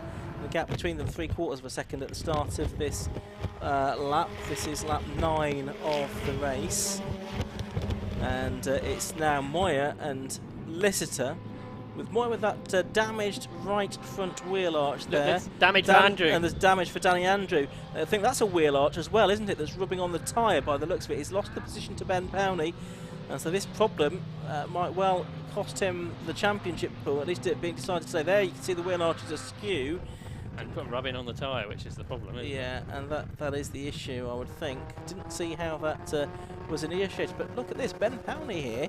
He could be in contention for a win. I think there'll be 3 more laps to go at the end of this one, but I think Andrew probably is out of contention now, and he was frustrated after race 2. I should think he'll be even more annoyed after race 3, the way this has gone. That's right, and Ben Powney's right up behind his teammate now, Jonathan Lisseter, as they turn into turn 1 with probably 3 laps to go. Can Powney do this? Remember, he was at least 3 seconds behind early on, and he has a look down the inside of Lisseter. He's only won at Brands Hatch on the Grand Prix circuit. He hasn't won anywhere else over the course of the year. Yeah, and so far this weekend, he's sort of flattered to deceive, really, hasn't he? He's not really shown too strongly, but here he is now. He's challenging Lisseter, not too far behind Eddie Moyer as well, with 2 more laps to go at the end of this one. You sense that Lisseter's turned a bit defensive here, because he's losing ground to Moyer now, trying to keep his teammate Ben Powney at bay as they climb up to the top of the hill, and Powney goes through at Rocket. So Powney goes up to second place, and down to third goes Jonathan Lisseter. Actually, with all 3 TSR cars, these, aren't they, as they make their way towards Peel. So Ben Powney about 3 car lengths behind Eddie Moyer. Can he get what would be, I think, a surprise win based on what we've seen earlier on during the course of the weekend? Rain spots appearing on our lens, the camera there, as well as on our commentary box window once more. Yeah, Powney's right there with Moyer. This is, as you're saying, been a really good drive in what have been a little bit questionable conditions, although not bad conditions, but certainly with that question mark. 2 laps to go, and he spun it! Oh, Ben Powney, we've been talking him up, and he's done a full 360, found a gear, and hasn't lost overly many positions. Yeah, just lost the one place, hasn't he, to Lisseter, but his hopes of victory have now gone with 2 laps to go. I was just going to say that the lap times are simply a couple of seconds off what they were doing earlier on in the race now, so they are getting more difficult as the race goes on. Not ideal weather coming in for the Club Enduro race that's coming up in a few minutes' time. It looks like this is pretty much sorted out now with all of that going on. Eddie Moore is going to win this. I think it's going to be Jonathan Lister second and Ben Panny third. But Danny Andrew may not get fourth place here, but Simon Court did not want to do that. He did not want to go off onto the grass. He's got back onto the circuit though. That's a real problem now. If that wheel arch just dislodged, it would probably be okay for Danny Andrew. But at the moment, that tyre is going to be completely spent, isn't it, come the end of this race? Well, the other problem, if it goes completely under the tyre and gets stuck there, he won't have any real braking ability, which would be a real issue here. So, I don't know, could work either way. But it doesn't seem to want to shift, does it? Which is oh, it's gone. It's gone. Just as you said that, a sort of commentator's curse in reverse. So it's gone. So Andrew now probably would be in a slightly better position than he was, but he's got Simon Court and Lucas Batt and Samir Abid right behind him. As very shortly we're going to see the last lap board be shown. Yes, that's shown now to the race leader Eddie Moyer then, who's going to look for his second victory of the season to add to the one that he had at Silverstone last time out. Yeah, so he's been quick all year, hasn't he? But this has been a good drive because he's the one that's not made the mistakes. We've seen the mistake from Danny Andrew, he's got Ben Powney to spin. I don't know if Jonathan Lister might know here, just be driving for the championship. Not sure if he's done those calculations. I didn't think of it until just a moment before the race. Thinking, we might be able to wrap this up here, and it was possible. And what has been a really good weekend for him because he's won the 2 races before this one, and he's running second here, doing all he needs to, I reckon, to claim the championship. So what a year it has been for him. Danny Andrew might not even finish in 4th place. Was there a touch there between he and Simon Court? They're all struggling to stop. Andrew's gone off again. He did that earlier. So yeah, he's losing positions. So even more, it puts Jonathan Lister in that position where he will be the 2022 champion, so beating the champion from last year. So Simon Court goes into 4th place. Danny Andrews 5th. He's just managed to keep Lucas Batt at base. Samir Abid is there as well. Meanwhile, the leaders just heading through the corkscrew for the final time. And up to the line is going to come Eddie Moore to take the checkered flag and win the 3rd and final race of the weekend for the Master 7s. He is over the moon with that result.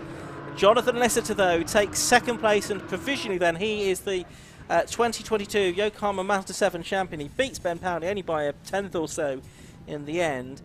Danny Andrew comes across the line, yes, in 5th place. Simon Court was 4th, number 55. 5th, number 27, Danny Andrew. 6th was number 66, Lucas Batt. And 7th was number 23, Samir Abid. Then there was another gap back to number 99, Martin Shelton. 35, David Winter, who had a spin earlier on, didn't he? And Michael Jacobs, number 188, rounding out the top 10. But a 1.87 victory there for Eddie Moore. That's his 2nd career win in Mazda 7s. He's been quick all season, right from his debut meeting at Croft earlier on in the year, and he's had a few podiums to show for it as well, and now a couple of victories. But Lister there being denied a 3rd victory of the weekend, his 5th of the season. He's still on 4 wins, but we think with the meeting to go at Snetton, that's enough to confirm that he's the champion from Danny Andrew, who could only finish 5th there, hampered as he was during the course of that race, Josh, by that front right wheel arch fouling the tyre. Yeah, it was 4 wins for Lister, so 4 seconds now, and 3 third places. So that's 11 podiums plus a 6th place earlier in the year. So that's his 12 scores, which will count towards the championship. And what a season it's been from him, and he's run side by side of his teammate, congratulated Eddie Moyer on his 2nd win of the year. So Lister has basically had double as many podiums as anybody else, so that's how he's come about to be the champion, meeting early. But the races at Snetterton, especially if it is dry, which it's not at the moment, it will be absolutely fantastic. With a championship, perhaps not so much to worry about.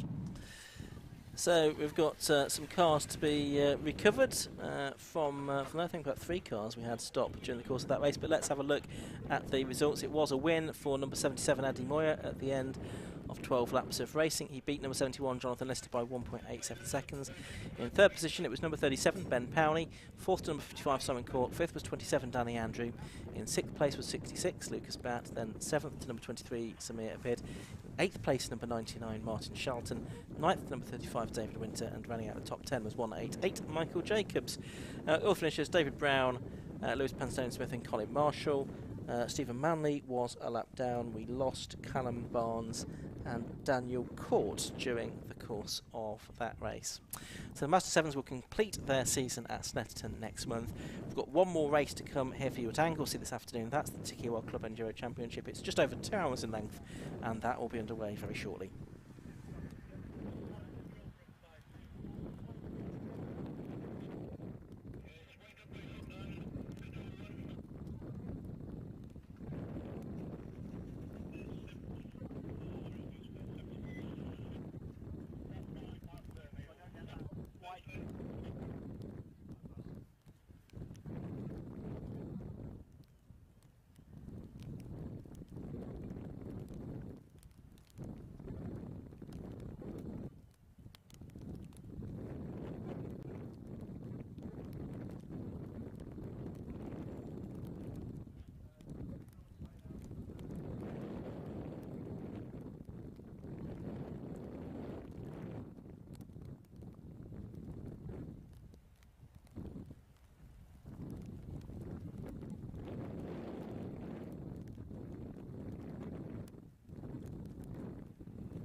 It's the final race of the weekend. Cars coming out onto the circuit for us now. The Tagiwa Club Enduro Championship. It's the penultimate round of the season. It's a 125-minute race, and of course quite a big grid of cars that we have for this one. Almost 30 cars I think we'll have taken the start of the race. On pole position, it's the number 49 car. That is Will Stacey in the Lotus, and besides him is his teammate, number 9, Rob Boston. Both of those driving solo. Will Stacey in a Class A car, Rob Boston in a Class B car. Second row on the inside, it's going to be number 1. That's started by Carl Swift today. Besides him is number 15, which is going to be started by Colin Gillespie. The third row should have been on the inside number 27, but that car has withdrawn, so there's no Will Beach or Mark Rice there, but we do have the number 11 car, that's the Audi TT, started by Ryan Parkin. On to row 4 of the grid, that's the number 22 BMW that will be started by Luke Browse. Besides him is number 14, Chris Freeman. On to row 5, that's where we find the 179 car, David Gooding will start that. And next to him is number 92, which is going to be started by Andrew Rath, who will share with Phil Nib. That's the Seat Leon Cooper TCR. On row 6 on the inside, it's number 12, Scott Parkin in the Golf. Besides him is another Golf, that's 51, Luke Handley. On row 7, number 2 is going to be started by Ben Rushworth. That's the Seat Leon TCR, a bit further back than perhaps you might expect to see it. And number 13, the Porsche Cayman, started by Matt Fazy. He's sharing with Steve Hewson. On the 8th row, on the inside, is number 8, Chris Webster, starting the Ginetta G40. He'll hand over to Matthew Tidmarsh. And next to him is number 46, Will Ashmore, who'll hand over to Matty Taylor. That's the mighty Holden Commodore. That's going to be a handful around here in these conditions. Row 9 on the inside is number 67. That is Julian McBride in his BMW. And number 5, Jonathan Packer, is next to him in his Golf GTI. Row 10 on the inside is the 117 car of Martin Gadsby, the BMW Compact. And next to him is number 99, Joe Williams, although I believe he's a non-starter in his Golf. Row 11 on the inside is 169, Ben Salmon, starting the M3. He'll hand over to William Lynch, and the 53 car is started by Joel Oswick. On to row 12 of the grid, on the inside there is number 7, that's Jonathan Barrett in the BMW E46 M3. And besides him is number 76, Michael Downey in the Porsche Boxster S. On row 13 on the inside, it's car number 18, that's Joseph Ritchie in the Mazda MX-5, and actually it's 2 Mazda MX-5s next to each other on the grid, because beside him is number 3, John Munro. He'll hand over to Nick Dougal. On the 14th row, it's number 66, that is Johnny Hayes, although the car started there by Paul Supiani as the green flag lap, the rolling lap gets underway. So Paul Supiani starting that car, he'll hand over to Johnny Hayes. 98 is going to be started by Mark Lloyd-Jones. He'll hand over to Rory Baptiste for the second part of the race. On the 15th row, on the inside, is number 52, Matt Pimlott. He'll hand over to Steve Dolman.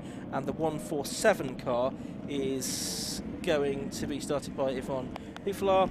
And then Edward Christie, number 481, is on the final row of the grid.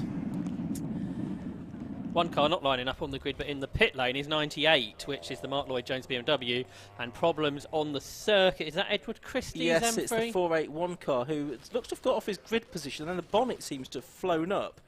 So hopefully they'll be able to get the bonnet pushed back down again, and they'll be able to get out into the race. Edward's got out of his car. He's quite leisurely about it, isn't he? Yeah.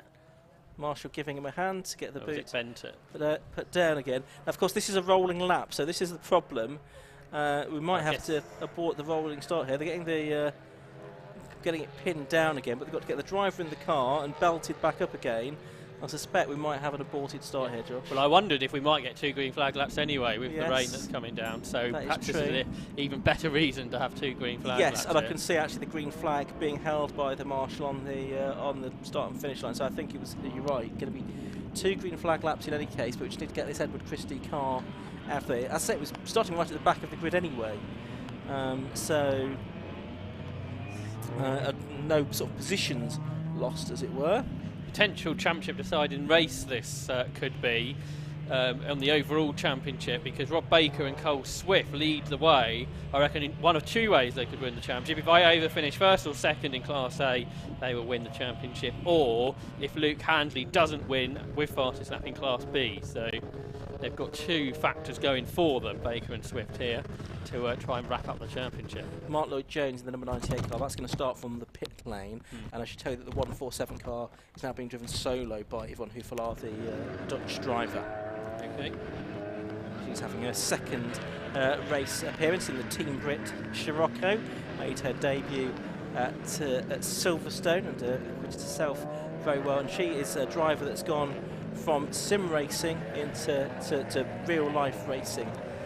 She's a disabled driver as well, so has to overcome those challenges as well. One car for the pit lane here, Ian, which is the John Munro Mazda. So are they going to do a setup change? We're actually seeing what the track conditions are like, not what he was expecting, or is there a problem there for one of the Class C Championship contenders? Because that is a real battle in Class C, which is headed by Joel Oswick and Dan Orsano, but not far behind Hayden Sabiani as well as Baptiste and Hartland. Yes, although Baptiste is driving with Mark Lloyd Jones this weekend, but they'll still score points for that combined trio, as it now will become. The Edward Christie car is now pulled off and is going to, I think, join the back of the field. So he'll only get to one green flag lap, whereas everyone else will have done two. So the safety car, or the pace car as it is at the moment, leading them around the church corners. You can hear the rain continuing to come down. So in the dry qualifying session this morning, Will Stacey was pretty dominant. He was on pole by 2 seconds over his teammate and team boss, Rob Boston, who's in a Class B car, so he's got less power. But these conditions change things. I think if we get full wet, that will help the front-wheel drive cars. But these conditions, I'm not really sure, to be honest, because it's not wet, is it? But it's not dry either at this point. But we've got 2 hours and 5 minutes for things to change. Is it a tyre change there for the TWP Mazda? New tyres being wheeled out, aren't there? And they've got a lot of grooves in those tyres, haven't they? But they're also looking at the engine bay. So they are. I mean, it doesn't look like it's full wet conditions for me at the moment. But could you, if they've got this problem, they thought, well, we're gamble and put some other different tyres on it and see what happens from there on in. Yeah, absolutely. We've got to be careful. Might give some teams inspiration, because I know that they can hear our commentary down in the pit lane, so we'll not try and give anyone any hints and tips during the course of this race. So the cars are up at the top of the circuit at the moment. There they are, being led through Peel. You can see them getting into the 2x2 formation now. So on the closest to camera, that is Will Stacey, number 49. It's number 9, Rob Boston, next to him. So we've got the different classes. We've also got the Clubman's Cup as well for older cars. Rob Boston comfortably ahead in that class in qualifying from the Göttingen Greensall E36, E3673 I should say. Matty Taylor and Will Ashmore were the third of those cars in qualifying. You can tell it's getting darker now because the red light in our commentary box is glowing much brighter than it has done earlier on. As the safety car has peeled off, we're going to get underway then for 2 hours and 5 minutes of racing. The lights go out, away we go. Good start there by Carl Swift. Tries to get up the inside of Will Stacey, who spins at the first corner as Carl Swift went up the inside of him into turn 1 at target. Luke Browse has spun there as well. Will Stacey's pointing in the wrong direction. So too is Luke Browse. What is Will Stacey going to do? He's going to have to do a J-turn and on the grass rejoin, get around the banking, and he will be right at the back of the field basically once he gets back onto the circuit. One thing Cole Swift cannot afford to do is get a penalty for whatever reason, and he's just taken Will Stacey out of the race or out off the circuit, because there's not much room, is there, to go up the inside free abreast into turn 1. It was a bold move, certainly. Certainly, that is a. Did he need to take that risk on that one of a 2 hour race when they're really in control of the championship? Possibly not, but we'll wait and see if anything's done about that. But it's done enough to get him into the lead of the race at the moment. From in second place, Rob Boston. The Audi TT is coming up the inside though. That's made a pretty good start to the race. That's Ryan Parkin who is starting that car, but it is Swift that's leading from number 9, Rob Boston in second. Number 11 in third place is Ryan Parkin. That's the car that started on the outside of row 3. And the gap back to 4th position, and that's Colin Gillespie in 4th place at the moment at the end of lap 1. We'll try and see exactly where Will Stacey comes through at the end of the first lap. The other car that was involved on lap 1 was Luke Browse as well, but that was a separate instance, separate spin there at target on the first lap of the race. There's the 14 car of Chris Freeman, and he is doing battle with a couple of different class, the number 92 Lauren Cooper of Andrew Rath. For Ryan Parkin, that was a really good start, wasn't it? From 6th on the grid in the TT up into 3rd place. I wonder how the TT will deal with these conditions. Pretty well on the start at least, but there is the leader. With that tyre mark you can see on the front left of the car. So where's that come from? Because it wasn't that side where the contact was made. So So that's interesting. And then Boston in second. Remember, he's a Class B car, but these conditions will mean these classes are going to be even equalised out a little bit because the power isn't so important. This track in general, with tighter sections, is heading that way. In fourth position is Colin Gillespie. He and Phil Dryborough had a good run yesterday to win the Road Sports race. In fifth place is Chris Freeman. So he's involved in a Class B championship battle with Luke Handley. When you account drop scores, there is nothing between Handley and Freeman. So we go across the line. 1:19 is Cole Swift first lap. In qualifying, that was a 1:13, so 6 seconds off of their own times from this morning. So you can see visibly in the background the conditions looking somewhat rough. There is Handley. He's just behind the Seat there of Andrew Raff, and you can see his championship rival in Class B, Chris Freeman, and teammate as well, just up the road. Then you get Ben Rushworth, who has made a pretty good start just behind Scott Parkin. Ben Rushworth having his first ever laps on the Anglesey circuit this morning. For second place here up at Rocket, Rob Boston has come under pressure, hasn't he, here from Ryan Parkin. If these conditions remain, Jack Cardin's lap record's going to be safe, isn't it? Possibly 1 minute 15.15 from a number of years ago now. Yes, that's right. That was set in July 2017. We'd also got 1:15.89 for Alan Henderson in Class B, and Porsche and Steve Thomas at 1:19.37 in Class C. So I suspect if these conditions stay as they are, then those lap records will remain intact. There's the three cars. So John Munro got back out into the race, and that is for position, isn't it? Getting ahead of Mark Lloyd-Jones, 28. Look how much faster he is than all the cars in front of him. So this tyre change might have worked. He's 7 seconds faster than Mark Lloyd-Jones, who's a pretty good driver. So he's quicker than all but the leader in his class, and he's only fractionally slower than the Joel Oswick BMW. Yeah, it's interesting. I mean, Mark Lloyd-Jones, that car is about 14 seconds. I know it was on the first one lap off its pace from qualifying, compared to about 7 seconds or 8 seconds off the pace for John Munro. But the leading cars out there, they're only about 8 seconds off the pace. So yeah, I think it's more about some drivers being a bit more cautious maybe, or not as comfortable in these conditions as others. And John Munro, a quick driver anyway, as we know, so he's someone who'll be a bit more happy with these conditions as well. And being Scottish, that helps, doesn't it? Well, you think you might enjoy these weather conditions, or at least tolerate them. You talk about Mark Lloyd-Jones there. Of course, he was a driver that started from the pit lanes, perhaps not all is well with that car. That is one of the cars involved in that battle for the Class C Championship. 2.4 seconds was the lead for Cole Swift. So then we get Rob Boston up next. Here we look at the battle for fourth. We look at Ben Rushworth getting sideways. Get back to the old hot hatch haze on his Integra driving like that. He's just got himself a past Scott Parkin. So Ben Rushworth perhaps enjoying these slippery conditions. He was saying you have to drive this car totally different to the Integra. It understeers a lot more, where the Integra oversteered quite a lot. So he's getting used to it, hasn't really done any testing in it. So all that happens at the track. And sideways here, that's Gillespie, isn't it? Another of the Scottish drivers out there. So that's allowed Chris Freeman to draw up alongside him. The Captain Motorsports say it's got the power, but Chris Freeman on the inside line there into Church Corner goes through, and that is fourth position now. So we've got as many Class B cars in the top two as Class A cars now. Yes. As the conditions continue to deteriorate, I think. Yes, they certainly do. We've also got the Lapri having started. Edward Christie has been lapped by the race leader already as we go on to this fifth lap of the race. Luke Browse, just looking to see where he is. He is in 21st position. Well, Stacey's back to 14th, and he is lapping in the 121s.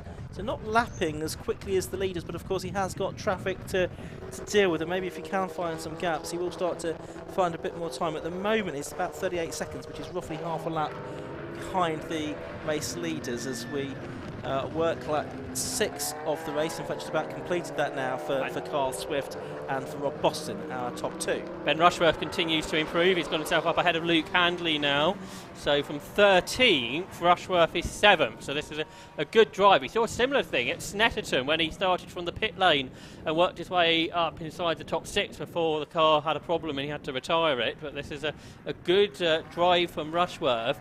You comparing lap times compared to the dry this morning, he's only 5 seconds off, so I think he's probably the closest of anybody to his dry weather lap time is Ben Rushworth, and he's immediately now on terms with the other Sayets ahead of him, of Andrew Raff and of Colin Gillespie, as the battle behind him between Luke Handley and Scott Parkin continues as they all head uphill past the traffic. That's the battle for 3rd position within Class B and 8th place overall. They're coming up to lap Mark Lloyd-Jones in his green and white BMW that he's sharing with Roy Baptiste.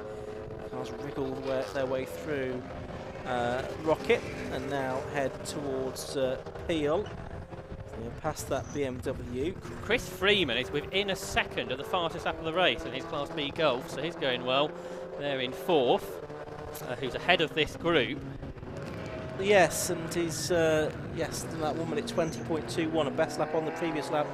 Even though the conditions appear to be getting worse, there is still some green on our timing screen, which means times are coming down. So you've got to balance the fact that it's getting slightly wetter out there, possibly, with drivers getting more confident with exactly what grip levels there are in the track at this stage of the race. It's not declining very steeply, I don't think, the track conditions. So here's 6th and 7th. That's Andrew Raff, number 92, and Ben Rushworth in the number 2 car, the 41-year-old from Elmerton, Machina Motorsport man, Metro Cup and Hot Hatch champion. Previously started racing 8 years ago now. There he is, and he is now ahead of Andrew Raff as we're watching the battle for 8th. Handley and Parkin here. Parkin in the Dark Side Developments car, Handley in the Area Motorsports car, the green and white and grey car. It's ahead at the moment, turning its way into the corner, coming up to a lap there. The orange Scirocco, the Team Brick car of Yvonne Hufelart, who's driving solo today on her first visit to Anglesey, the Dutch lady, and getting experience all the time, and certainly getting experience of some very different conditions here as well. Not sure many sims, if any, have Anglesey, so might not been able to do as much practice where she's more comfortable. But heading there down into the corkscrew once more. Fastest lap of the race comes from Rob Boston in the Class B car. That's the fastest lap overall, 1 minute 19.28. He's catching Cole Swift therefore. The gap is 3.3 seconds. So can Rob Boston lead the race in a Class B car? Is that going to be a possibility? Of course, he's such a talented driver. Raced at a reasonable level. Side by side is Rushworth going to get another place here. He's alongside Gillespie now for 5th into Church Corner. Gillespie was testing on Friday, I think. He did the racing yesterday. Ben Rushworth just turned up this morning and he's working his way through the order. He's into 5th position. He's got a bit of a gap now, so we'll see what kind of pace Ben Rushworth has got now with a bit of clear track ahead of him. Yes, absolutely right. Yes, there's a bit of a gap to be made up then, isn't there, before he gets to Chris Freeman, a couple of seconds. Oh, and a spin there, I think that was Michael Downey that had a spin on the exit of the first part of Rocket. More traffic being negotiated. It's a relatively short lap here at Anglesey, 1.55 miles. Lap time's taking about 1 minute 20 for the quickest cars in these conditions, so you do end up with this situation where the traffic does hit you rather quickly. As we're watching Gillespie go through. We've got Johnny Hayes also there in the Class C BMW. Class C at the moment is being led by Joel Oswick and Dan Orsano, and they are ahead of Paul Sherd and Rishi in that class, and Steve Dolman and Matt Pimlott, who heads that class or starts that car in 23rd position overall. So hour and 53 minutes left to go. There is the 14 car of Chris Freeman. He has now been caught by Ben Rushworth. This isn't for class position, of course, because Chris Freeman's Golf is a Class B car. Yellow flags there, you'll notice at the bottom of the hill, and that's because we've got the issue at the top of the hill as well. The lead gap's just a second now, so Rob Boston's closing in quite significantly on the leader now, Cole Swift, in all of this. So we'll have to check out that gap at the end of the lap as Ben Rushworth is drawing up right with Chris Freeman now, who's a couple of seconds behind a couple of laps ago. And the lead gap probably gone back out a little bit on this lap, I can see. Here's here they are then. Let's have a look. Cole Swift the leader, they're second. Rob Boston through next is third, which is Ryan Parkin. Then there's some lapped cars, and then the rest of them a little bit further back. So the gap is 2.6 seconds. So the gap's a little sideways moment for Cole Swift there. He has lots of understeer as he corrects it, but the car moving around. But he's happy with that, I should imagine, in with his talent level. So Cole Swift pushing on, lapping the Browse car. So that's lapping the car in 18th position up next. But I think the lead gap is changing about with the traffic. There goes Swift in up the inside of the two lapped cars. I think the yellow flags have gone in now, haven't they? Ooh. So he made sure he got past before he got into the more technical section where it's not so easy to overtake. And Rob Boston is going to have that challenge. The driver there in second position. Yeah, he's there in the Lotus. He's just coming up to pass the Stone Market Glass BMW. That's the car that was off at the first turn. And there's the third place car as well of Ryan Parkin. So he seems to be closing in a little bit as well on the top two. The Audi TT that he shares with Daniel Sylvester. Wasn't a particularly happy meeting for them at Silverstone last time out, but hoping for things to go better here. So the top three are coming across the line to complete their 10th lap. And another fastest lap here for Rob Boston, a 119.19. Immediately it's been beaten by Ryan Parkin. It's done a 119.08. So Parkin, the quickest driver on that lap, the quickest driver out there in all in the moment. So there's 1.59 seconds between the two leaders. It is about 2.6 seconds between the Lotus of Rob Boston and the Ryan Parkin Audi TT. And Ben Rushworth's fourth now. He's got himself up ahead of Chris Freeman. He's 5 further seconds behind the TT. As you said, had such a quick lap last time. Ryan Parkin just going through shot there. It's great to see the TT up there. And 3 different types of cars at the front as well. The Seat, the Lotus and the Audi. All separated by not very much after 10 laps of racing. We're not quite as overwhelmed as sometimes we are by the number of Coopers that we have at the front of the field, the TCR, the Leons. So not quite as many of them here this weekend as we've had on some occasions this season. So the Wallaces aren't here, for example. We're usually out in one of those cars. So a bit more variety at the front, as you say. Obviously got the 2 Lotuses on the front row. Initially, now Carl Swift in a 118.51, but Boston then does a 118.50. So it basically goes faster. But Ryan Parkin goes even faster than that, like the previous lap, 118.31. So now we're only 3 seconds away from the lap record, and so are the conditions starting to improve a little bit, perhaps, as the lap times start to come down a little bit. It's 3 abreast here into turn 1. Luke Handley was involved in that. He's dropped to 9th, I think, now, behind Scott Parkin. Yeah, he's fallen a long way back too. So Luke Handley, Class B Championship leader, not having such a good time in the first part of this race. And he's now coming under pressure from Matt Fazy, who's out there in the Porsche Cayman. I think the only Porsche in the race here. And then Will Stacey is next in 11th, but he doesn't seem to have so much pace like he did in the dry qualifying session.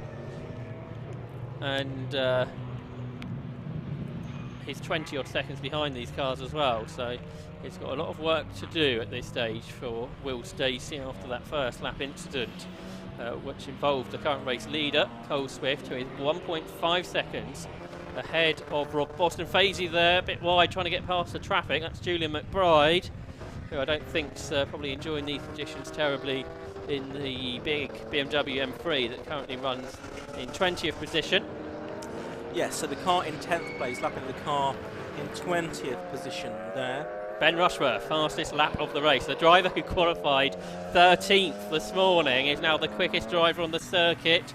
118.21 for Ben Rushworth, just 9 seconds behind the race leader. What price a win for Ben Rushworth and his teammate James Ramsden then in this race. Ben Rushworth was saying they don't know how to get the dry setup as good as Area Motorsport have run this car for much longer, and they can't really afford to go testing much either. But now the conditions have changed, where driver skill perhaps pays more of, and he's so happy with driving a car that slides around. We saw that so much in the Hot Hatch Championship.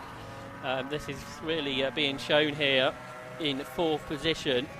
And can Ben Rushworth start to catch those 3 cars ahead of him? Because he's had to learn so much this year, because he's normally done 15-minute races and completed with much longer stints here, which he's not used to. He's not used to, he said, being so knackered after a stint.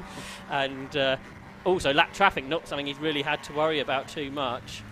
We're going to get a good scrap, I think, for second within Class C, because quite close together now are Johnny Hayes and John Munro in Class 66, the BMW 318 Ti, and the number 3 Mazda MX-5 respectively. So that's a good scrap in the offing, but they're both quite a long way clear with the German Auto Works entry of John Oswick and Dan Orsano. Ben Rushworth was a full second faster than all the cars in front of him on that lap, so the gap, which was 9 seconds to the leader, is now 8. He's just 3.7 seconds behind Ryan Parkin in the Audi TT. Here's Stacey, isn't it, across the line, so he's still there in 11th. And we've got the battle on screen we're talking about now, Josh. That's the battle for second, and John Munro has got through. He's got ahead of Johnny Hayes, and so number 3 John Munro takes second place in that Mazda MX-5 that pitted at the beginning of the race. Got new tyres put on it, and what lap times has it been doing? Well, he has done a 1:27.09.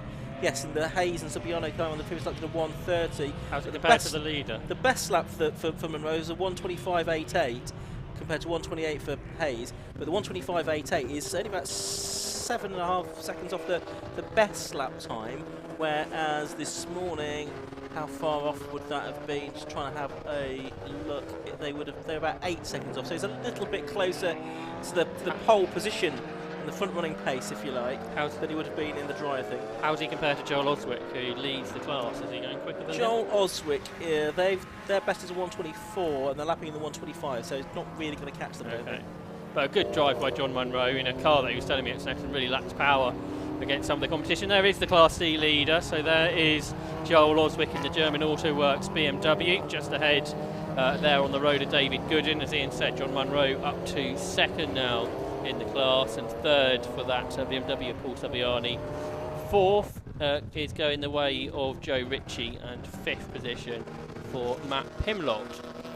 There is Munro then in second in the class. There's Will Stacey, so he's 11th. He's still 42 seconds behind the leader like he was earlier, so he's lapping the same time as the leader. His teammate, though, has just done the fastest lap of the race. Rob Boston has done a 1:17.62.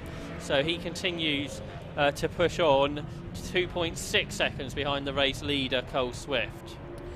There we can see Scott Parkin, number 12, in 8th position and second place within Class B, heading down towards the corkscrew there. Is that a Stopco penalty board that's just gone out? If it has, I didn't see here it was 2. So we'll see if anyone does indeed stop into the pit lane in the near future. There's Rushworth in 4th place, 8 seconds behind the leader now. On the last lap he was a full second faster than Ryan Parkin, who is he's only 1.9 seconds in front of him, but I can't see Parkin ahead of him now. So has Rushworth made a mistake, or has the Audi TT I'm made wondering the if error? the Audi TT's in the pits. If it is that what I the can't penalty see board I don't know if was? our roving camera can see if there is a car in the pit lane. We'll see if we can spot anything down Yes, there. it is. There it is, and it is in the penalty box. So I think it was a minute, it said. What I caught a glimpse of. That could, I've not got the bulletin with me, have I? But that could well be something like a yellow flag infringement or something like that. Of course, we saw those yellows going uphill, and Yeah.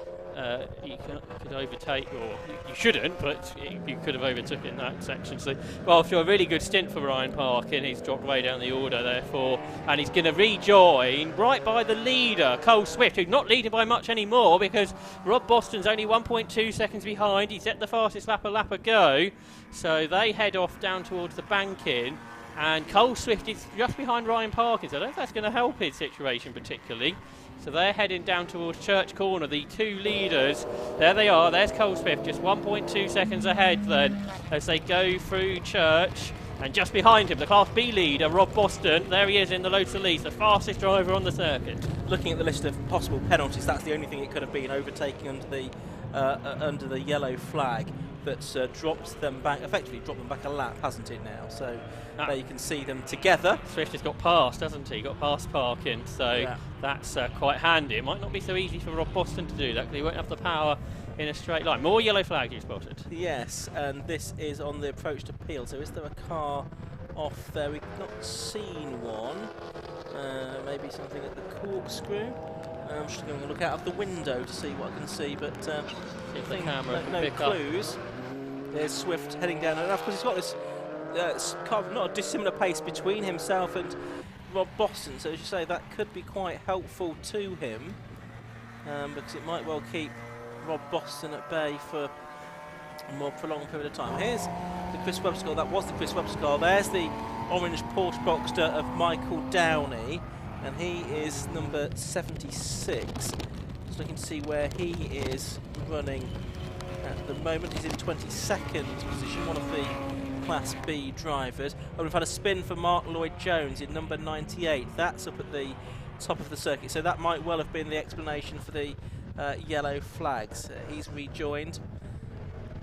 So Mark Lloyd-Jones going back out into the race, and yes, green flags you can see there now up at Rocket. There's Swift. Has Boston managed to lap Parkin too? He hasn't, has he? So that might start to hold him back. But we know Ryan Parkin's pretty quick. He's in the 12th position at the moment.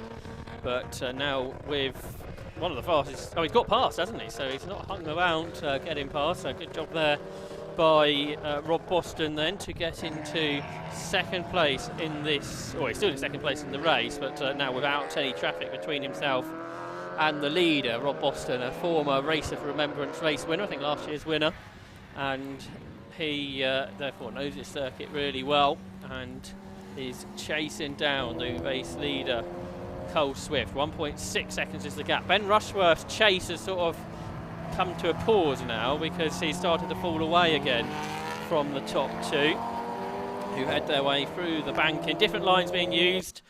Front-wheel drive, heavier Seat.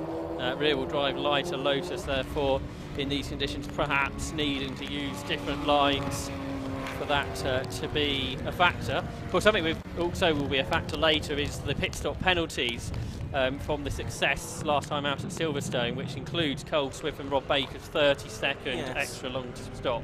Yeah, just going to have a run through those. So in, 5 minutes or so, the pit lane window will open, and then there has to be a 3-minute stop made between them and before 15 minutes before the end of the race. But if you have success on previous races, you have to have an additional length of stop. So in Class A, Car 1, Car 2, Rob Baker have to stop for an extra 30 seconds. James Ramsden and Ben Rushworth have to stop for an extra 20 seconds. Colin Gillespie and Phil Driver for an extra 10 seconds. In Class B, Chris Freeman for an extra 30. Luke Handley for an extra 20. Steve Houston and Matt Fazy for an extra 10. And in Class C, Joel Oswick and Dan Olsono for an extra 30.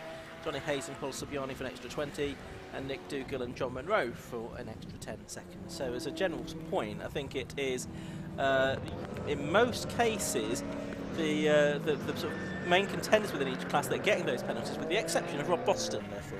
Yeah, although perhaps for Class A it's not a problem for Cole Swift and Rob Baker, but an overall victory, that could change how we're going. For fourth on the road, Colin Gillespie and Chris Freeman have got themselves together. So that's Gillespie, I think, coming through the order on recent laps.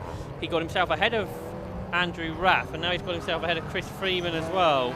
As they lap the Holden, you thought they might have a problem in this race. They've actually got up to 4 teams. It's not too bad, is it, considering the conditions there for Will Ashmore. And Will Ashmore is fighting for the Clubman Cup Championship, just a few points ahead of the Roses, but they've not travelled to Anglesey. Then third in the championship, I think, is Nigel Greenshaw and David Goodin. A big spin out of Church. That's for one of our Class C front runners. Paul Sabayani's had a big rotation out of Church Corner, and he's facing the wrong way on the wet grass. There he is.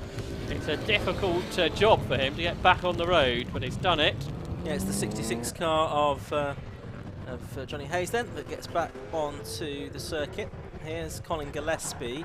And a spin for Yvonne Huffelaar, and she collects number 14, Chris Freeman, the second place car in Class B, and he's got damage, I think, to the radiator of his car. There's damage to the suspension of Yvonne Huffelaar's Scirocco, though.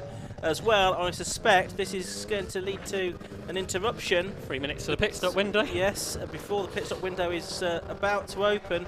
Freeman's car is down. I suspect that's going to be all to combat, as will be, I'm afraid, the team British Rocco Yvonne de Hooflaar, who spun coming out of Peel, and poor Chris Freeman had nowhere to go.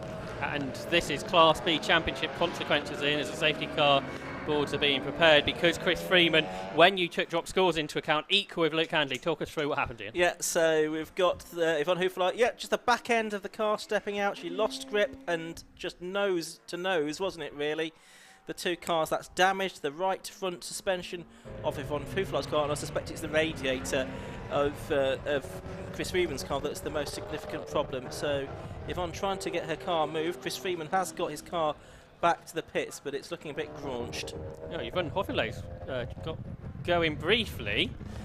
Yes, but the safety car has gone out onto the circuit. Yes, with, as you say, 2 minutes or so before the pit lane window opens. Luke, Chris Freeman's car has just sort of stopped there. There's no team as yet having gone to assist there. They are arriving. I wonder if they told him to stop, because obviously further you go with damage like that, it might damage the car even more. But they want to, with the potential of cars pitting very shortly, I'm sure the officials won't want him to be stopped there for too long, will they? Yes, exactly. Of course, this is not for him a mandatory stop. The scrutineer saying, well, can you get the car out of the way?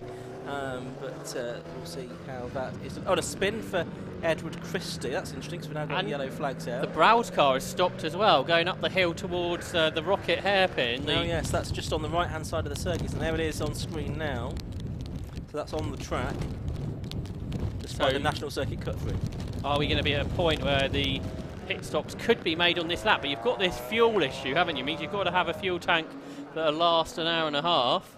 Right, the three back markers that the safety car had picked up have now been waved past, so it is now Carl Swift and Rob Boston behind the safety car. This is going to bring Will Stacey right back into contention, and with that penalty for Carl Swift and Rob Baker in the pit stops, now everyone's been closed back together. That's going to be more of an issue. And I can see that the Chris Freeman car is being pushed away by the team, the Area Motorsport team, so they may be able to work on it to get him back out into the race for some points, but clearly not going to be contending for major honours now in Class B. Is that fluid all the way down the pit lane? Looks like it could be. So with a slippery track, everyone's going to have to be cautious, aren't they, when they come into the pits? Marshall in the pit lane is dressing that. There'll be some fluid, I should think, out on the circuit. Possibly, as well. Of course, we saw Edward Christie spin, didn't we? I wonder if that's related to the possible fluid on the circuit. Yeah, so the drivers got to try and pick their way through some debris and some fluid under Yvonne Hooflaar's car that's on the circuit here. So the safety car taking them through very slowly. The Marshal rushing towards Yvonne's car. So the pit window is okay. It's going to open pretty much as the cars get here, aren't they? Isn't it? Yes, and because the safety car board's being shown, the pit window board isn't being shown. I would think it should now be open. Leader stays out, Carl Swift stays out. Rob Boston's in, the second place man is into the pit lane. Ryan Parkin is following him. Ben Rushworth stays out. The Giannetta's coming in, the Chris Webster car. Driver stays out, so I think a lot of people don't think they can do over an hour and a half on fuel here by the looks of it.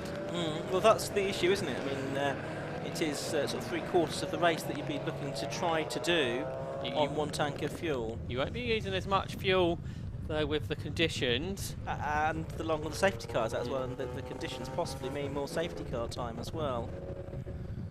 So Rob Boston's obviously taken the punt, hasn't he, to be the first man in. You're going to lose a lap, aren't you, for the pit stop with 3 minutes, I would think. Yes, I think you might be right. So it's just the 2 in, isn't it, I think? So 9 Rob Boston and 8 Chris Webster. So fuel going into those cars. The Luke Browse car hasn't got back going, has it? See that in the background? No, so that's going to have to be recovered, I think, by the recovery truck. Those will be sent out onto the circuit momentarily, I'm sure, just as soon as there's a suitable gap in the traffic. Number 5 comes in. That's Jonathan Packer in his Golf. He was in 10th position. Yeah, he was up there, was he, with the other Golfs? No. That had been going well. The best of them was, of course, that one who unfortunately got caught up in the incident. Not Chris Freeman's fault at all, but he got caught up in that incident a moment ago, and he was the leading of them. Jonathan Packer's in the championship hunt. He, when drop scores were accounted for, is 8 behind Luke Handley. You can see one of the recovery trucks now dealing with the Luke Brow's car, so that's going to be hauled out of the way, and the other truck is just making its way around the circuit. It'll take a moment or two to get to Yvonne Houffelaar's car. The 750 Motor Club rescue vehicle is all there. Let Yvonne out of the car, and the 750 Motor Club rescue crew on scene as well. And it's the safety car coming through. Carl Swift just behind it, of course, with Rob Boston having come into the pit lane. Was shown on the time screen as the leader, but that's because he had to come into the pits and therefore crossed the timing line first. Of course, the pit stops have to be at least 3 minutes, plus any penalties that have to be served, so it is quite a long time in the pits. It does give plenty of time to get any checks done, as well as the fuelling, and where appropriate the driver change as well. So number 8, that being in, that will be a driver change. Chris Webster to hand over to Matthew Tidmarsh, of course. Leaders in, Ian. Carl Swift is elected to come in to hand over to the boss, Rob Baker, who was telling me that he has had the fastest lap of that pairing more often than not this year. Yeah, Rob Baker is there. He's ready to get into the car, isn't he? Usually it's Carl Swift that does most of the race. Yeah. But, it looks like Rob Baker is going to take on that mantle on this occasion. Will Stacey in, who, as I say, might be brought back into contention here. He's going to park up against his team boss. Also in his field, he's Colin Gillespie, who will hand over to Phil Driver, who went really well yesterday, the former British GT man.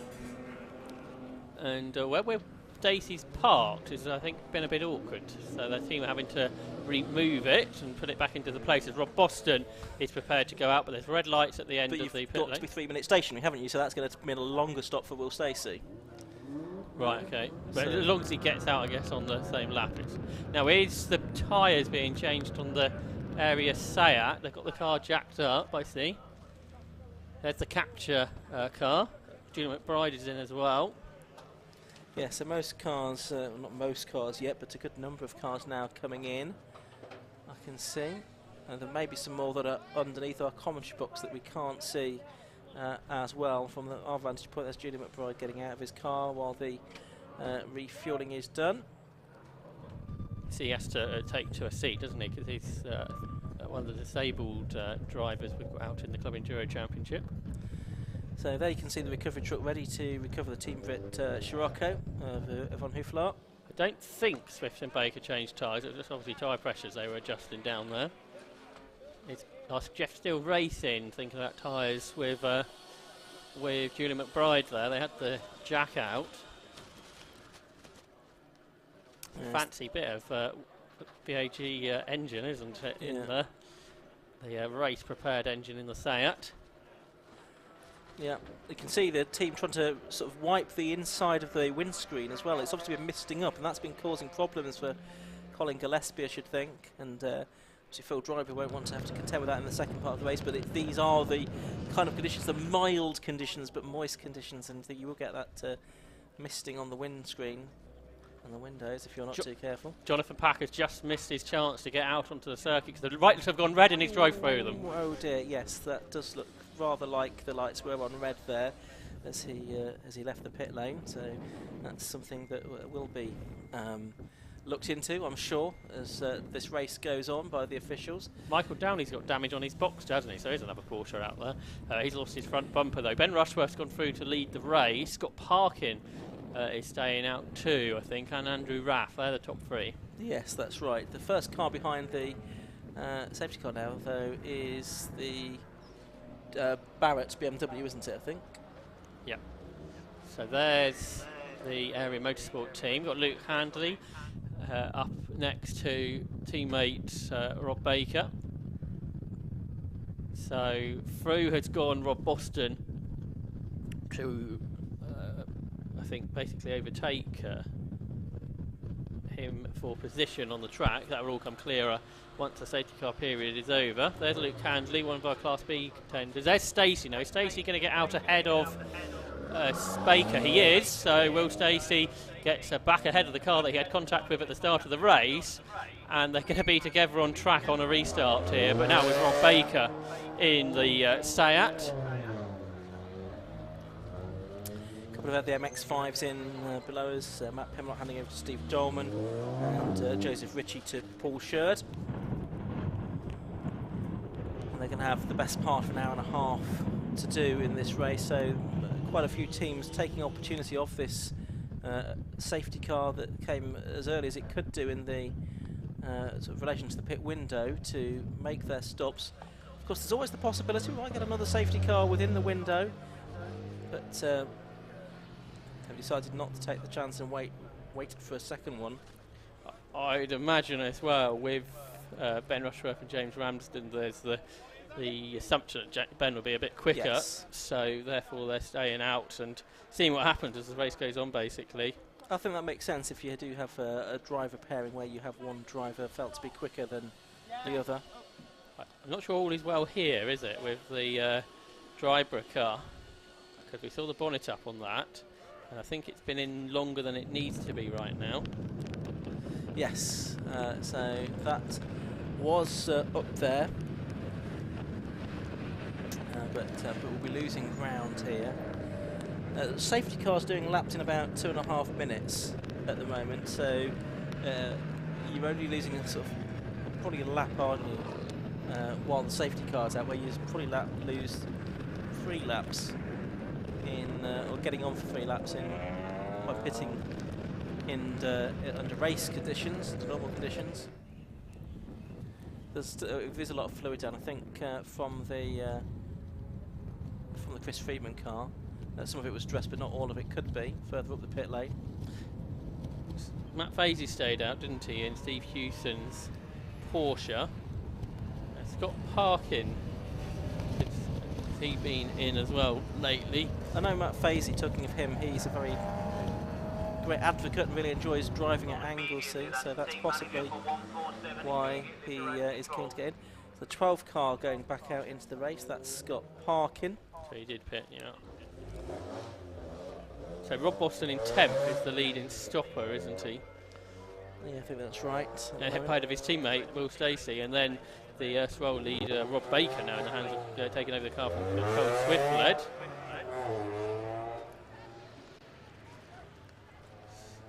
So yeah, this pit stop's still ongoing down at Capture Motorsport. Yes. So the Road Sports winners from yesterday obviously have had problems, and therefore falling down the timing screens, but not losing as much time now, obviously, than if we were under green flag conditions. That's right. So for the moment, at least, the race order's not going to make a huge degree of sense, but we do think that Rob Boston is the leading stopper at the moment. Will Stacey, I think, second of the stoppers, and Rob Baker, third of the stoppers. They're 10th, 11th and 12th overall. And there's the Scirocco still trying to recover that car. They're having to attack it from a different angle now. I don't think they could get it on backwards, which was the original thought. They have to try and pull it on forwards. Of course, it's got one corner that's not going to be very helpful, I suspect. Yeah, the right front damaged, as we saw. So some kind of fluid or something has come out that Well, Seat, they've got the hose pipe on it as well, though, earlier, hadn't they? So I don't know if that's something to do with what's going on. It's not been a good day for that team, because before the race even started, we lost the Beach and Grice car, and now the teammate car is in strife. That's hard work. That is really hard work, waving 2 yellow flags in these conditions. So well done to the marshal on post 8, although I think he might be giving up. He was looking for some shelter, I think, there. But yes, many, many thanks to all of the marshals here at Anglesey this weekend.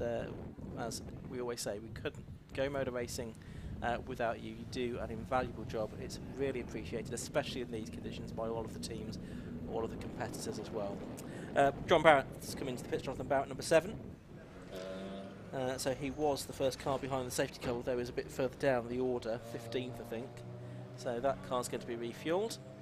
Saxon Motorsport team down there. Spinner, that's interesting. Is that McBride? Yes, it is the Julie McBride car. That's spun coming out of the final corner, obviously behind the safety car. He's pointing in the wrong direction. He's got the car fired up again. He's going to get the car, try to get the car turned round. He's going to have to reverse, I think. I mean, he has got plenty of gap to do that right now. Not much is occurring though. No. So I wonder if the car... Oh, no, there we go. It's reversing. And we can hopefully get the car turned back round and can get back into the safety car train. I think it's windy out there, Ian. I think it might be. The noise on our mics tells you that. The flag's being waved by the marshals tell you that. Really horrible conditions out there now. And it can get like this at Anglesey very readily. Indeed, obviously a very exposed location on the Irish Sea coast, the Irish Sea just yards away. And this is a significant pit stop as well, because this is David Gooding coming in to hand over to Nigel Greensall in the 179 car. Nigel, as we know, a very quick and experienced professional driver. So he's taking over for the second part of the race. We saw him do a good job yesterday as well in road sports, didn't we? And these conditions surely will suit what he can do in a car. Whether the M3 suits the conditions is in fact a different matter, but I'm sure it'll suit Nigel Greensall, who's so rapid in so many different types of car. He started racing with David Good in a Jaguar E-Type, but they've moved into this M3 this year. Looks like Jeff Steele Racing running the car for them down there in the pit lane. I think he still has the lap record on at Coombe, doesn't he, on the original circuit? Yeah, that would never get beaten. No, indeed, the pre-chicane layout in a Formula 1 car. I remember him racing at Mallory Park in Radicals, and Formula Ford 1600, of course, as well. Star of Mallory races, he raced there. What's got the record round here? I wonder. Good question.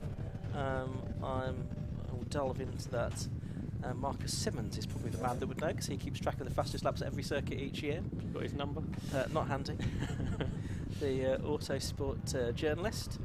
Right, Yvonne Huffeler's car's been recovered, so very soon I would think we will be able to go back to green flag racing. You can still see the Colin Gillespie Phil Driver car, which should be being taken over by Phil Driver for the second part of the race. That is still in the pit lane. We've got a driver in the car, but it's been in there for 10 minutes, if not more now. Probably 15 minutes it's been in there, that car.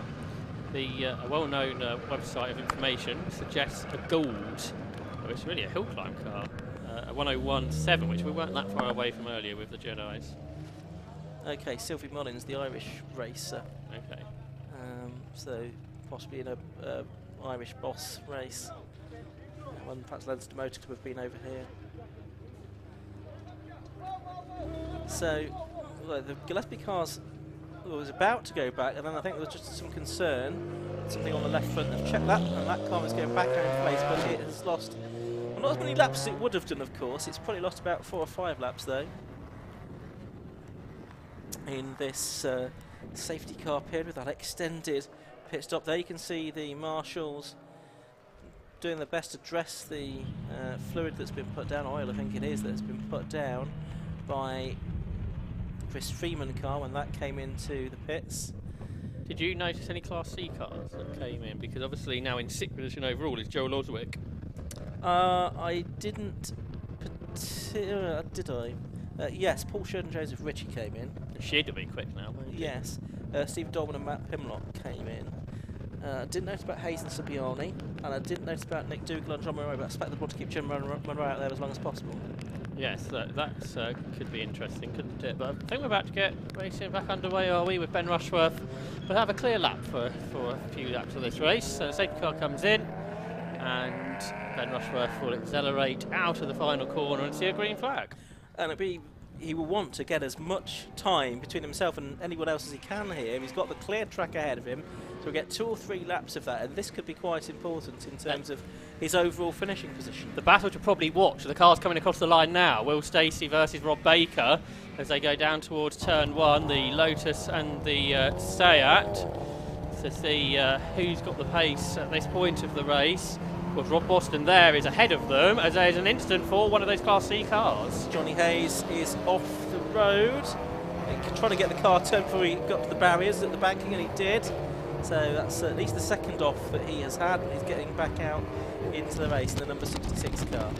There's Boston, then 2 cars between he and his teammate Will Stacey, and then behind him is Rob Baker. So they're the top 3 cars to have pitted at this stage of the race. There's Stacey then, just behind the Class C leader, Joel Oswick. He's not going to be behind him for long. Goes down the inside of the German Autoworks car and goes through. So Stacey's race has come back to him now, hasn't it? Where it looked to be in tatters at turn 1 of the race. But situations have changed and now he's right back in it. And on this restart, the Lotus, the leases look pretty good. Yep, they do. So we need to see how things will pan out. Conditions, I think, look as if they've improved a little bit while the safety car has been out. The rain not quite lashing the windows as it was. Still very windy out there, as we know, but we'll see what the lap times look like as this race gets back underway. No. Oh, Stacey's car's got a problem. There's smoke coming from it. Yes. So, yes, so how situations change. Yep, and it looks like he's going to pull off there quite soon. So Will Stacey, number 49, looked like he got back into the contention. Now out of it again with problems. We saw him have dramas early in the road sports race yesterday as well when he'd done a tremendously good job in qualifying, but he's going to pull off onto the infield here. Now the question is, where's he going to put it? Because it's a long way to the marshal's post, and if he leaves it there, I suspect we might have to have another caution period. Yes. But we'll see. We will see. I may be wrong. So Rushborough pulled out 10 seconds on that first lap in. He was lapping way past anybody else. Obviously everyone else was in traffic. Oh, the Holden that's fourth has gone straight on at the hairpin. We'll get back on though for Will Ashmore. And that's a change for second place there, because Matt Fazy now in the Porsche Cayman has got ahead of Andrew Raff in the Seat Leon. And of course that's a Class B car for Matt Fazy, who loves Anglesey. I'm not quite sure what he thinks about the rain, but nevertheless he's going well. You've got cars on really trying to sort themselves out. You've got Ryan Safety parking car, there. cool. His safety car is coming back out, as I hinted that it might do. I don't think the yellows have gone all the way. Oh yes, they have gone all the way around the circuit. So we've got yellow flags and cars side by side once again through the corkscrew. So they really need to sort themselves out into some kind of an order. Well, we've already seen penalties for overtaking under yellows. Yes, so we'll keep an eye on whether we get any more. Andrew Raff has pitted, by the way, immediately once the safety car boards come out, as has Michael Downey. But from third place for Andrew Raff.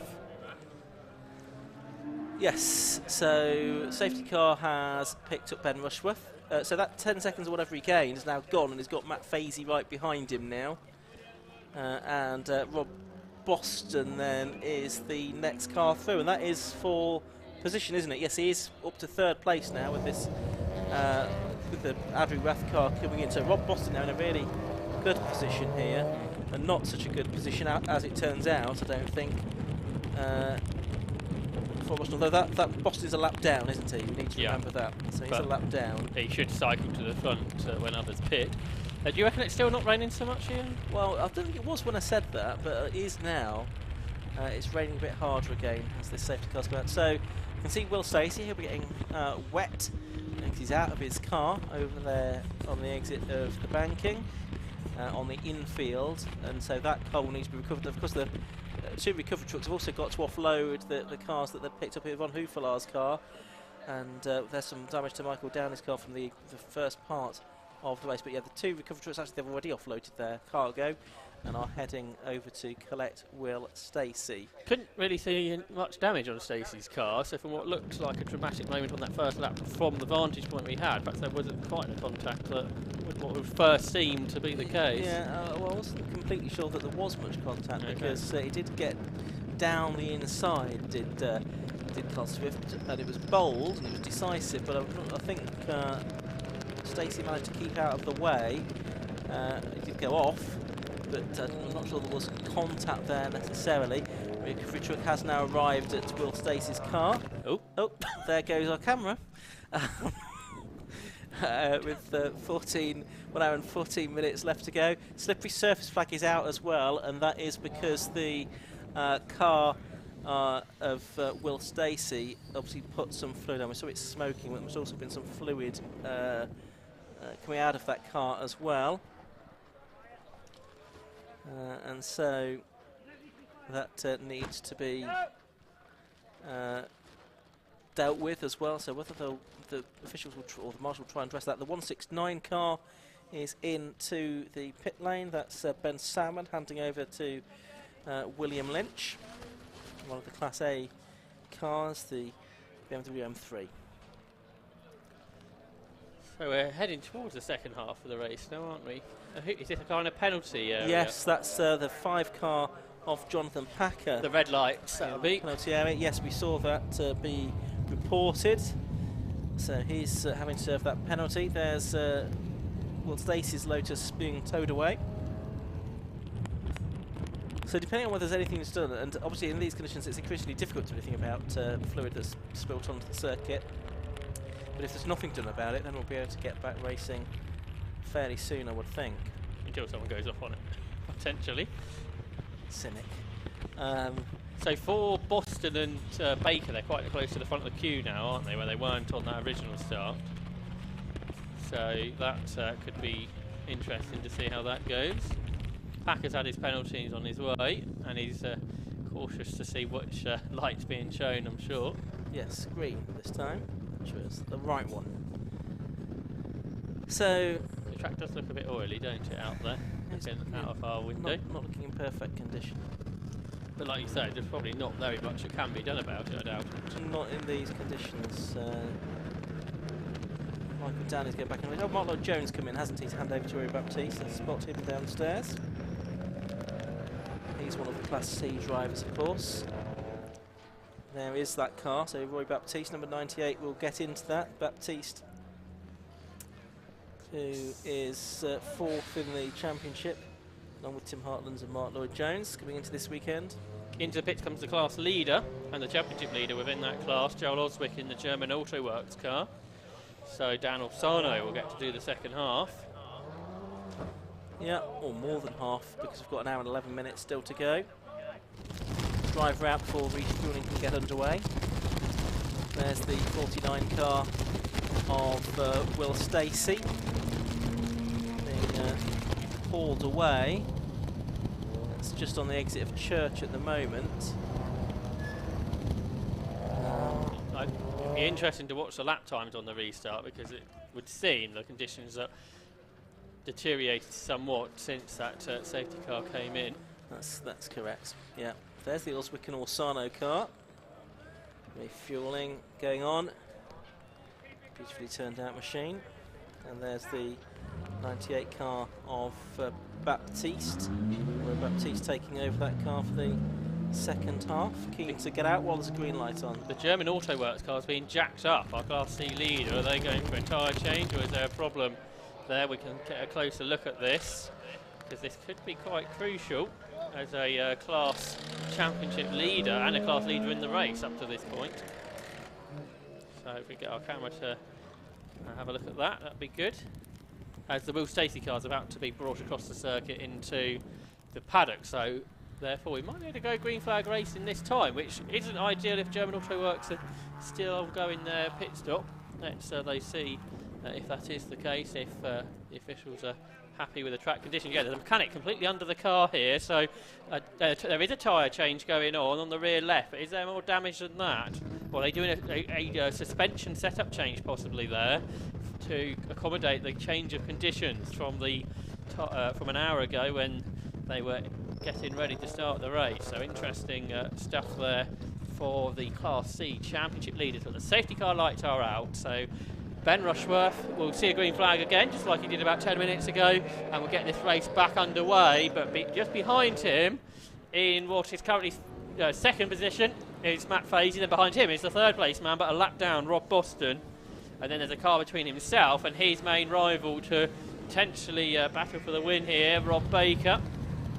And Rob Baker dipped a wheel over the grass there, coming out of the first corner. The lead has gone off. Ben Rushworth spun away the lead. We said the conditions had changed. He was the first driver to get there at speed. We know there was a bit of oil down as well, and Ben Rushworth has spun away the lead. So it's Matt Fazy, that man that likes Anglesey, in the Class B Porsche that leads the motor race. But only for the moment, because Rob Boston is right behind him, a lap down, so he's got to unlap himself. But these cars are going to be, well, not that similar in performance. Right behind Boston, you've got the Audi TT, haven't you? That is a further lap behind. Yeah. So Daniel Sylvester looking pretty good in it. Probably the first time he's driven it in the wet, I would think. The MR2 Championship racer. Yep, so the interesting situation here where you've got Matt Fazy, who could potentially be continuing to lead, but unlapped. Of course, he's got a stop to make as Matt Fazy to hand over to Steve Hewson for the second part of the race. There's Parkin a bit Sylvester a bit sideways in the Dark Side Developments Audi. And you've got Rob Baker that, and another off for the 66 car. He's been off there before. That's Paul Subiani now in that car though, isn't it? So they have changed drivers. Johnny Hayes was in it for the first part of the race. Okay, so how are the leaders going to get on down here? Because it's very slippery through the banking. So Matt Fazy and Rob Boston taking different lines. Boston goes right up against the white line on the high side. And look at the grip he finds out there. Yeah, it's the karting line, isn't it, as they say? But he couldn't get past Fazy there to unlap himself. There's something else that could happen here. If he gets ahead of Fazy, then the safety car comes out again. He'd come right back onto the end of the first lap, where everybody else would be a lap down, I guess. Yeah. So that's an interesting situation. How are the lap times comparing to earlier? Well, they're in the 23s and 24s now, so a lot slow. Obviously, the track's not in good condition. But for our Class C Championship leader, still in the pit lane, so real dramas for the German Autoworks car. Dan Orsano not back out in the race. So the Class C leader is now the Mazda MX-5 of John Munro and Nick Dougal. Second in the class will be Paul Sheard, who has already made his stop in the Mazda MX-5 Mark III. Yeah, John Munro yet to make the stop, of course. Here's Matt Fazy sideways, pushing on through the corkscrew. So you've got 4 quick cars here together, and you could see how oily the circuit was at the corkscrew there, couldn't you? So conditions really difficult. What are these lap times looking like as they come through? Matt Fazy comes across the line again. That was a 1:23 for him. So yeah, that's 4 seconds off his best time during the course of the race. Rushworth's 2 seconds quicker than this lot in second place in the race. But he's 6 seconds behind, so he's soon going to catch them again, isn't he? As Boston now tries to unlap himself from Matt Fazy at Church, and he has done it. So he goes on to the lead lap again, does Rob Boston. And Matt Fazy behind him, and then you've got Daniel Sylvester now. He's 2 laps behind the Porsche. So needs to do quite a bit of work here. And then you've got the Baker and Swift car, which is on the same lap as Rob Boston. Well, just behind Rob Boston, effectively. That is for position. Sylvester's got up the inside of Fazy. Yeah, so he's unlapped himself as well, and I suspect Rob Baker might do so before too much longer as well. So the only rear-wheel drive car that really seems to be able to take it to the front-wheel drive machines at this stage are the Lotus Elises, isn't it? And perhaps helped by having such a talent as Rob Boston at the wheel of it, who comes across the line there in 3rd place, but on the lead lap now, which is not the case currently for Rob Baker. Look at Ben Rushworth, he's continuing to chase that pack down. He was, what, 2.5 seconds quicker on that lap than the leader, Matt Fazy. So Ben Rushworth might get the lead back, but his stint perhaps not gone quite to plan. Further back in 5th place is Scott Parkin, and he's ahead of Luke Handley now. Oh, and Fazy's there, he's sideways right in front of the championship leader, and Rob Baker just avoided him. He could have had a very similar situation. Look, still having a moment here is Matt Fazy. What, 100 or 200, and there's another car gone off behind him, so that's the Hayes car again, isn't it? Yeah, Hayes and Subiani, and another one off. Paul Sheard has gone off the road as well, so that's at the banking. Yeah, so the Paul Subiani off at the exit of Church. You've got the 66 car there rejoining. Paul Sheard has gone off at the banking. He's back into the race as well. Matt Fazy ultimately has continued. That's a worrying moment there for that car, which is still well, it isn't now the leading car, so I imagine that Ben Rushworth has retaken the lead, hasn't he? Yeah. As a result of all of that. But that moment for Cole Swift, that must have, or for Rob Baker as it is now, was almost the same situation as Chris Freeman had earlier, except that he was able to avoid the moment that was going on ahead of him. So there's Rushworth, our new leader, retaking the lead, really, I guess, in the Sayat there. Yeah, he did a 1:21 on that lap, which is good going in the situation. And Fazy goes across the line now in 2nd place. And what's the gap between them? waiting for the screen to wait. Yeah, 12.5 seconds now, so he lost probably 15 seconds or something like that on that lap with that big moment coming out of Church. And it was lucky that he didn't collect Rob Baker, but also he came back across the circuit at one point, and there was always the worry there that someone else could be caught up in all of that. 3.2 seconds is a gap to monitor between Rob Boston and Rob Baker at this stage, because they're the leading stoppers still. Here's our two RC cars just together there, I noticed, because Dan Orsano back out in the race. But he's a number of laps behind John Munro now. So they're on 33, Munro on 35. So that was 2 laps between those two cars that are together on the circuit. Just heading there into Church Corner, the Mazda ahead of the BMW at this stage. Just heading out of shot there. There they are. So the two top points was in Class C. The Orsano and Oswick car, that's had problems in the pit lane. Paul Sheard is pitted after his off. Okay. And he's driving into the garage, I think. So. Okay. So to continue the point, Orsano and Oswick, they've had problems in the pit lane. Hayes and Subiani have had a number of spins. Nick Dougal and John Munro, they're still out there and leading Class C, but yet to make their stop. And of course, the quicker driver is out there at the moment in John Munro. The car in 5th place is into the pit lane. Scott Parkin, who's already made his stop, and is that the penalty area? Yeah, that looks like the penalty area for him. Just a stop go at, it looked to me to be. Yes, I've not been notified of any particular reason, so... He doesn't lose that much time, because he was only 10 seconds ahead of Luke Handley, and he's come out ahead of Luke Handley, it would seem. So the stop go penalty isn't so much of a penalty round. I wonder if that was a pit lane speeding penalty. That's the only thing I could think it would be, given the range of penalties available. Munro's pulled a long way clear from Dan Orsano there as well, so he's lapping quicker than the BMW at this stage. As Baker there, heading through the traffic, how's he doing compared to Rob Boston, who's ahead of him? So there's a change of lead basically there. So Cole Swift has got himself up ahead of Rob Boston, who he was 2.8 seconds behind. So what has happened to Rob Boston on that lap? But that is the lead in stoppers. So in reality, really, the lead of the race has changed, with Rob Baker getting ahead of Rob Boston. Potentially a drama on that lap for Boston. We'll have a look at those lap times, because that seemed to not be great for Boston. No, it was a 1:26, much slower than what he should be doing there. So we'll have to see if he can get it back up to speed, whether it was just a small drama. There's the smallest and biggest cars together on the track there, Ian. Yeah, absolutely. You've got the little Ginetta, that's now being driven by Matthew Tidmarsh.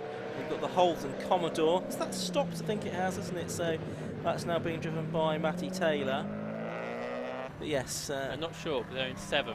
Yeah, you're possibly right. It could still be Will Ashmore that's out there, couldn't it? Yeah, so it's not marked off. So yes, you may be right. That could still be out there for its first stint, but probably due a pit stop fairly soon, I would think. I imagine it's quite a thirsty car, so it perhaps couldn't stop too early in the race. Yeah. There's the Class C leading car on screen now, heading into turn 1 at Target. That's number 3. That's the 117 car of Martin Gadsby just going. And someone was getting a stop-go penalty there. You can see the board being hung out, but I couldn't see the number that was being shown to. So try and keep an eye out of the window for that, Josh. Okay, Dan Orsano, I don't think enjoying these conditions terribly in the BMW there. He's doing a 1:32, where John Munro's doing 1:29. So quite a big difference. Rob Boston's kind of back up to speed now, but he's not lapping as quick as Rob Baker. So Rob Baker doing a very good job in what is 3rd position currently. There's Parkin after his penalties. Came out though ahead of Luke Handley still. And it's got Parkin involved in the championship lead battle in Class B. Not really, where Handley is the championship leader. And he's just behind there, the car driven by Phil Driver. Had those problems earlier. Where did they come out? 20th, so way back. Unsurprisingly, really, at a very long stop. How's Nigel Greensall getting on with his pace in the M3? He's a few seconds off, I think. I think that probably one of the penalties, stop-go penalties, is for number 5, and the other is for number 3 by the looks of it, which is John Munro. Because they were sort of wielding the board at him as he went past. So I think Packer, I wonder, because they took their penalty under a safety car. I'm not sure if they can do that or not. Okay. And what the issue would be for John Munro, I don't know if it would be overtaking under a safety car or yellow flags. Yeah, that's a 1 minute penalty, wasn't it? So we'll Yes. see how that goes. There goes across the line the battle for what will become the lead of the race between Baker and Boston. 2.1 seconds between them. That time Boston was quicker. So they trade fastest laps, or the fastest car on the track, those two. So that's really been a race-long battle, hasn't it? Although we haven't seen it sort of side by side, but it's always been pretty close there. And they're in the traffic at the moment. So but Daniel Sylvester's pulling away from them, isn't he? He's doing a really good job in the TT. He's there in 10th place, but he's probably the quickest car on average on circuit at the moment. So a real shame for them. They had that yellow flag penalty, but that's a much less needed penalty because you can't overtake under yellow flags. It to be fully caution. So it was a real costly mistake that by Ryan Parkin in the first part of the race, because if that wasn't to be the case, they might have been leading the race right now. Yep. So 57 minutes of this race left to go, so well into the second half of it. Yeah, the marshal's gesticulating at John Munro because he's passed, I think, probably that board 3 times now, say, you have got a stop-go penalty, so you've got to stop.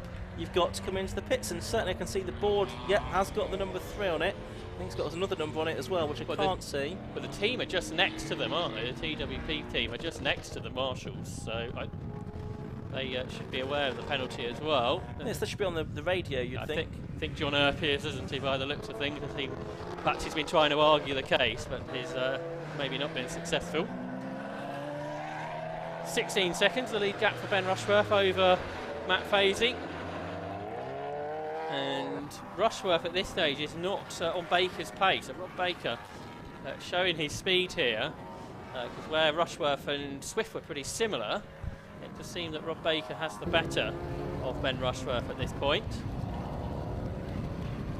There's Dryburgh still. He's up to 19th now. And Scott Parkin, who's 5th. And it's a third of the stoppers, so Scott Parkin could get a very good result out of this in the Diesel Gulf. That's right, so he's heading into Church Corner now. Michael Danish to bed, a bit of a squeal of tyres we could hear there as one has an off.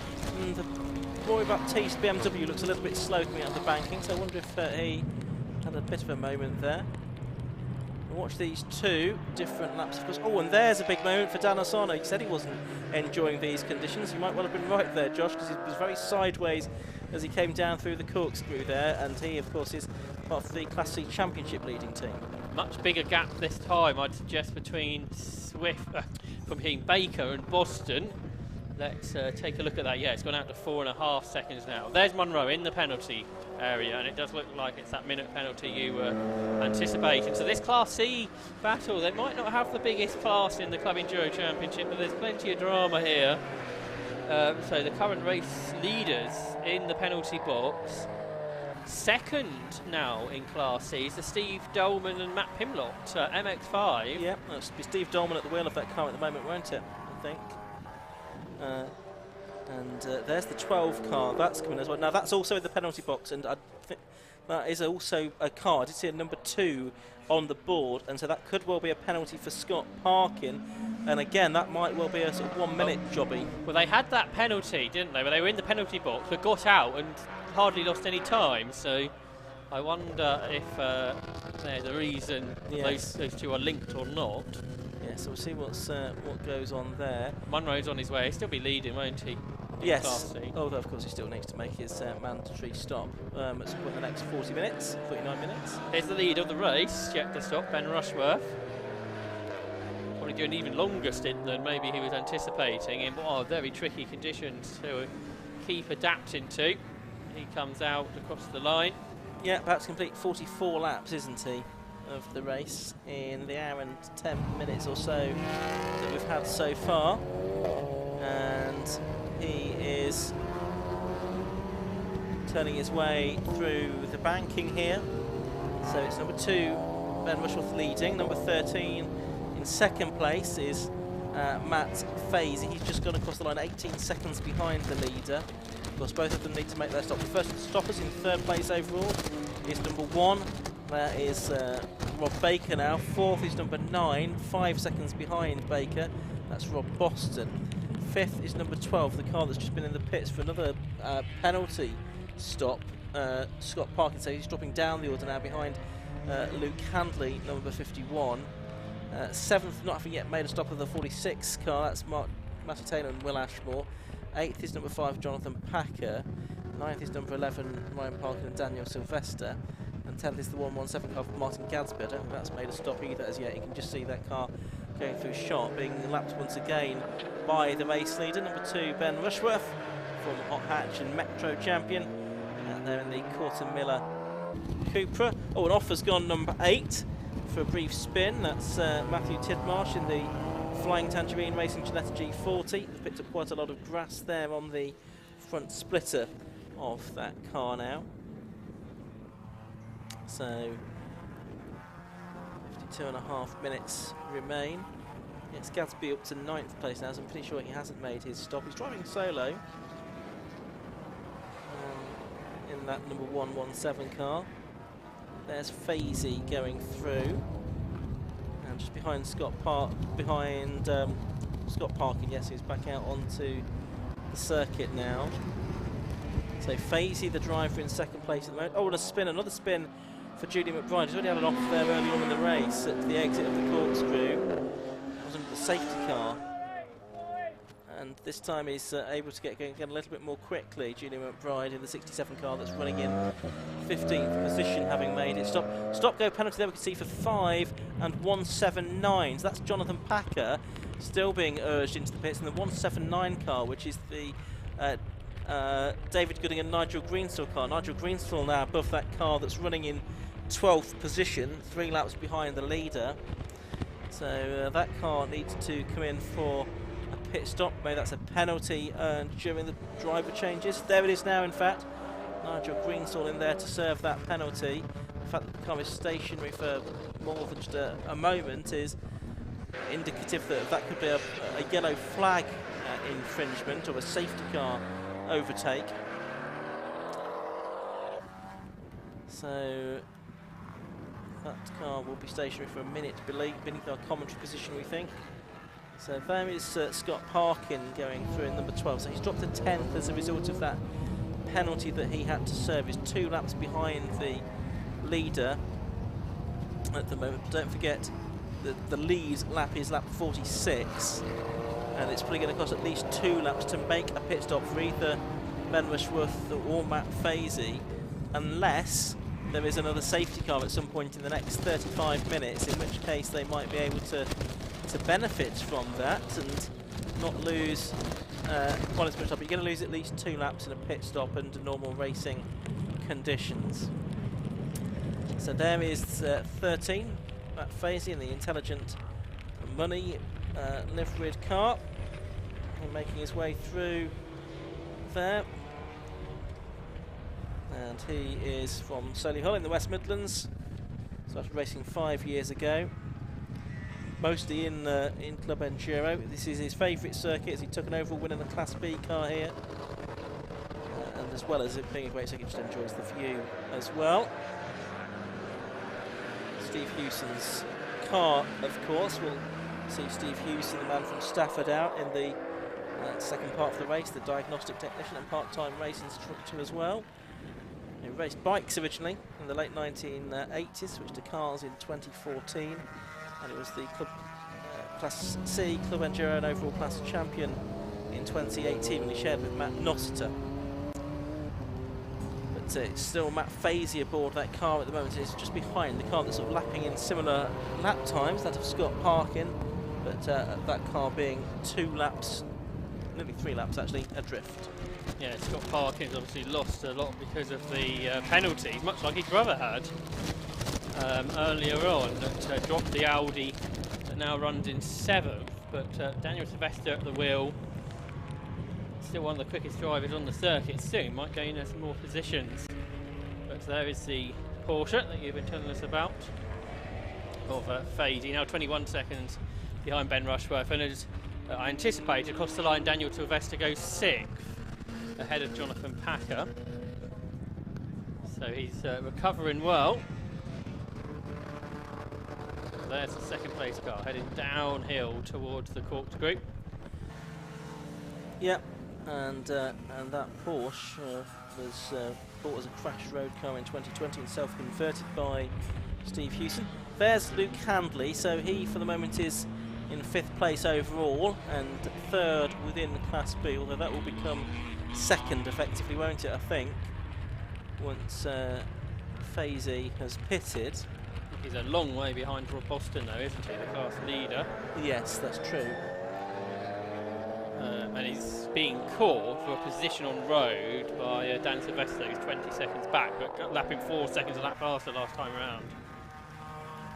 So that's quite big gains that Dan Sylvester is making, who's 3rd in Class A at this stage.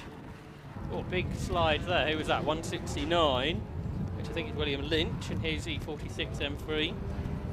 Looking at Class C, it looks likely to me that when they make their stop, John Monroe and Nick Dougal will lose out to Steve Dolman and Matt Pimlott. It's for the lead of that class. Joel Oswick and Dan Orsano about 30 seconds behind Dolman and Pimlott. There's Packer back into the pits for a stop-go penalty. How many has he had? Once again. At least the 2nd, if not the 3rd. Yes, well, he's been here for a few occasions. There's Handley heading up the hill, number 51. Just wondering, Ian, if we look at Luke Handley, whether he might be able to wrap up the Class B title in this race, because he came into the weekend 18 points ahead of Chris Freeman, who's retired. Jonathan Packer keeps getting penalties. So I think Luke Handley might be here on his way to wrapping up the Class B title a race early. Yes, that's possible. One more race to go is at Alton Park next month. Final round of this Tiguar Club Enduro Championship. Packer still there serving his penalty. You can see the rain blowing across the pit lane as well. 3/4 of an hour or so left to go. There's the Classic Championship leading car just going through. Dan Orsano. What kind of lap times is he doing at the moment? He's doing 1:33s. So he's lapping a couple of seconds faster actually than Steve Dolman, who is ahead of him within that class. He's lapping several seconds slower, I should say, than John Monroe, but he's going to hand over at some point soon-ish. So Nick Dougal, you would think. But at least you need to make a 3-minute pit stop either way, even if the late call is made for John to do the full race distance.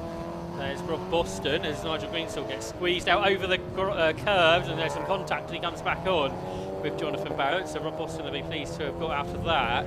But Boston is now 8 seconds behind Rob Baker, so he can't live with the pace of Baker, it would seem. There's Greensill. He's lapping the 124, so it's not too bad. He's 14th in the race in that M3. He shares with David Goodin. And they are one of the championship contenders in the Clubman Cup. Currently, I think, in 3rd place in the Clubman Cup. That's right, yes, in the Jeff Steele Racing car behind Taylor and Ashmore and the Roses, who aren't here this weekend, so could well get ahead of Lewis and Aaron Rose, depending on where they finish in the overall running order. So Rob Boston leading the Clubman Cup at the moment, isn't he? That's right. And 2nd is the Holden, but yet to pit. Yeah. Taylor and Ashmore. And then is Martin Gadsby's car a Clubman Cup car? Let's have a look. It's not, is it? I think it's got a sequential box, perhaps. So he's not in the Clubman Cup. So looking a bit further down the order, the car in the pit lane is Phil Knibb, who I don't think should be. It's not a scheduled stop, is it? It's already made its stop. So that was from what position? 13th. Okay. And is that Jonathan Barrett just going back out? No, it's the Browse car going out into the race again. That was the car that stopped earlier on. So I imagine that's Paul Browse now aboard there. 3rd, I think, is Nigel Greensill in the Clubman Cup at this stage. So doing a good job. So on that basis, they would go ahead of the Roses, I think. Yeah. In 2nd position with a round to go. There's Scott Parkin in the traffic. He's 8th now after his penalty. And did he have, oh, there's been contact behind. There's a big spin for Julian McBride, who got tagged by somebody there. It all got very tight. So that's a big speed at that point. Yeah, high speed spin there for Julian McBride. There goes that Paul Browse car ahead of him. Now can Julian get the car followed? It would be tricky to get the car moved back round. He's going to have to drive onto the grass to do so, I think, to get back into the race. The car's moving now though, isn't it? It is. Just behind us is on the national circuit link. Guess where he is, are you blinded perhaps a bit by the tyre wall? Which won't make it so easy, because you know how fast the cars are going at this point. Yeah, so he's going to try to rejoin. No, he's not going to try to rejoin now, which is probably just as well, because Daniel Sarno is heading there. The problem is there's no real gaps in the traffic. No. It might be quicker for him, although he might have to forego a lap, is to take the shortcut back here. Yes. And just forego that. The Holden for the pit lane. Yes, so so the car that's a pit stop. Second in the Clubman's Cup. Will Ashmore is in to hand over to Matty Taylor.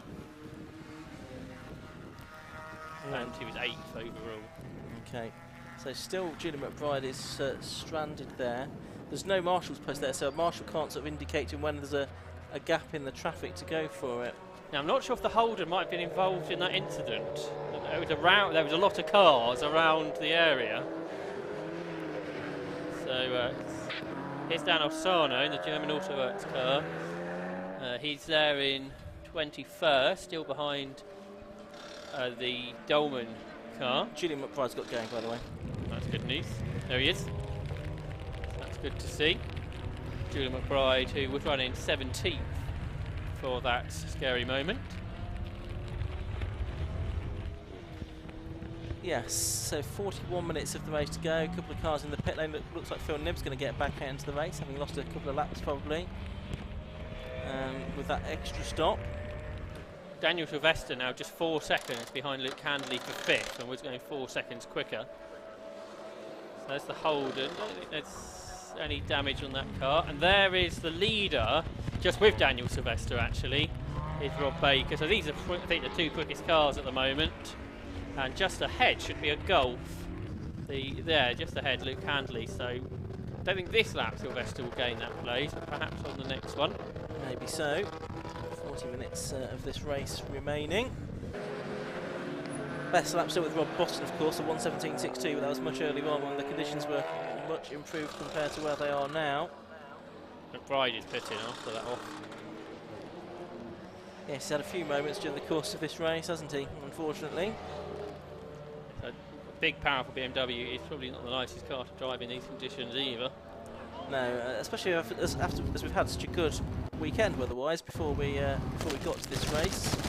Yeah, yesterday was a lovely day to be here. Today rather less, or at the moment anyway. It was always forecast this way though, that the rain would come in during the afternoon. You can see out the window now Daniel Sylvester is with Luke Handley as they head up the hill towards the hairpin.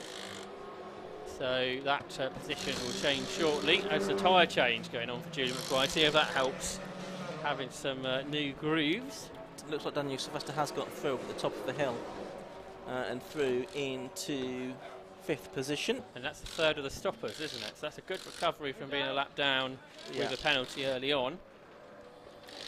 So still we wait though for Ben Rushworth and Matt Fazy to make their stops. They've only got 25 minutes to do that in now because you have to stop before the final 15 minutes of the race. Yeah, so probably Ben Rushworth's longest stint he's done, I think. There he is, I think, the leader, number 2. Yeah, and just going past the MX-5 there. He's half a minute ahead of Matt Fazy, 66 seconds ahead of the 3rd place car, Rob Baker, who is lapping slightly quicker than him. That's the 52 car, which is the car that will I think take the lead in the Class C once John Munro pits. The Steve Dolman driven MX-5. They're 28 seconds ahead of Dan Orsano at the moment, who's 3rd within that class. Has the Dolman car pitted? Yes, that did pit. We did spot that. Yeah. Okay. Currently, he's being caught by Dan Orsano, just 12 seconds back. So there's despite the longer pit stop, the German Autoworks BMW might still get a very good result out of this. Yeah, could well do. There's the Jonathan Barrett BMW just coming onto the screens now at the exit of the corkscrew to complete another lap. That's car number 7. It runs in 17th position. Still the Army Motorsport cars in the pit lane, so it's a longer stop than I think it ought to have been. To hand over to Matty Taylor. She's got a lot of fuel perhaps to go into that car. Yeah, and the scrutineer just pointing something out as well, I think. There's Greensall, who started the lap in 12th, but I think he's got past William Lynch for 11th. In the top 10's the Janetta, that pitted, didn't it already? Yes. So Matthew Tidmarsh and Chris Webster on for a pretty decent result here. The best result we've seen from that car this year. He's not been on the podium, I don't think. I don't think it is going to be here either. Currently 6th, I think, in Class B. So there's more Class B cars than Class A cars in the top 10, aren't there? Yeah, there's the Class C leader at the moment, John Munro, in the TWP Racing number 3 car, sharing with Nick Dougal, of course. But John, 24 years of age, from Banbury now, having moved down from the Highlands, is a video producer. And he started racing in 2015. He was the Max 5 champion in 2016. He was a Scottish Sprint champion in 2014 as well. And he's been racing his team for a few seasons now. Nick Dougal, his teammate from Northampton, the MRF tyre supplier. Started racing in 2008. We'll see him soon, but not just yet, because John Munro staying out there for a little bit longer. The car prepared by TWP, Wrexham University. So I guess this is one of their 2 home races between here and Alton Park, which is the final round of the championship next month.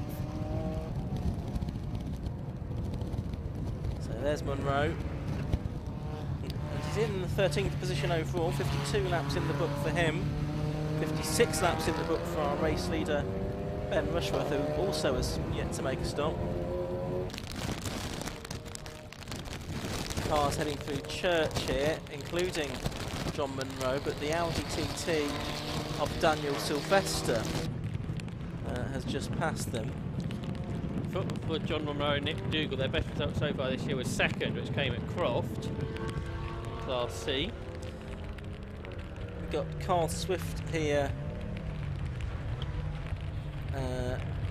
and Daniel Sylvester. They're still doing very similar lap times. They both did about 1 minute 20.5 last time through, although they're on different laps. Rob Baker, I should say, in the number 1 car, he's up done 56 laps, and Daniel Sylvester's done 55. Yep. Cars have done 56 and 55 laps. Well, Baker can't get past, can he? Daniel Sylvester is doing a grand job. I don't think he's going to overtake any more cars on track, because Rob Boston is quite a long way ahead. Over a minute, I think. Yeah, that's right. It's 13 seconds behind Baker. It looks like Jack Harding's lap record is going to stay, isn't it? Yes. Club Enduro. Oh, no, we're talking up Sylvester. He's got there sideways. He managed to accelerate. And now Munro is in, but into the garage. Yes. So, is there a particular reason for that? They're getting the car jacked up. Is this always part of the plan? John Munro getting out quickly like it's a planned stop. And there's Ben Rushworth. So it's all happening. All of a sudden, Ben Rushworth, the race leader, coming in as well in the Corton Miller Leon. So he's going to get out of the car. Here's these 2 cars that have been so evenly matched, different laps, but this is the car that will eventually move up to 2nd place then, with Rushworth having now stopped. That's the Dayglow yellow and black Seat of Rob Baker. There you can see fire extinguishers on hand, as required when the refuelling is being done. What are they doing with the tyres? You can see change of driver there. They're going to put some new front tyres on that car. I did wonder how front tyres would last here. Obviously the weather conditions have sort of changed how it would have been otherwise. Yeah, they are putting new front tyres on for James Ramsden, so hopefully he'll have a bit more front end grip to work with. So how far are they going to fall down the order? because obviously they're doing this under green flag conditions, which wasn't the Yes. case for the rest. They'll probably lose just over 2 laps, won't they? I would think so. Which, in Class A positions, will probably still mean they're third, won't it, behind Baker and Sylvester. Yeah, I think that's pretty correct. Looking at how this is going to play out, which is still a good return from where that car qualified on the grid, of course. Which was doing a good job to get it up the order, and then obviously taking the lead when others made their stops behind the safety car we had about half an hour or so into the race. Rob Baker's 20 seconds ahead of Rob Boston now, so brilliant drive this from Rob Baker. Really quick in this car. Area Motorsport obviously know these cars so well. Running the cars here, also in the TCR UK Championship, which also watch on Alpha Live.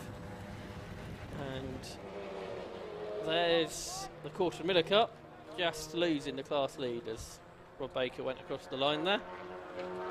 Yep, so of course it's now Matt Fazy in the lead of the race until he makes his pit stop. He's only 22 seconds ahead of Baker. Yes, that's true. Lapping about 4 seconds a lap, so he could even lose the lead before he makes his pit stop here. Matt Fazy. Hand over to Steve Hewson for the final knock-ins of this race. I think our cameraman at church is getting battered. He's probably closest to the sea, isn't he? He is, yes. A very exposed camera position there. Just on the cliff edge, more or less. Attacked from 2 directions. He's been attacked by cars heading towards him. He's attacked by the wind and rain blowing from behind him as well. Just see Dolman being lapped there, and he's been passed by Dan Orsano on the last lap of they came through. Just thought, there's Orsano just ahead. He's pulling clear now. So that is for the lead now in Class C, I think. Yes, because Steve Dolman's been lapping much more slowly than Dan Orsano. Orsano's been doing 128, sort of 4 seconds off that car's best, whereas Dolman's doing 134s, which is sort of 6 seconds off that car's best. So that is Dan Orsano effectively will be into the class lead, I think. We've not seen the car 3 go back out yet. Big sideways moment there for the Audi. Who's got out just ahead of James Ramsden, I think. Or Ramsden another lap back. Either way, ahead into 4th position for Sylvester. And he's still ahead on the road of Rob Baker. Here, they work their way through Church Corner. Yeah, I think Ramsden's another lap back, isn't he, on Sylvester? So Luke Handley has come through to 5th. And I suspect Scott Parkin will come through to 6th. So I think James Ramsden's probably 7th after his pit stop. There's Rob Boston. How far behind Rob Baker is he now? 22 seconds. It's about a second a lap at the moment. There's the Janetta we mentioned, 10th for Matthew Tidmarsh. Martin Gadsby hadn't stopped yet, has he? So he's in. Yep, so this is one of the later stoppers. Oh, and off has gone Jonathan Packer. He's there. Oh, and the car behind him's gone off as well. A spin for the car behind him on the road, was facing backwards. So Jonathan Packer grass track his way back on. But can we have a look at the other car? Oh, there's a couple of cars involved, perhaps. Luke Browse, he's had a moment, or Paul Browse, that will be in the Stowmarket Glass car, which seems to have come to a stop again. Just on the inside of the banking, with half an hour of the race to go. Is that car going to fire up? There's lots of movement inside the cockpit. Yes. There's the Gadsby car in the pit lane then, number 117. Being driven solo this weekend. I think Greensall is into 2nd in the Clubman Cup now, after the pit stop for the Holden. Paul Browse car's still there, isn't it? Which is a slight worry. You can see safety car lights are on at the end of the pit lane. And I think Michael Downey 3rd in Clubman Cup. The safety car's going out onto the circuit. So you're going to get yellow flags. Now, the situation here, if we end up getting Rob Baker behind a safety car, I don't know whether that will happen or not, Daniel Sylvester will move on to the lead lap of the race, won't he? Oh, Fazy hasn't pitted, so he No. will be the car behind the safety car. I thought he was going to come in, but he hasn't. No. Oh, is this car running slowly? That's the 52 car. That's the Mazda, which was sort of running well in Class C for a time, but much more slowly. That's Steve Dolman and Matt Pemlock car. Steve Dolman at the wheel at the moment, we think. He was shaking the car about here, and the Nick Dougal Mazda goes back out. That was a longer stop, surely, wasn't it? It was, yes. And it was interesting that they'd taken that into the pit garage as well. So really that puts Dan Orsano into a comfortable position within Class C. He's ahead of that Dolman car, and then it's Paul Subiani, and then it's Roy Baptiste, and only then is it Nick Dougal. So they're back down to 5th place within Class C now. I wonder if Orsano can win the championship here. Probably not. I don't think. Yeah, because they've had a non-finish and a race they didn't enter as well, didn't they? So although they've had 3 wins, drop score's not necessarily going to be kind to them, are they? No, but they're pretty close now, I think. If they win, of course, which they haven't done yet. No, they've got 27 minutes to go, some of which will be behind the safety car now, while the Paul Browse car's recovered. I think Hayes and Subiani will have to finish second behind them to possibly, if they're going to make that work. We'll see if that's going to happen or not. So the safety car has picked up Matt Fazy. Now, is he going to stay out for a bit longer, or is he going to finally come into the pit lane? He is going to head into the pit. So Matt Fazy heads into the pit lane, which means that the car now behind the safety car is number 5, Jonathan Packer. It'll be interesting here if they decide to pick up Cole Swift or Rob Baker as the leader or not. Yes, because he is 4th in line, 5th in line, 6th in line. Yes, I was looking for him. He'd already gone past me, hadn't he? So for Daniel Sylvester, that's where it's really important, isn't it? They want to be waved through, because then they're on the lead lap. yeah, They'll have a lot of traffic between themselves and what will be the top 2. Fazy and Houston could be in a good place here, couldn't they? Because they'll only lose a lap if they do the same as what everybody else has done. So they'll probably come out in 5th place, I think, which would be 3rd in Class B. Possibly 6th, actually. So perhaps 4th. But fairly well up. So it's worked out for them, hasn't it? Waiting as long as possible for this latest safety car period. And that's getting even worse than it was earlier, I think. Up there at Church. Pretty vile conditions up there. Greenstall is in for a tyre change, so he's obviously not enjoying the tyres that he was on.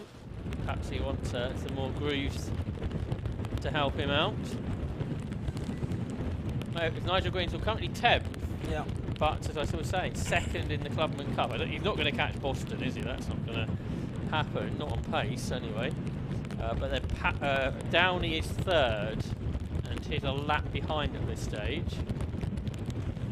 So Greenstall really wants to get out on this lap they're currently on, otherwise he might lose a place in the Clubman Cup,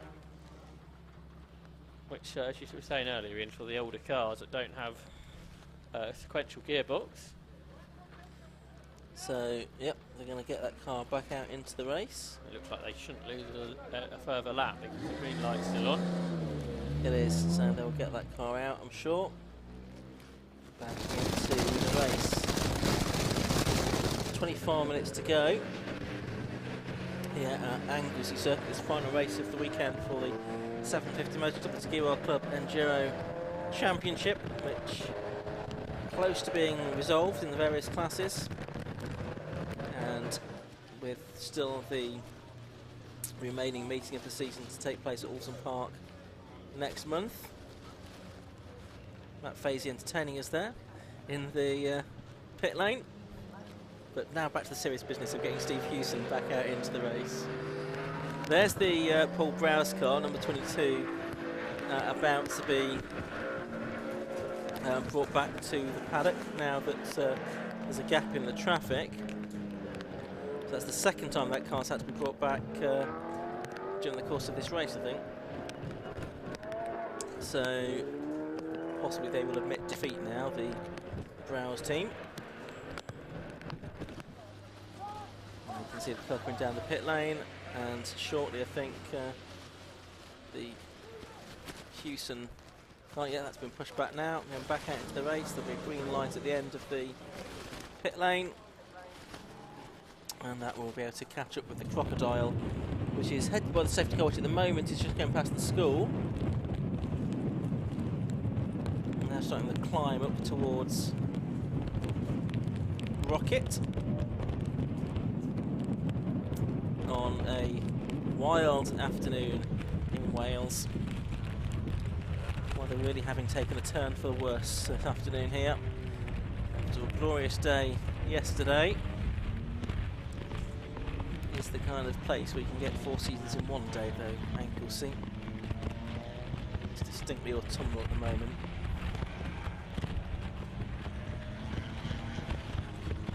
Seeing Nick Dougal's car go through there, he's still in 5th place within Class C at the moment. A long pit stop for the TWP team, which hasn't gone therefore entirely to plan. The safety car lights are out, so it looks like the race is going to get back underway. The safety car is in, the green flag is prepared, so with just under 22 minutes remaining, the green flag waves and we go back racing once again. As there's the safety car coming down the pit lane. So, Carl Swift was 6th in line and is still just behind there for the Daniel Sylvester Audi TT. And they will try and pick them up as they come out of the banking. They've got to 3rd and 4th in the queue now, Sylvester and then Baker, I should say. Rob Boston's still 12 seconds behind the leader, so Yeah. he didn't really gain out of that safety car. There's so many cars in between himself and a Baker. But of course, Rob Boston does lead Class B. That's the main thing. But for Daniel Sylvester, he didn't get onto the back of the queue, which he would probably been hoping for. That's right. So I think possibly now, with everyone having made their stops, it's just a bit of sense to run down the order for those of you wanting us to do so. Lead then is number 1, which is Rob Baker in the Seat Leon. He's completed 65 laps. Second is number 9, Rob Boston, 12 seconds behind him. Third is number 11, that's Daniel Sylvester, or a lap behind. Fourth is number 51, Luke Handley, 14 seconds behind him. Fifth is 2 cars off Ian. 2 cars off. One of those is Daniel Sylvester. So one of the front running cars, so he's frustrated. The other car is the Ginetta of number 8, which is Matthew Tidmarsh for the second part of the race, and also Jonathan Barrett's car looked like it was off up there as well. So double waved yellows there. There's the Sylvester car that was in 3rd position, ahead of Luke Handley, Scott Parkin, Steve Hewson, James Ramsden, Jonathan Packer, Matthew Tidmarsh, William Lynch, who completed the top 10. So if we've still got those cars stranded there, yellow flag still waving up at the top of the hill, I think. So there's our race leader. You can see Daniel Sylvester, the number 11 car, tumbling down the timing screen now, so it's behind Scott Parkin, the car of Ryan's brother Scott, and also Steve Hewson now in the Porsche Cayman, having gone ahead, and it will fall behind as well, I'm sure, James Ramsden, unless he can get going again. The Ginetta, which was involved up there, is into the pit lane, I can see, number 8. So Matthew Tidmarsh in the Ginetta G40 into the pits. And they were from a good position as well, from 9th place and 6th within Class B. More Class B cars than Class A cars in the top 10, as we've been saying. We've got 4 Class B cars in the top 5 now, haven't we? As Daniel Sylvester tries to get back going. But here, we've got a bit of a battle developing for 3rd in the race. Luke Handley versus Scott Parkin. They're all in this group, heading down towards the corkscrew. Handley's got to the front of it almost. Parkin's right there now. So what is second in Class B and for third overall.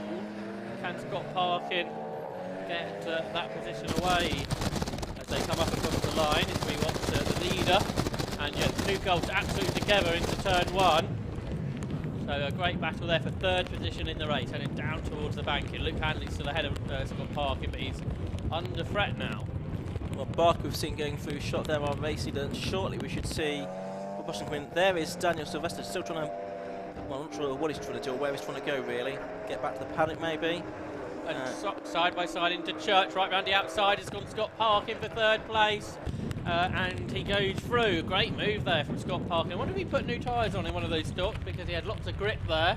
And they're both being reeled in by Steve Hewson on that lap. Steve Hewson was 4 seconds quicker than Parkin. It might have been down to traffic, but he's only 5 seconds back. So for the podium positions in Class B, they're up for grabs. Yes, certainly are. So we'll keep an eye on that one. They're heading into the yellow flag zone at the top of the hill. The race leader's gone through to complete that number 68 now.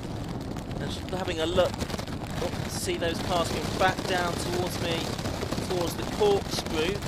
Daniel Sylvester is at the corkscrew now, but you've got Scott Parkin, then you've got Luke Handley, and then you've got, yes, the Cayman closing on them now. How far behind was the Cayman? 5 seconds behind at the start of the lap. It's probably still about 5 seconds behind, I reckon, as they headed into the corkscrew. We'll get official confirmation of that as they come over the line this time, but certainly it is now for second place in Class B, third overall, Scott Parkin, number 12, and the Cayman has just crossed the line as well, waiting for the screen to update itself, and he's actually lost a bit of time. He's lost a couple of seconds on that occasion as Steve Hewson, so he's now about 7.6 seconds behind behind Luke Handley. As for the pits is Daniel Sylvester in the number 11 Audi TT, so their race has really come unstuck. The car gradually tumbling down the timing screen, showing at 8th at the moment. 16.5 minutes to go. That's the number 66 car we can see on screen, which is third in Class C. That's Paul Sabiani at the moment. I think that pass that we saw from Scott Parkin on Luke Handley was important for the Class B Championships. I think that pass has meant the Championship's going to continue on and be decided at Oulton Park. There's the Audi heading into the pit garage. Looks like the race is over for the car. 16 minutes of the race left to go. So there's the Steve Hewson Porsche Cayman then. Has he even had a better lap this time? Is he able to catch Luke Handley? Luke Handley's just gone across the line now. And Steve Hewson about to do likewise. So when the screen updates itself, we'll let you know the gap between them. It is now nearly 7 seconds. It's about 7 seconds between them. But Handley's lost 3.8 seconds to Parkin. So looks like Hewson lapping faster than Handley, but not as fast as Parkin. So maybe third place is in the Class B is the limit of Steve Hewson's ambition here in the Porsche Cayman. Packer just went off at Rocket while you were talking about that, but didn't lose huge amounts of time in all of that. As leaders are working lap 70, 15 seconds between Baker and Boston. There is the leader. Yep, and it is Rob Baker then at the wheel of it, as it has been for the majority of this race. Carl Smith stopping fairly early on. And they're on their way to winning the overall championship here too. Yes, of course. They've obviously dominated Class A this season, but looking for the overall title as well. So there should be class battles possibly to resolve at Oulton Park. Yeah, B and C looking like they might go all the way. In the race, Dan Orsano leads Class C by 6 seconds over Steve Dolman.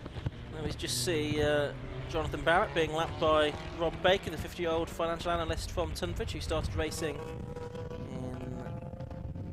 in 1999. Sorry, in 2019. Done various races, Brit Car Trophy, and the 500-minute Enduro car race at Brands Hatch as well.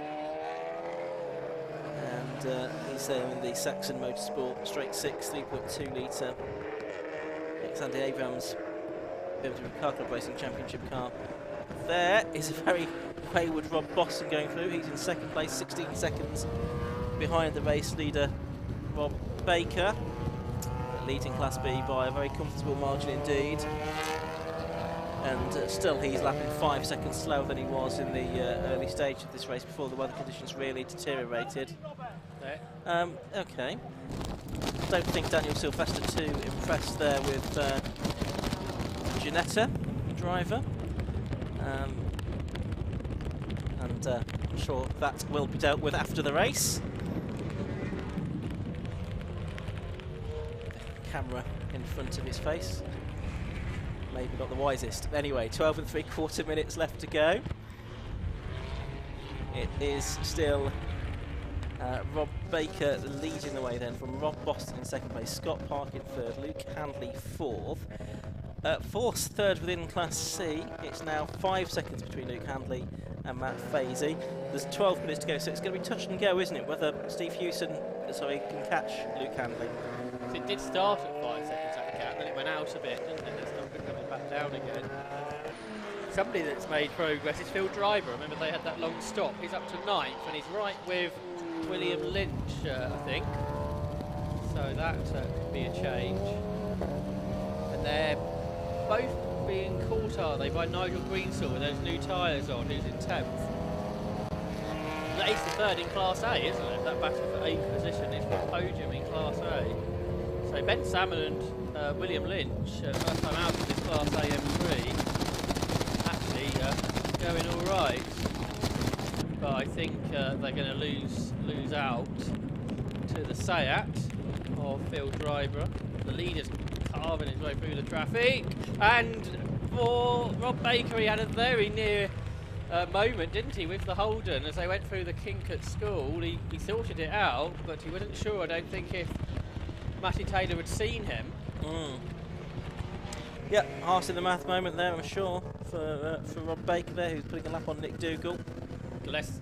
Driver goes through ahead of Lynch, changed for 8th and for 3rd in Class A on that lap.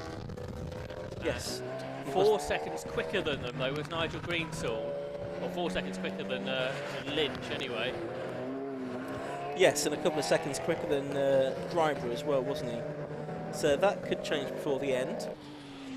Of course, Greensall we saw come in for those new tyres, possibly more to his liking. Slapping in the 120 6s, which is as fast as anybody else apart from the top 3 or 4 drivers at the moment. So he's going very well indeed.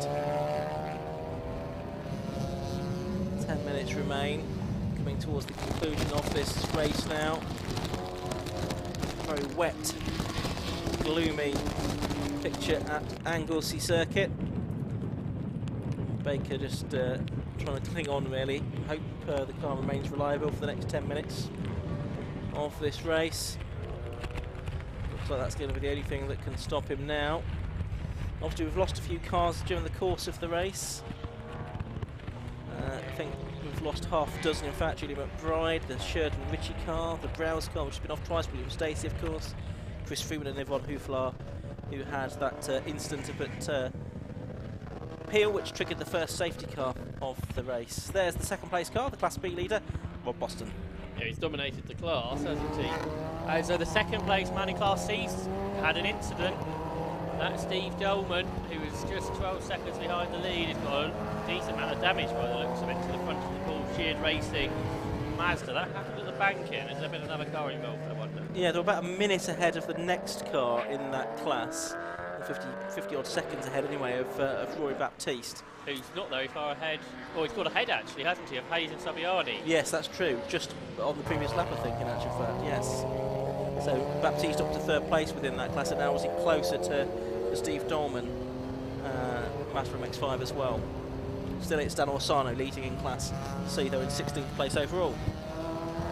There's Boston, carving his way through the traffic. He was quicker than the leader on that last lap by a second. 15 seconds the gap. As he works his way through Church corner there, and then climbing uphill.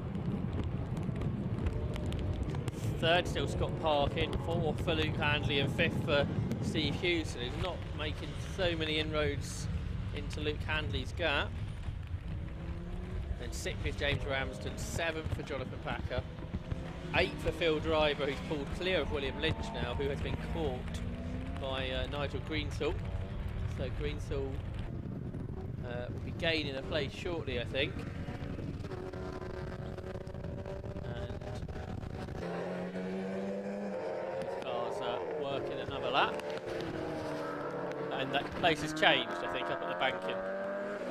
So Greensall is now 9th, and that is 4th in Class A, I think, yep. 4th in Class A, that'll be. It's the Holden going through. Back with Boston, watching him. He's still pushing on, isn't he, Rob Boston here? 14 seconds behind the leader. He was a second quicker again. That's 2 laps in a row where he's been a second quicker than Rob Baker. Yeah, it's too late though, isn't it? Because they're only going to get probably 6 more laps in. And he's 14 seconds behind. So I don't think he's going to catch Baker unless something very odd happens in the closing stages. But you can see just how wet this circuit is now. In practice, the best lap times are 1:11. The best lap of the race has been at 1:17, but the best laps at the moment are about 1:22.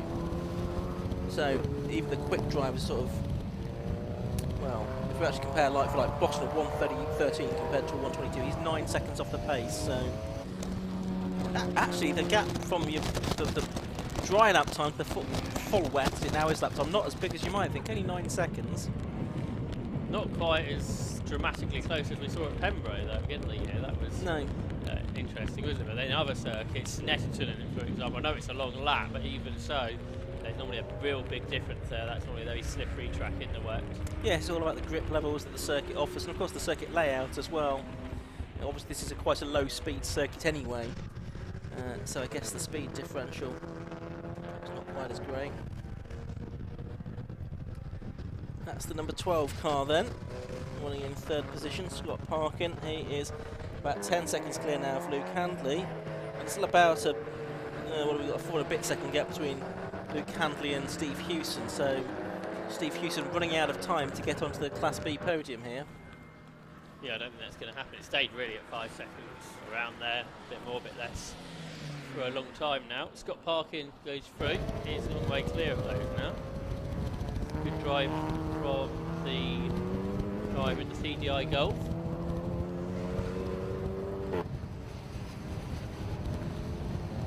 And he goes through the banking. 5.5 minutes left on the clock.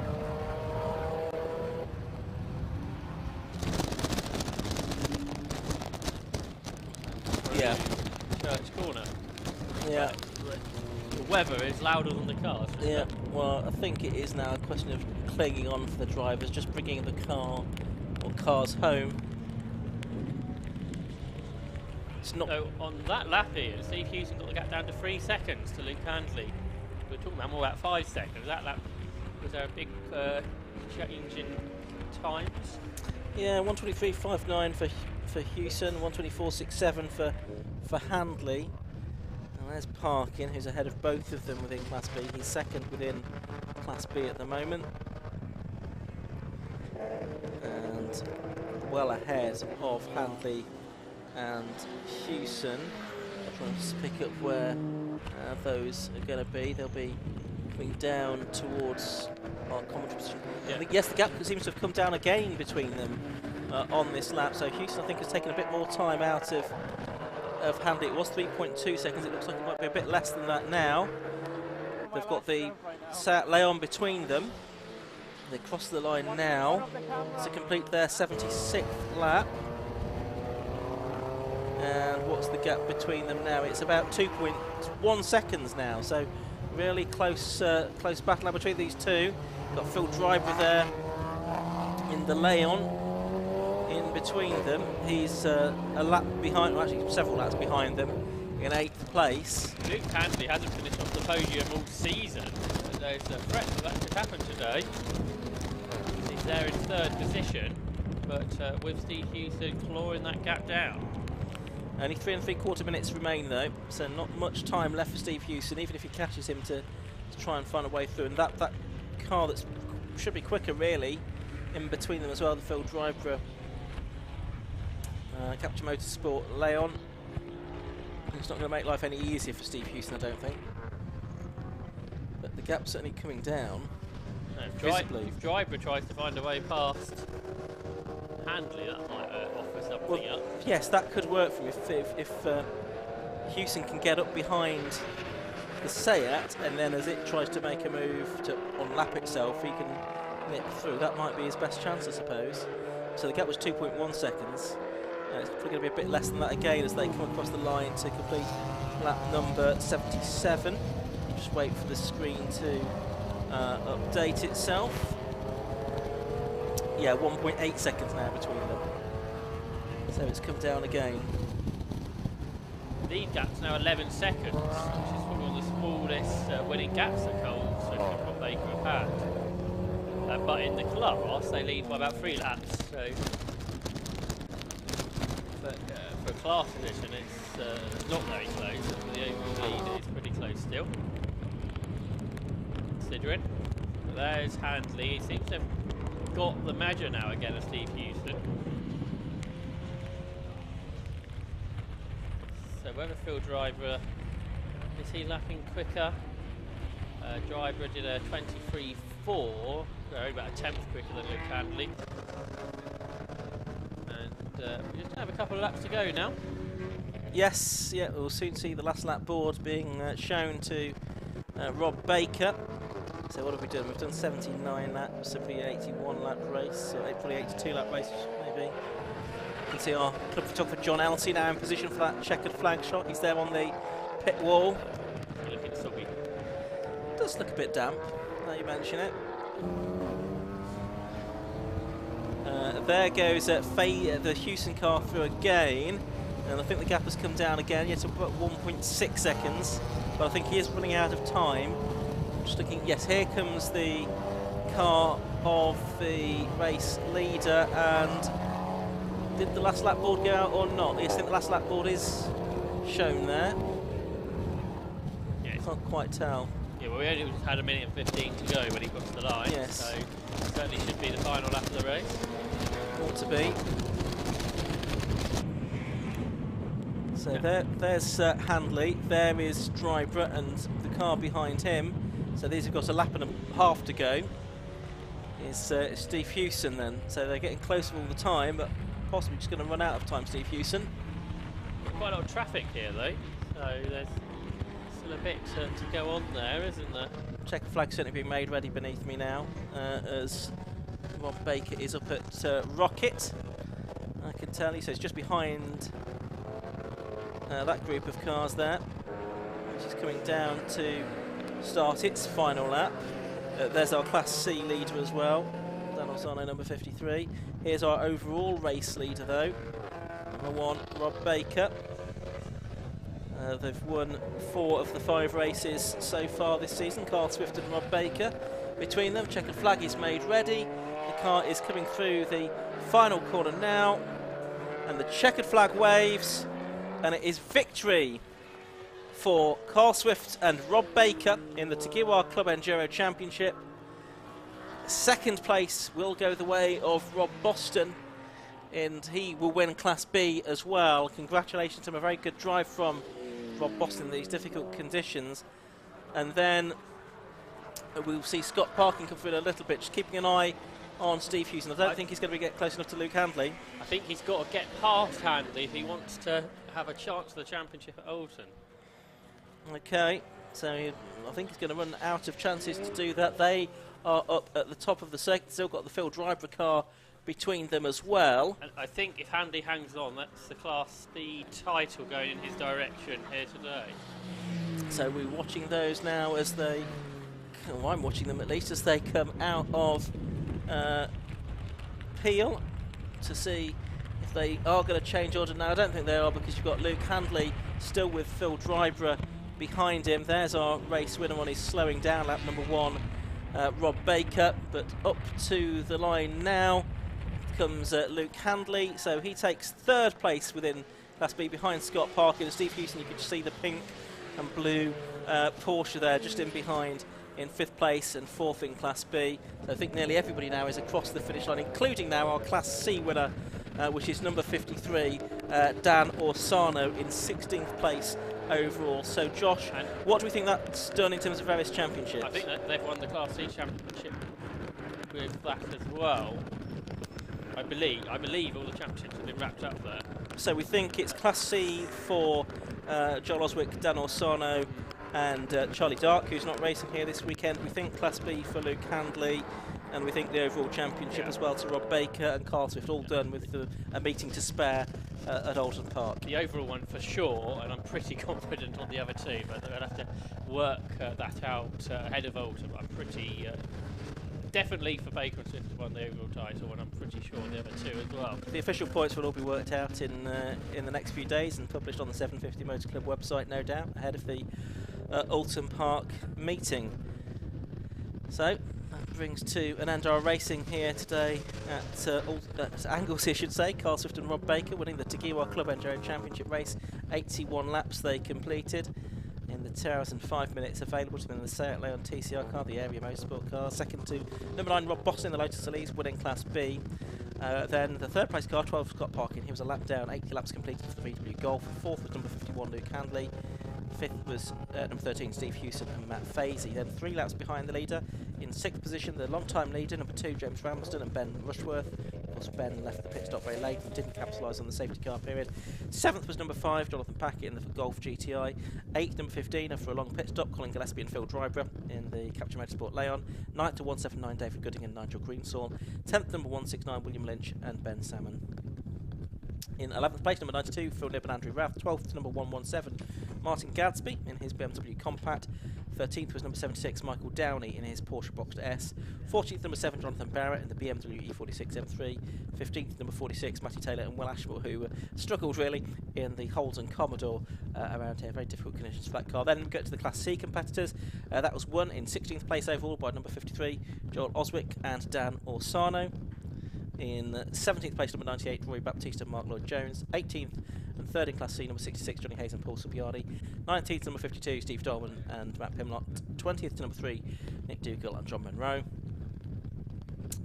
And then I think the remaining finishers were Edward Christie, the Tidmarsh and Webster car. That was a pit visitor, as were the Parkin and Sylvester car, so I think Christie was the final finisher probably. McBride, Sheard and Ritchie, Browse, Stacey, Freeman and Hooflar, all retirements from that Tagiwa Club Enduro Championship race. Well, that brings to an end our racing here at Anglesey. Many, many thanks once again to all of the marshals who've done such sterling work, especially in the conditions we've had during that Club Enduro race this afternoon. Many, many thanks to them and all of the other officials of the 750 Motor Club and all the competitors for putting on such great racing, and to everyone here at Anglesey Circuit as well for welcoming us, as they do so often, to this Anglesey Circuit. It's been great to have you with us. Or great to be here, I should say. And great to have you with us watching the Alpha live stream. If you've been enjoying this at home, probably the best place to be on an afternoon like this, and we hope to welcome you to another Alpha live stream of a 750 Motor Club event very soon. But for now, from Joshua Barrett, myself, Ian Stoneman, on behalf of everyone at Anglesey, the 750 Motor Club and Alpha Live, have a very good evening.